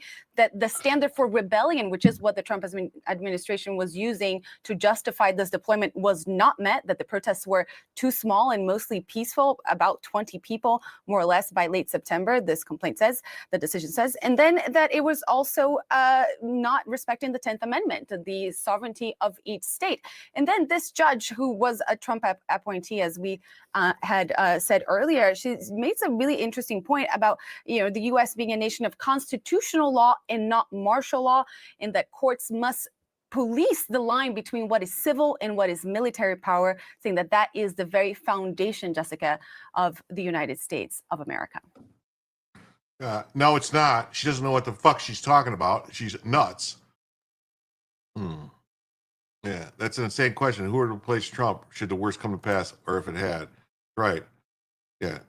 It's not her call, or not whether or not it's needed, only if it's legal. If she has to cite the need, then it's already proof that it's legal. Yeah. 20 people. They're asked 20 people.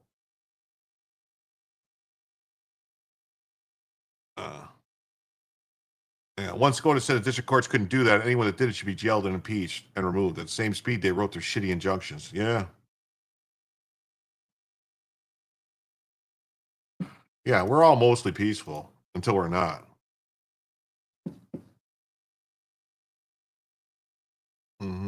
A federal judge cannot overrule or block the president's core authority to deploy the National Guard under federal law. What courts can do is step in after the fact if constitutional violations occur, but they can't preemptively veto the president's command as commander-in-chief. Time to pull a Nayib Bukele. If you don't impeach the corrupt judges, you cannot fix the country. They will form a cartel, a judicial dictatorship, and block all reforms protecting the systemic corruption that put them in their seats. He's right. And here's the Attorney General of Portland saying, we just secured a court order blocking the president's order to deploy federalized National Guard troops to Portland when a federal judge granted our temporary restraining order. What he should do is just send the regular troops then. Okay, you want to play this game? Watch.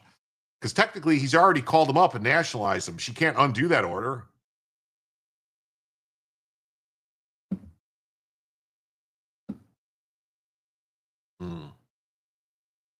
Yeah, secures court order blocking the President Trump's order.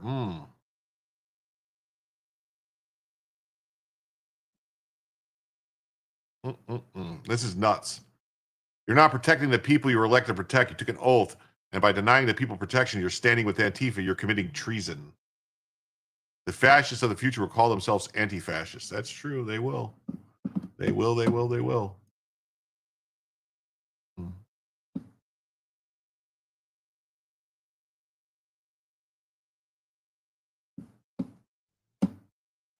Unbelievable. A federal judge has blocked President Trump and Texas from sending the National Guard to restore order in Portland. Local leaders stand by as chaos reigns. It's time to support strong action and law and order.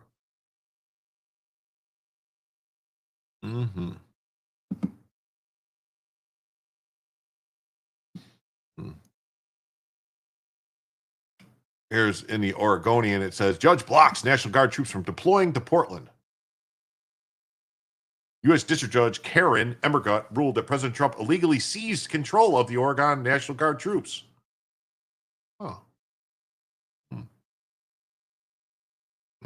The fact that you don't see handcuffs on the judges and AGs gives me pause with Trump's commitment to do what he says, but doesn't do. Well,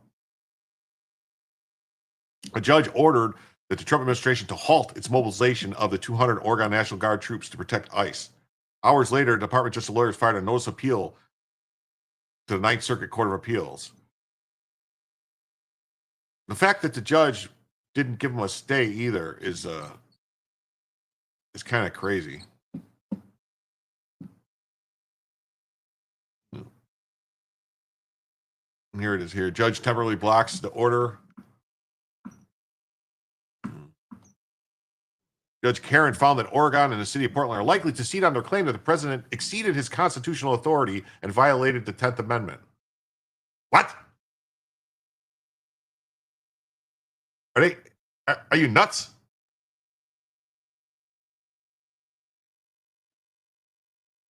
Recent incidents cited by Trump are for protesters clashing with officers are inexcusable, but they're nowhere near the type of incidents that cannot be handled by regular law enforcement forces. That's not her decision to make.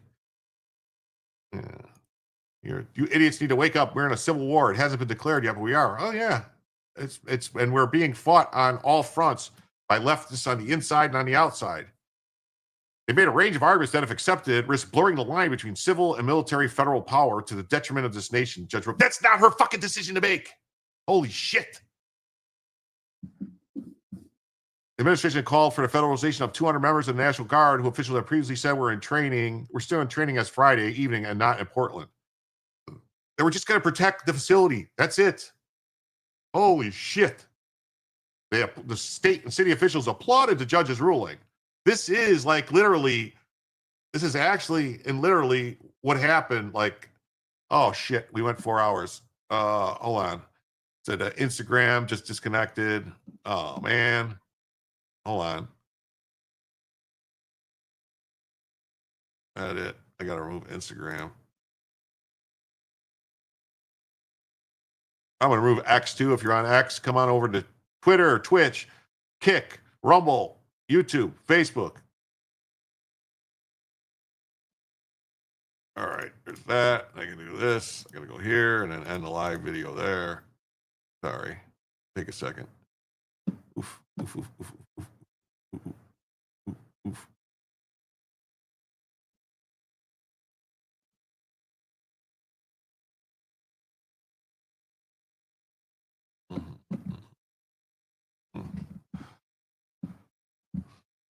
My grandson has been active, but can't tell me what is happening in Oregon.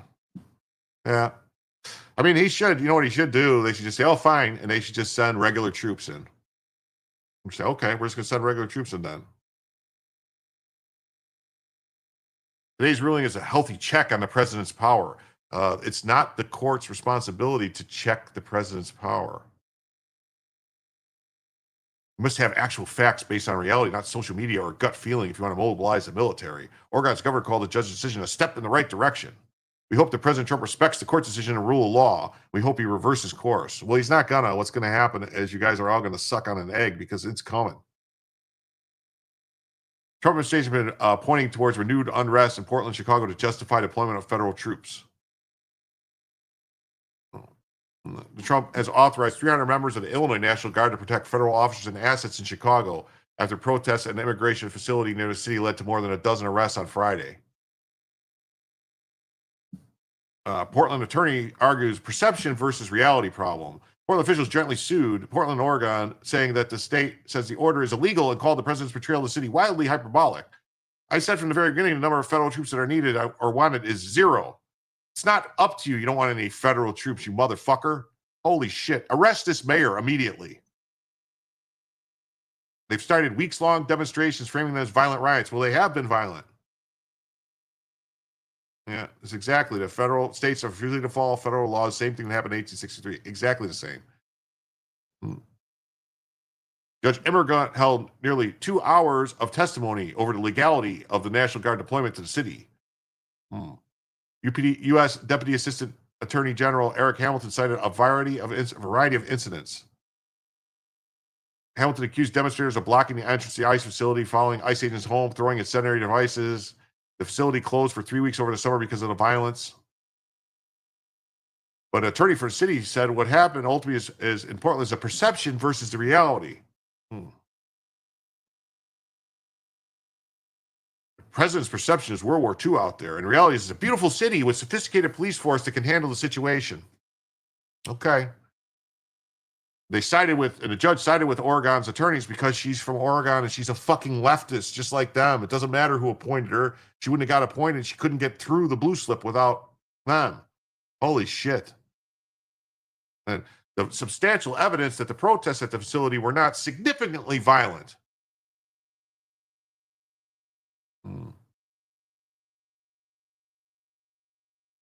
Oregon state attorneys also argued that the use of the National Guard for civilian law enforcement does not fall within the narrow circumstances, including in rebellion or invasion by a foreign nation, under which the president has the power to call the state troops into federal action. It also says to enforce federal law. Oh my God. And they're not using them for civilian law enforcement. They're using them to guard federal property. Federal law also orders this type of action be made through the state governors, and Kotek has fiercely opposed the deployment. That she doesn't have a veto over it, though. And Emmergut said the president was federalizing the National Guard absent constitutional authority. Well, here's the thing. Where's the National Guard in the Constitution? It's not. Oh, it's not in the Constitution. Oh, that's right. It was established by statute, and the same statute that authorized the president to take control of it, to nationalize it. Holy fuck. Judge asked the federal government lawyers whether Trump's use of his Truth Social platform to announce the Portland military operation constitutes an official executive action. Social media post is going to count as a presidential determination that you can send National Guard to cities? I mean, is that really what I should be relying on? Wow. The post reflects his decision-making with the secretary, the federal government lawyers responded. And the attorney general said social media was very fitting with the administrator's previous actions. A court of law is meant to be based in fact, not on social media trolling and gossip. Yeah. If this judge doesn't get impeached, the Republicans are all fucking pussies. The protests have continued outside the ICE facility in Portland this week, with Trump officials promising a surge in federal resources to the city and potential an investigation into viewpoint discrimination by the Portland police. Last month, a federal judge in California ruled that the Trump administration broke the law when it deployed thousands of federalized troops and hundreds of Marines. And the decision barred troops from carrying out law enforcement. They were never carrying out law enforcement in the state. They were protecting the property. That's it. Whatever. Neither outside the Portland facility nor elsewhere in the city of Portland was there unlawful activity akin to what was occurring in Los Angeles, the judge wrote. The judge does not have the authority to make these kind of determinations. Holy fuck.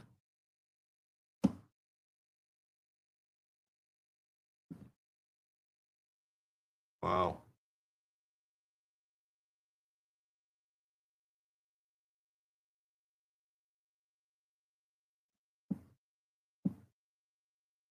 Let's see what's going on in Portland right now.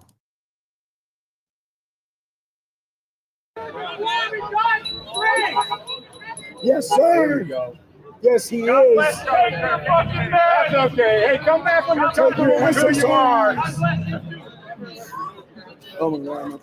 Dude, I know it's crazy. It's like a I got John Mail so bad I can't move. I can have a camera too. Ooh. What a creepy bastard. Dude, it's like so a kid. That's right, Chris. You should be. Though, that's for sure. Thank you. Yeah. Look at that dude right there. Oh, dude, that ain't a dude.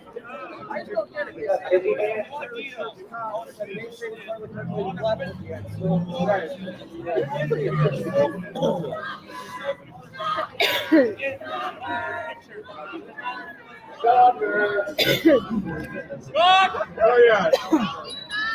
I like how these people think they're the police out here. Oh shit! Oh, Bill. Who? Officer right here? Hey, you know what? Have you ever thought about applying for the police department? Because you're doing a great job, dude. I love it. Dialogue on Who's street? Really?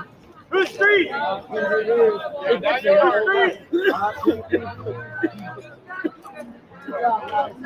Put in the first year. I like to make it hard. Hold on, I'm opening some tabs.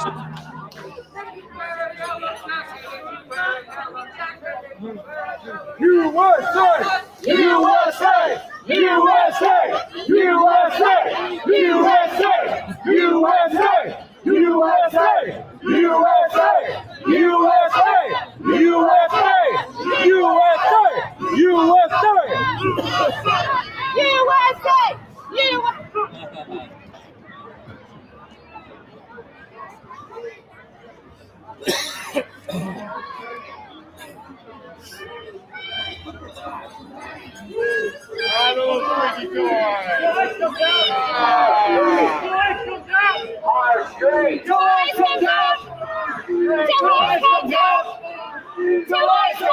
All right. I want to get some stuff here. Hold on. Where we got?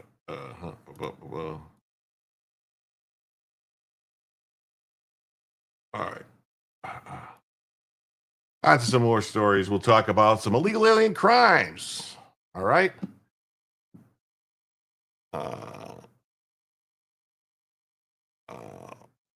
Who's hating black people? What, some idiots? What? Who? What are they talking about? Those protesters hate black people. Those are white people acting crazy. Yeah, it is. Mostly it's white women. Can we agree? It's white women that are the problem?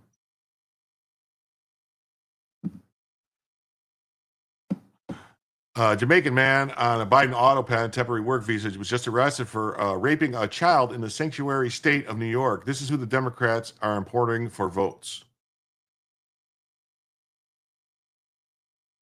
Hard headline just into the newsroom this morning. We are learning that a man from Jamaica here on a work visa has been charged with rape in the third degree in Cayuga County. Deputies say Romando Stone exposed a minor to sexual contact while in the town of Ledyard, just south of Auburn.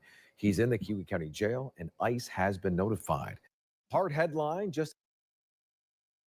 And then we got this one. We got the mainstream media tried to paint this alleged child molester as just a Nashville man. I dug up the case and exclusively uncovered that he was twice deported illegal alien with a prior record. Is Freddie O'Connell going to address this? Let's see what's going to say. In Operation Crime and Justice, an illegal immigrant behind bars in the Davidson County Jail tonight facing child sexual battery charges. And records show that he was actually kicked out of the country twice before, but then came back. Obviously, that is raising a lot of questions, and Fox 17 News' Hope Salmon is live at the ICE field office in North Nashville with more on what she's learned. I spoke with Immigration and Customs Enforcement, who confirmed that 58-year-old Oscar Lara is a man behind bars. They say that the abuse he's charged with spans several years. Yeah, be civilized in the country. Stop being so un-American. Definitely. Crime that leaves such a mark on the victim. Just 9, 12, and 17 years old. Metro Police say Oscar Lara admitted to victimizing all three. According to court documents, the first incident happened in 2020. Where Lara is accused of inappropriately touching a child he was watching. In 2025, court documents point to 2 different instances involving 2 other children. Verna Wyatt has spent years of her life advocating for survivors. They have to work really hard to work through all of the pain and the anguish and the crazy emotions that go with being victimized sexually. Catherine Barkley from the Sexual Assault Center says once a person starts down this road, they don't stop. We see that very often, that if somebody has abused one child, they've often abused multiple. And whether or not they all come forward is a different matter. Wyatt says the impact of this case is worse, thanks to Lara's immigration status and his 2 previous deportations. Crime is senseless, but when it happens when somebody legally shouldn't be here in the first place, talk about messing with your mind as a victim. I mean, all of the what ifs. If he wasn't here, would that have happened? That wouldn't have happened to me. Charges, he has a bond of $115,000. If he is deported again, this will be for the 3rd time. Wow, the third time's a charm, huh? Third time's a charm. Tennessee man is using a loophole through the foster care system to bring illegals into America. Oh, I saw that already. In Operation Crime and Justice, Let's see what else we got here. We got another one. We got Davidson County, Tennessee last week. Illegal alien Oscar Armando Lara, who was arrested for 3 charges of aggravated sexual battery of a victim under 13, has an immigration detainer hold. He was previously deported. What do you know? sexually assaulting 3 girls under 18. Can we just,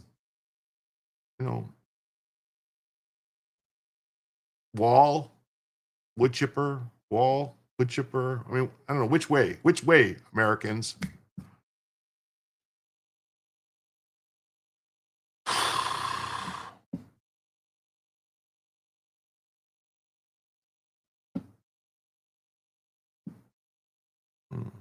Going Prince George's County, Maryland, Carlos Manuel Madrano has been charged with murder, assault, firearm use in a violent crime, and more.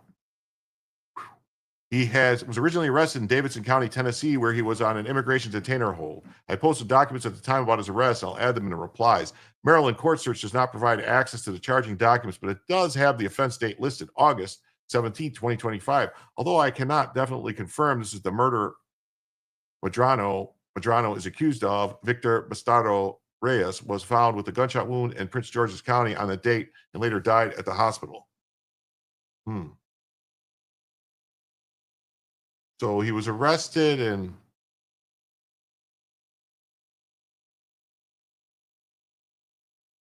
he was originally arrested in Tennessee. Then they let him go, and then he goes and kills somebody in Maryland. I mean, I guess that's why. Yeah, definitely return him to his country, release him. Definitely get from a Pinochet's helicopter tours.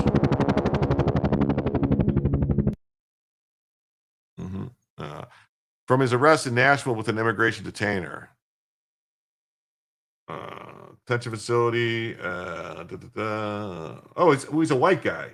So we got that. It's a white guy. And he was Madrano, Carlos Manuel is a white guy. And he's a fugitive from justice.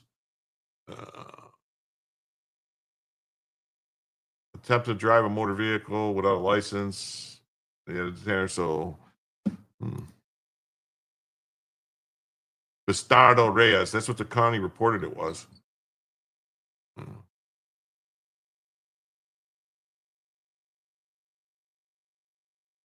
Wait. Did I see this one already? New charges? Wait a minute.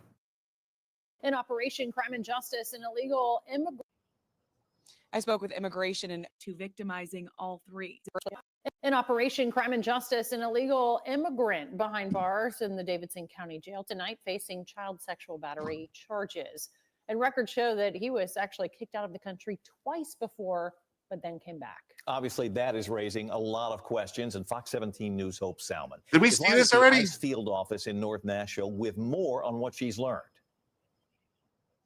I spoke with Immigration and Customs Enforcement who confirmed that 58-year-old Oscar Lara is a man behind bars. They say that the abuse he's charged with spans several years. Child sex abuse is a kind of... I did see this. I remember her. So three counts of battery. Okay, we did see this. This case is worse, thanks to Lara's immigration status and his 2 previous deportations. Crime. Yeah, okay, we did see this. Why how did I get doubled up here? What is going on? I don't know. Sorry. Denton County, Texas, earlier this month, Jeremy Francisco Bodas Disque was arrested for aggravated sexual assault of a child. Let's see. What do we could say here? Let's see. Black brown hair, facility, disposition. He's on an immigration detainer hold. Another white male I see. White guys are so evil. Everyone booked this one. Yeah. Gotta do something about all these white guys. This is the right here. I think this is the HS law enforcement made over 900 arrests during Operation Midway Blitz. Every criminal legally in darkness is no longer your ally. This is that raid of that apartment in Chicago.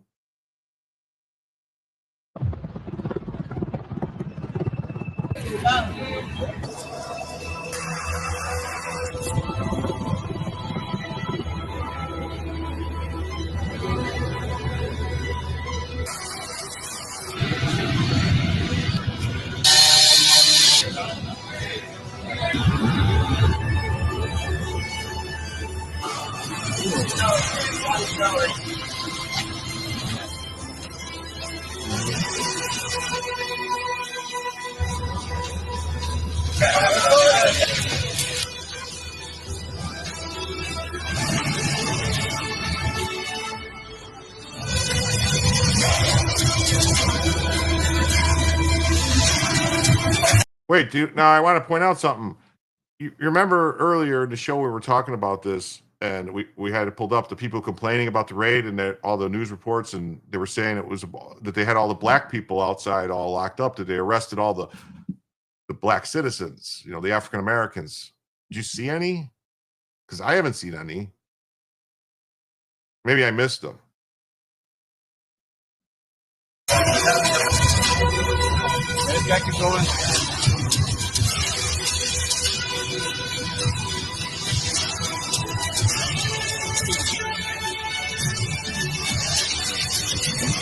Yeah, I guess maybe I'm confused.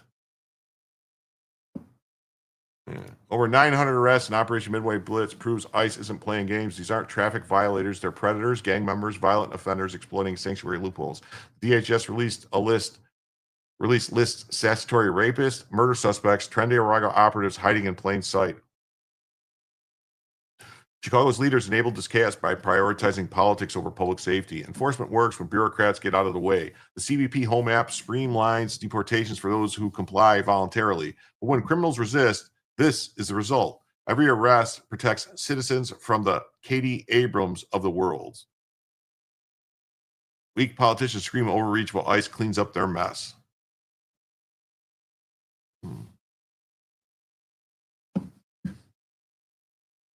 Yeah, Snarf, I agree, man. I'm completely embarrassed. You got this. An immigrant in the U.S. is scared that he may be deported after stealing $2.7 million in COVID relief funds.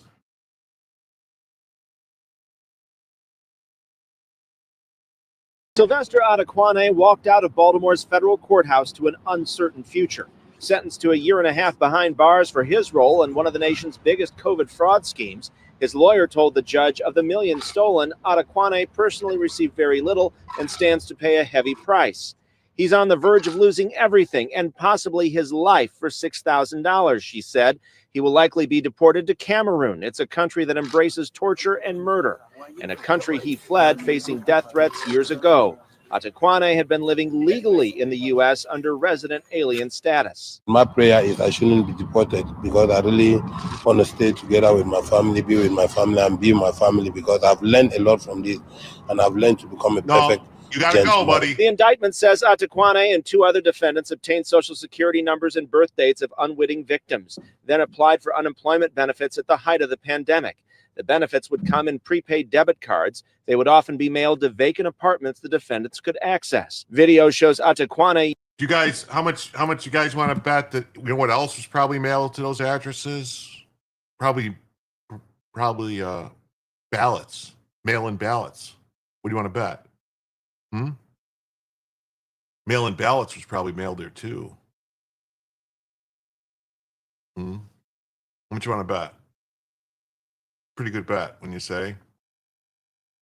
Using the cards to obtain money from ATMs. Are you sorry for what happened overall? I know you did say you wish you'd never done this. Yeah, I'm so sorry about it. I'm so sorry about it. Federal prosecutors say he defrauded one victim with limited mental capacity who was in his care at a group home. The overall scheme involved $2.7 million in fraud and 600 victims, prosecutors say, using COVID relief as a piggy bank to line their own pockets. Co-defendant Gladstone Nyokum got a 54-month sentence. Martin Tabe received 24 months behind bars.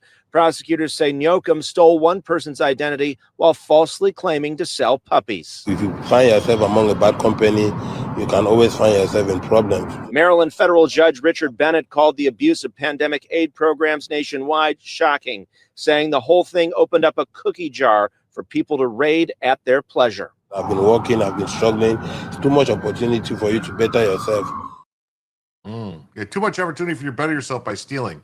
Yeah. So JA says, I'm a little slow. Please explain to me why they're so against deporting criminal illegal aliens. I don't get it. I don't know why they're against deporting the criminals, but they're fighting tooth and nail to keep every single one here. And the only thing I can come up with is that because they want numbers, they don't care what they are. They want the numbers for power because they get them more seats in the House, more electoral votes. They pack them in. That's it. They don't care. That's more people for apportionment for funds from the federal government. But yeah, all of these people, every one of those names that was just read off, I guarantee were probably all from the same community, just like all the fraud that they discovered in Somalia. I did a whole thing about the Somalian fraud, that 50% of the people that came to Minnesota committed immigration fraud. Mm-hmm. Yeah, how about not committing fraud and enter the country illegally? Yeah, that's a pretty good one. Yeah. Go back to Africa and steal some money and then send it back to the USA. Yeah, isn't that what they're supposed to do? Aren't they supposed to be sending us messages that they have our money and that we're supposed to give them our bank information so that they can send us the money? I thought that's what goes on. Huh. Mm-hmm. Oh, here we go. A Nashville man is charged with attempted murder after allegedly attacking his former roommate with a machete. I mean, machete attacks aren't really common in the U.S. I mean, generally speaking, that's like a Haitian or South American thing. Machete attacks. I mean, they do some machete chopping up in Mexico, but Don't wait for the next power outage. Premier Generators. Premier Generators, get your Generac now.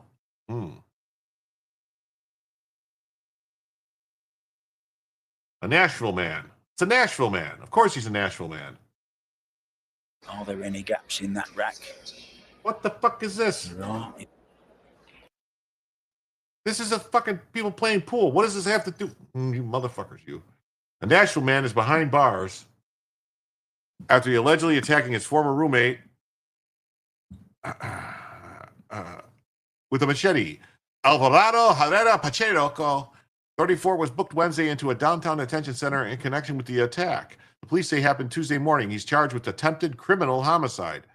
Yeah, he's just a farmer. You're right. I guess you're right. He was just doing some pruning. He was just who's gonna pick the grapes? Who's gonna pick the strawberries? I guess we just got to deal with it. Who's gonna pick the fruit?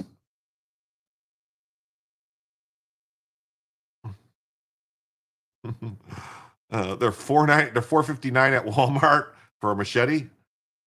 Yeah. I have plenty of machetes. No such thing as too many. Defense only, though. Okay, all right. I don't know. Police say that Pacheco tried to kill his former roommate, who was also his sister's boyfriend, after a night out that took a turn toward violence. That evening, the victim reportedly invited his girlfriend and Pacheco to grab a bite and a drink. After the outing, they went back to Pacheco's home, which is located at 688 Revels Drive at the north end of Music City. The victim later told police that he lived there with Pacheco for a year until he was kicked out 3 days before the alleged attack. Oh, look at this man charged with throwing puppies over a fence. Oh, I don't want to watch that. Is that it? That's it? Oh, after Pacheco's sister went to sleep, Alvarado became upset about something, and the interaction between the former roommates reportedly turned hostile.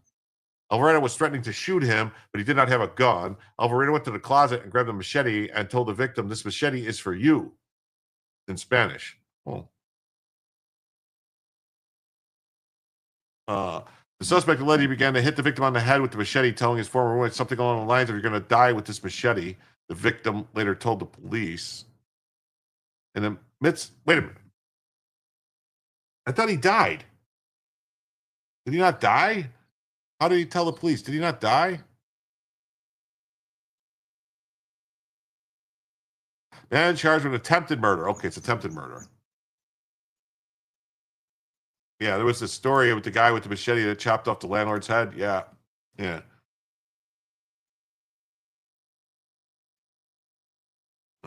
In the midst of the attack, the victim was able to break away and flee to his car, a red Honda CRV.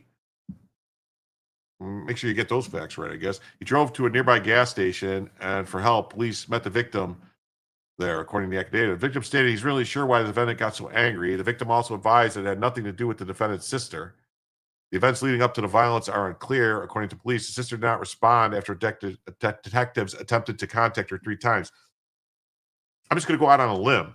The sister's also an illegal alien. So is the victim. They're all illegal aliens. Victim had multiple lacerations on the back of his head and some scratch marks and superficial cuts to the back of his arm. Pacheco's bond was set at $350, and his case is set to go before a judge on Friday afternoon.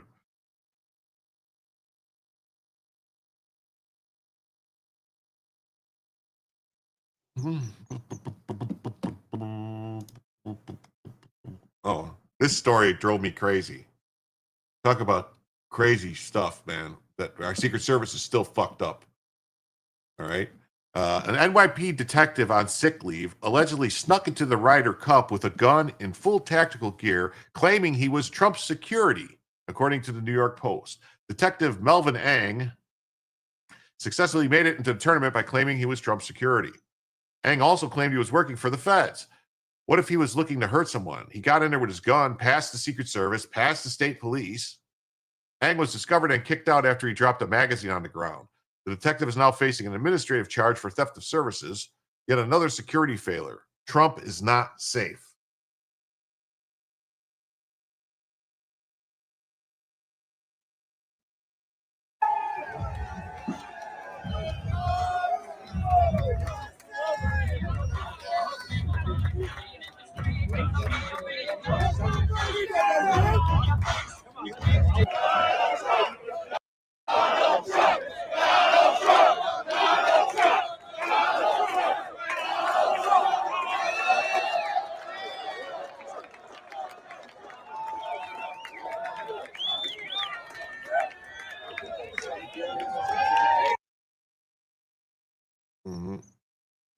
This is nuts. Secret Service let this guy into the Ryder Cup, coupled with the United States Secret Service UD officer falling asleep on the job at UNG last week, and the missed Glock at Trump's golf course in Virginia Labor Day weekend. This raises serious questions about the Secret Service vigilance in protecting Trump and others. Yeah. Right here.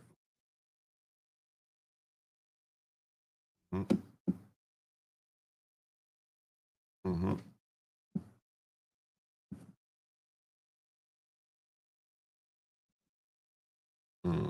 Yeah. You read that they stopped him at the entrance. He didn't make it in. This says that he was inside and that he dropped a magazine, and that's when they caught him. But let's read the story. We'll read the story and find out. NYPD cop on sick leave snuck into the Ryder Cup in full tactical gear and claimed he was working security. An NYPD detective showed up at the Ryder Cup. And I just want to point out, did you see all those people cheering for Trump and everything? That's New York. That was New York, and he's getting all these cheers. Yeah, Sean Curran is still the head of the Secret Service. If they get Trump, JD will take over, and it will be even more powerful.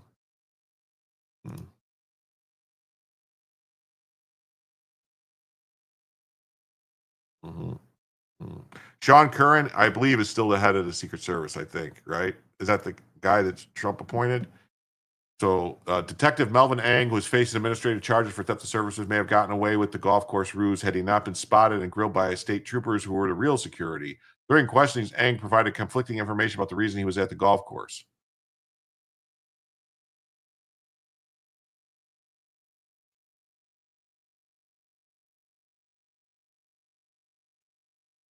After further investigation, it was determined that Ang was not affiliated with any law enforcement security operations at the tournament. He was removed from the park, and NYPD was notified. The alleged stunt ticked off one veteran cop.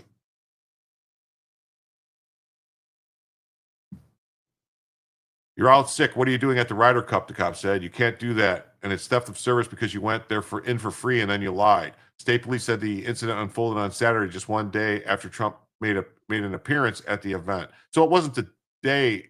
Oh, so it wasn't the day Trump was there. It was the day after. Yeah, well, definitely. If they take Trump out, it's on. Yeah, you would have thought the shorts would have been a clue. Yeah. Duffy said Ang may have also been there on Sunday. Ang, who is president of the NYPD Asian Jade Society, allegedly, so that's a DEI dude, allegedly showed up at the Farmingdale tournament Friday in full tactical, claiming he was working for security for the visiting president. That was enough to get him into the popular tournament until he dropped his magazine and got booted and was suspended on Monday for the stunt. Reached by phone, Ang said, "I'm sorry, I got to go," and hung up on a reporter. The NYPD did not immediately respond for a request for comment.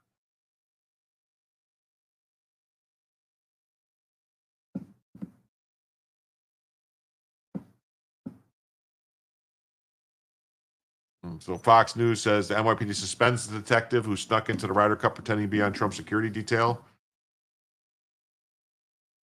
New York Police Department confirmed that the detective was suspended without pay after pretending to be part of Trump's security detail to sneak into the Ryder Cup. According to the New York Post, Melvin Ang attended the biannual tournament at Bethpage Black same day as Trump and his granddaughter, aspiring golfer Kai, attended the event. So now they're saying he was there the same day. So he went there all 3 days because he got kicked out on Saturday.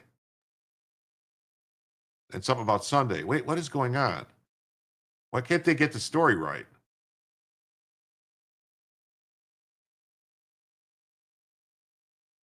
Look it up. Going to sleep. I don't know what that means.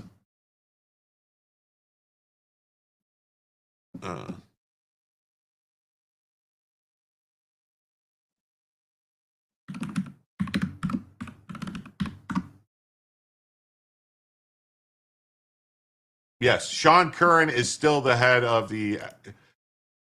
Sean Curran is still the head of the Secret Service. I just looked it up. Friday was the first day of 3 tournaments, and fans were implored to arrive as early as possible to the TSA-like streaming because of Trump's attendance. Trump walked to his seat ahead of the Friday afternoon session where he was acknowledged by numerous members of both teams, and the Team USA captain even did a vintage Trump dance. When Bryson DeChambeau was paired with Ben Griffin, he and Trump shook hands and walked to the first tee together. Europeans won the event 15-13, largely in part to the dominance on Friday and Saturday. They entered Sunday's singles event 11-5 to 4-5, but the Americans gave a valiant effort for a miraculous comeback. Not enough, though, that Europe became the first team to win the Ryder Cup on the road since they did so in 2012. It's also the first time Europe won 3 straight, and a team won back-to-back Ryder Cups. So, not that I cared about that. Then you got this. Yeah, this is nuts. The Secret Service let this guy in the Ryder Cup, let this guy fall asleep, and others, blah, blah, blah. Saw that. Breaking and exclusive. What is the Secret Service doing about the DEI in the new Trump meritocracy era? A Secret Service uniformed division officer allegedly fell asleep. Hey, what's up? Hello from Russia. Please stop all support for Ukraine. I don't want to support Ukraine at all. I think they're fucking corrupt and they've been stealing all our money. And Zelensky's been buying shit and they've got millions and millions and billions of our dollars and they're buying property and they're basically, yeah. As far as I'm concerned, they can go, Ukraine can just become part of Russia. I don't give a shit.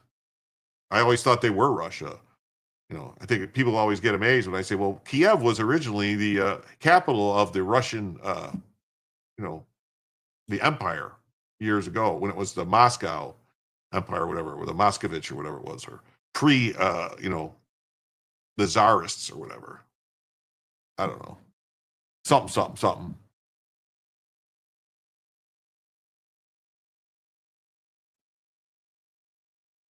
So a guy fell asleep on the job while providing security at the United Nations General Assembly. The same officer, an overweight African-American man, has also been accused of leaving his semi-automatic rifle, what appeared to be an SR-16, unattended while taking a bathroom break from security duties. New York Police Department officers witnessed and took photos of what they considered to be the officers' unprofessional behavior, what they described as sleeping on the job and leaving a rifle unattended, and reported to their superiors at the multi-agency command center, which included representatives from the Secret Service, the NYPD, and other law enforcement agencies. Muscovy, right? That was I correct about that? Yeah. Sing a song. Yeah.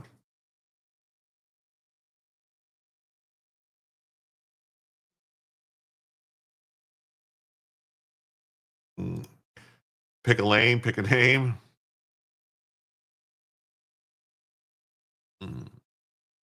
A Secret Service spokesman told the that the USS Uniformed Division officer was relieved of his operational duties immediately after leadership was notified of the alleged unprofessional behavior. Secret Service has placed the officer on administrative leave pending a disciplinary review and emphasized strict professional standards and stated that those who violate the standards will face immediately disciplinary actions.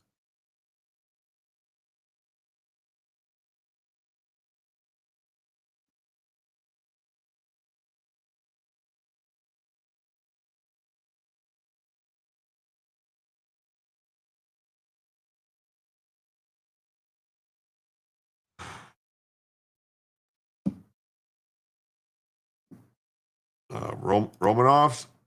Yeah, the Romanovs still have a family that led them. You say, wasn't sure you were letting them cook a little. I let people talk. I thought I was being funny. I hope I didn't upset Dick Parker. I was just fucking with the guy. Who's unsuccessful in his efforts to reach out to the individual accused of unprofessional conduct while providing security at UNGA. The New York Police Department did not immediately respond to a request for comments. Real Clear Politics was alerted to the Secret Service officer's alleged unprofessional behavior just hours after Secretary of War lectured U.S. military leaders about the need to raise standards and eliminate woke DEI projects. There will be no fat troops or fat generals and admirals in the halls of the Pentagon. Yeah. Troops will be clean-shaven, and the military will offer a few, if any, exceptions, either for religious or medical needs. There will be only male physical standards for combat jobs, and if that means there are no women in those roles, it is what it is. Excess stricter standard for military is ratcheting up the pressure on other federal agencies to raise their own standards, including the Secret Service.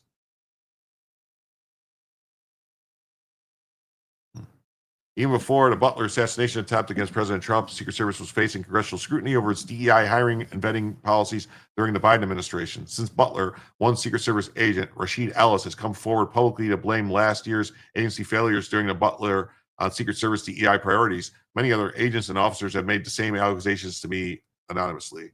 I would say I did a story a couple of months ago about the Secret Service cat fight outside of Obama's house.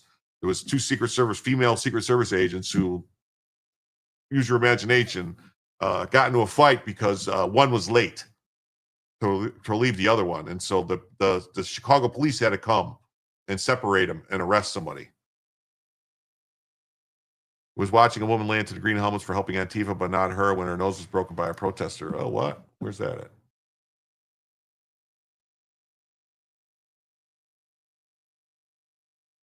at? Whatever.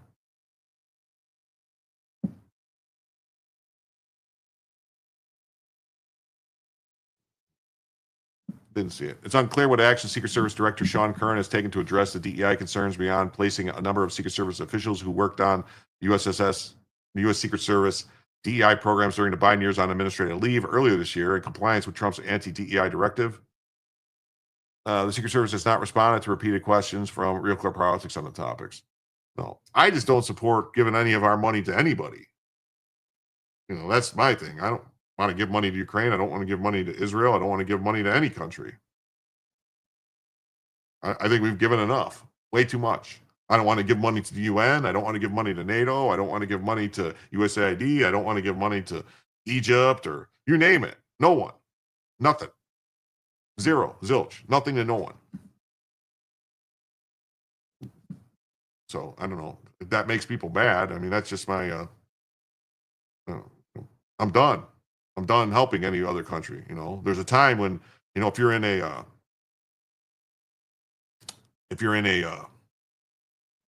you know, in an airplane, when there's an emergency, they say you have to secure your mask first. And our country needs to secure its own fucking mask right now. Alianu says, protests popping off this weekend. Left is looking for a moment they can point to galvanize their side. Well, I don't know. I mean, probably not a good idea to start shooting at the ICE agents like they've been doing, because that's not going to galvanize anything except for the response. Hey, Rokta, you're with me. Well, you know, I mean, it's not the...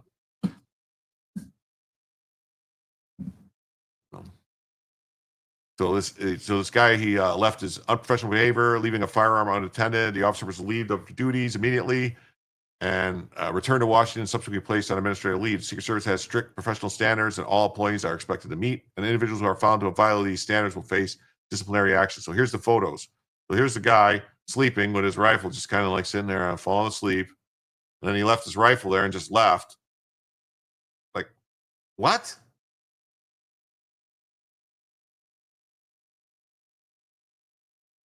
And this is like on the street. Like anybody could have just walked up and grabbed the gun. Are you fucking serious?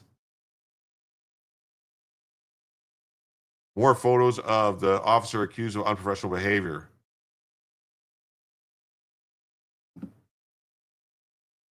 Wow. Turn on notifications. This is the first story of several of the Secret Service DEI issues.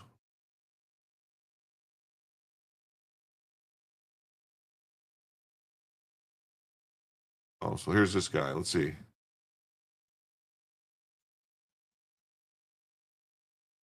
Oh, it's not a qualifications, not quotas, exposing DEI in the U.S. Secret Service.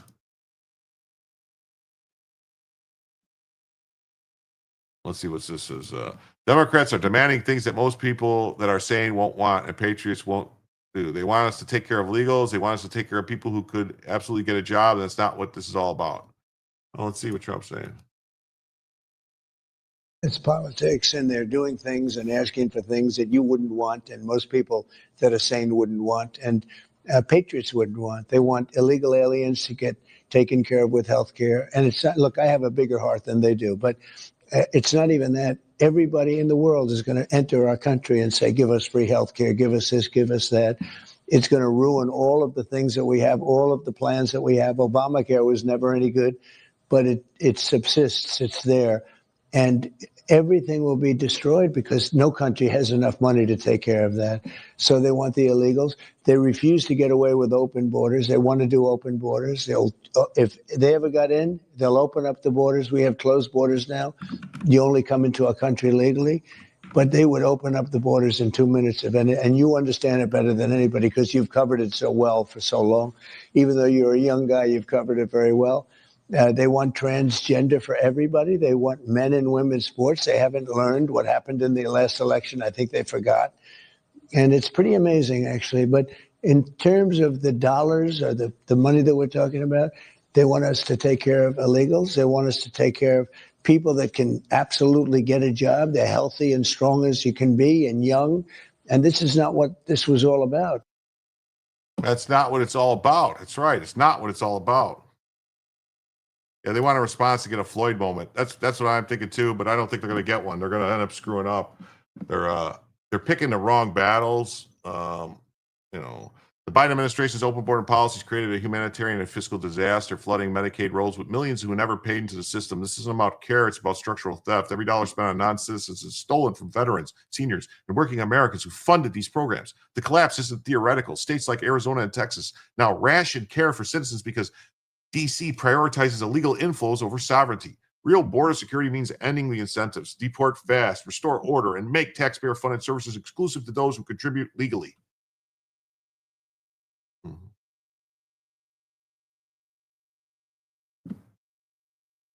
Democrats, illegal aliens can't receive government health care. Illegal aliens, yes, we receive free government health care. Democrats are lying to the American people. Okay, you ready? ¿Por cuánto tiempo han estado quedándose aquí en el Rojo Hotel? Yo llegué julio, ¿Cuántos meses es eso? como 7 meses. ¿Y han tenido que pagar alojamiento? No, nada, no he pagado nada. ¿Es 100% gratis? Sí, sí. ¿Y le dan almuerzo, desayuno? Sí, sí le dan como el niño, personales, nos dan pañales, lo que necesiten. ¿Y ahí en el hotel hacen limpieza de las cuartos? Sí, hacen. Sí, todos los días hacen limpieza, cambian las sábanas, hacen aseo. ¿Todos los días hacen eso? Sí, todos los días. ¿Han poder conseguir trabajo ustedes? No. Yo no. Si ustedes tuvieran un problema de medicina, ¿cómo podrían recibir ayuda con eso? Bueno, con una tarjeta, la del seguro de Medicare. Y la Metroplus. Nosotros tenemos la Metroplus y eso nos abarca el seguro que nosotros necesitamos para los niños y también nosotros nos beneficiamos de eso. ¿Se sintieron apoyados gracias a nuestro presidente Joe Biden? Bueno, sí, porque si no estamos trabajando ni nada, él es el que nos está ayudando prácticamente. Oh, what do you know? That's interesting. Democrats are fighting for health care for illegals. It's right there. See? Health care, alien Medicaid eligibility. Oh, What do you know? They put it in their fucking bill. This isn't a Republican talking point or political spin. It's what Democrats put in writing. On page 57, section 2141 of their own bill, Democrats restore taxpayer-funded benefits for illegal immigrants.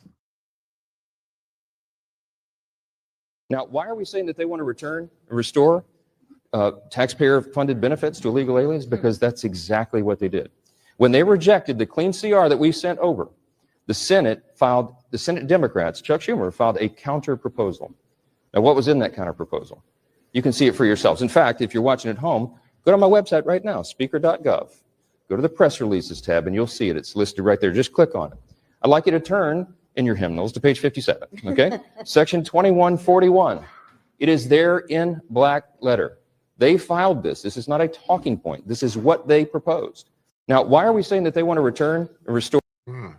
What they proposed, man. Right here. It's right there on paper. There it is. See, we saw it right there.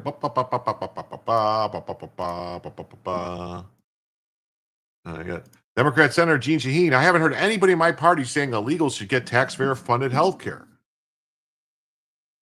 Roll the tape. Fox, that's literally every member of your party. I haven't heard anybody in my party saying that illegal immigrants should get access to the health insurance marketplace. I'm so glad you said that. Actually, I have some tape of your Democratic Party members saying this on the debate stage. So they've all said it. Let's play the clip. A lot of you have been talking tonight about these government health care plans that you've proposed in one form or another. This is a show of hands question, and hold them up for a moment so people can see. Raise your hand if your government plan would provide coverage for undocumented immigrants. Senator, that's literally every member of your party, from moderate to more progressive, that have said that in the past. I haven't heard anybody in my party. Yeah, look on her face was, oh, fuck, you caught me. Yeah.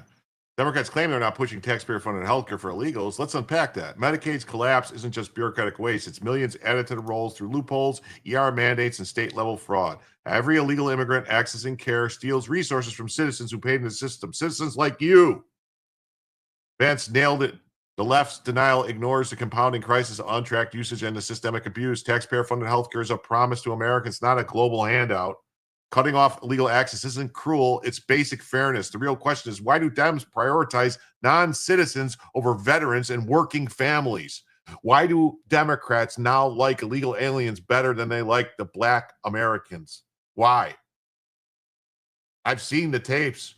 The people in Chicago and Detroit, the other neighborhoods, pissed that they're getting pushed aside. Their community centers and everything getting pushed open to house illegal aliens.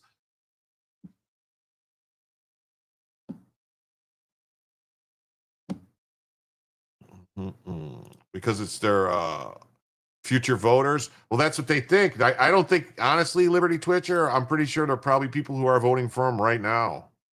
You know, like that one illegal that had all those ballots mailed to him, or all the social security cards and the addresses, and they were stealing all the COVID money. You don't think there was ballots coming there too during the COVID crisis to those same addresses that they were getting them shipped to? Yeah. Oh, yeah. They have noticed. They have noticed. Yeah.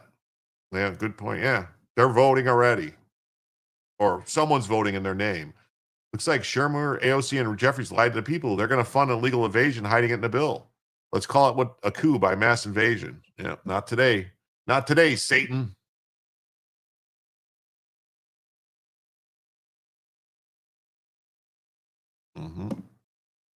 Yeah, here, Texas Democrat Jasmine Crockett on the Senate Democrat shutdown says that she voted for, and they make you be broke. Also, Crockett, and to be clear, members of Congress are still getting paid, and she's making you suffer because she wants health care for illegals.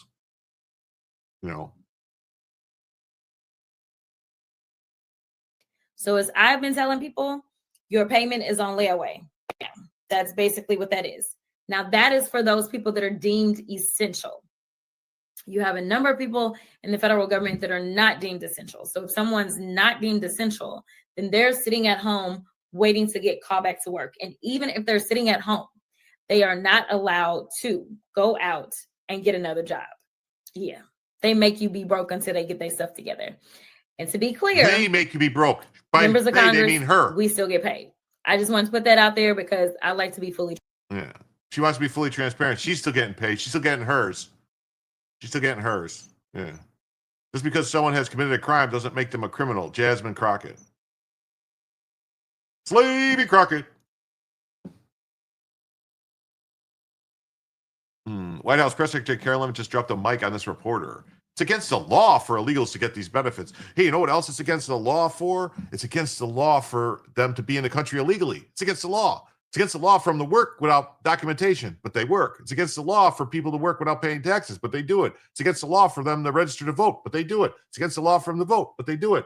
It's against the law for them to traffic drugs, but they do it. It's against the law to kill people, but they do it. It's against the law to rape kids, but they do it. I mean, where are we going with this? I absolutely can't stand this ratchet, nasty bee. All she is a grifter. Yeah, she's bad. She's going to be, she's got, what they call it, gerrymandered out of her district, redistrict out. And so she says, let me ask you this. Do you think illegal aliens should get Medicaid benefits? They were all designated, that was designated to help low-income families and Americans. What Biden administration did is allow tens of millions of illegals, paroled them into the system, and you well know it's complete abuse of the system. They slapped a Band-Aid called temporary and allowed illegals to get full benefits, free benefits. I mean, they were paying for 5-star fucking hotels for these people, remember? Yeah. Yeah, her stance in this is meaningless. The CR passed the House. Yeah, it did. They couldn't stop it in the House. But that's who's driving it in the Senate. It's people like her and AOC and these other far leftists that Chuck Schumer and these other people are terrified of. Believe you me, if they weren't threatening to primary Chuck Schumer, he wouldn't have been doing this. It's because the left is holding him hostage, basically. They're threatening him and some other people hostage. The people that don't care is like Fetterman doesn't care. And the other ones, and the people that just got elected, like, what is it? Cortez Mastro in New Mexico. She's like, no. Yeah, this is great. I want to play this. This is great. To undocumented immigrants, even though it's against the law for them to get these benefits. I know there's some debate about law-free presence. Do you think that illegal aliens should receive Medicaid benefits? Medicaid benefits that go to the most vulnerable. I didn't ask about benefits, and that's a debate. Medicaid benefits that were designed to help low-income families and Americans in our country. But they can't receive them. So what the Biden administration did, Gabe, is they allowed tens of millions of illegal aliens from all over the Parole and temporary to come protected into our status. country, yes, and they paroled them into the system. And you cover immigration, and you know well, it was a complete abuse of our immigration But my system. question and they isn't- slapped a Band-Aid on these illegals. They called it temporary protective status. Okay. And then they allowed Nevada, those New Mexico, whatever. world By to the get desert. free benefits. I And you know who understand. would like free benefits? I understand that point, Caroline. Hardworking Americans who work their butts off every day, who are living paycheck to paycheck because of the Biden-induced inflation crisis. And there were higher wait times at hospitals under the Biden administration. We saw these illegals committing crimes all over our country, and they're getting things for free. That is fundamentally unfair, and this administration But is not for going the ER, But for the ER, we should have to pay for that, right? Levitt's right. Biden's parole pipeline flooded Medicaid with millions who broke the law to get here. But let's not DC bureaucrats off the hook. Medicaid loses $55 billion annually to fraud and duplicate programs. Systemic theft enabled by weak oversight. Title VI requires hospitals to provide translators, yet LA burns $3.7 billion in federal funds while failing both citizens and immigrants. The real issue: bloated contracts, ER abuse by non-citizens, and zero eligibility audits. Fix the waste, enforce the law, prioritize taxpayers. Watch Democrat Senator Elizabeth Warren explodes when CBS Morning co-host points out Democrats do in fact want to provide health care to non-citizens on the taxpayer dime. She's not expecting. It's not strictly true and a flat-out lie. So, Senator, you know Republicans say what you're fighting for is a bill.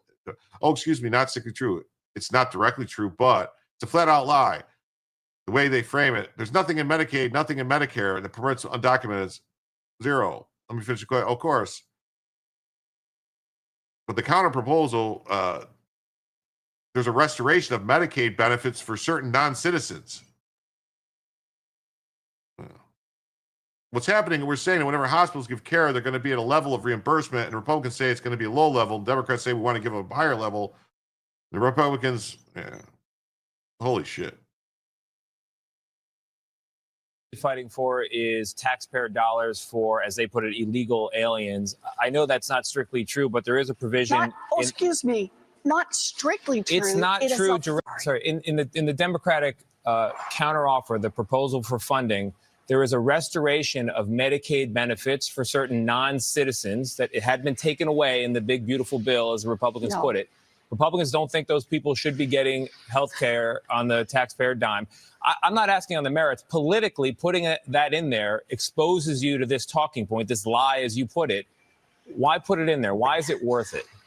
No, what's happened is that what we're saying is that whenever hospitals give care, what is going to be the level of reimbursement? And the Republicans said it's going to be a low level. Why am I reimbursing my tax dollars, reimbursing any care for illegal aliens? Why? Can I go to the hospital and the government going to reimburse the hospital for my care? The Democrats said we just want to go back to the level it was before because you're going to bankrupt hospitals. Oh, now they're You're worried gonna about put bankrupting rural hospitals. out of business. Okay. The Republicans and the Democrats plan, nothing changes. The number of undocumented immigrants Oh, the number of undocumented. who still get care if they show. So she just admitted undocumented immigrants still get care. So they're all fucking liars. All right. Everybody, it's been 5 hours. I want to thank everybody who's been here through the night for being here. Please remember to hit like and subscribe if you haven't. If you're on Kick or Twitch, please give me a like, subscribe, whatever, how it works there. I'm going to try and keep streaming on those platforms, see how it works. I do these shows every night, 10 p.m. Eastern time. They go for at least 2.5 hours, sometimes 3.5, 4.5, 5, 6 hours, something like that, depending on, the donations that come in to keep the show going. It's been a lot of fun. I want to thank you all. I will see you again Sunday night. I'll see you again Sunday night at 10 p.m. Eastern time. Should be 10 p.m. Eastern time. I don't think it'll be that late. I don't think it'll be early. Probably 10 p.m. Eastern time. But I want to thank you all, and I wish you adieu. If anyone in Rumble wants to raid it out, or if any of these other streams want to raid streams out, I don't know. Is there a way to raid the stream out in these other places? I don't know how that works. I didn't even look how it works. I don't know. I don't know how it works. So it is what it is. Oh, well.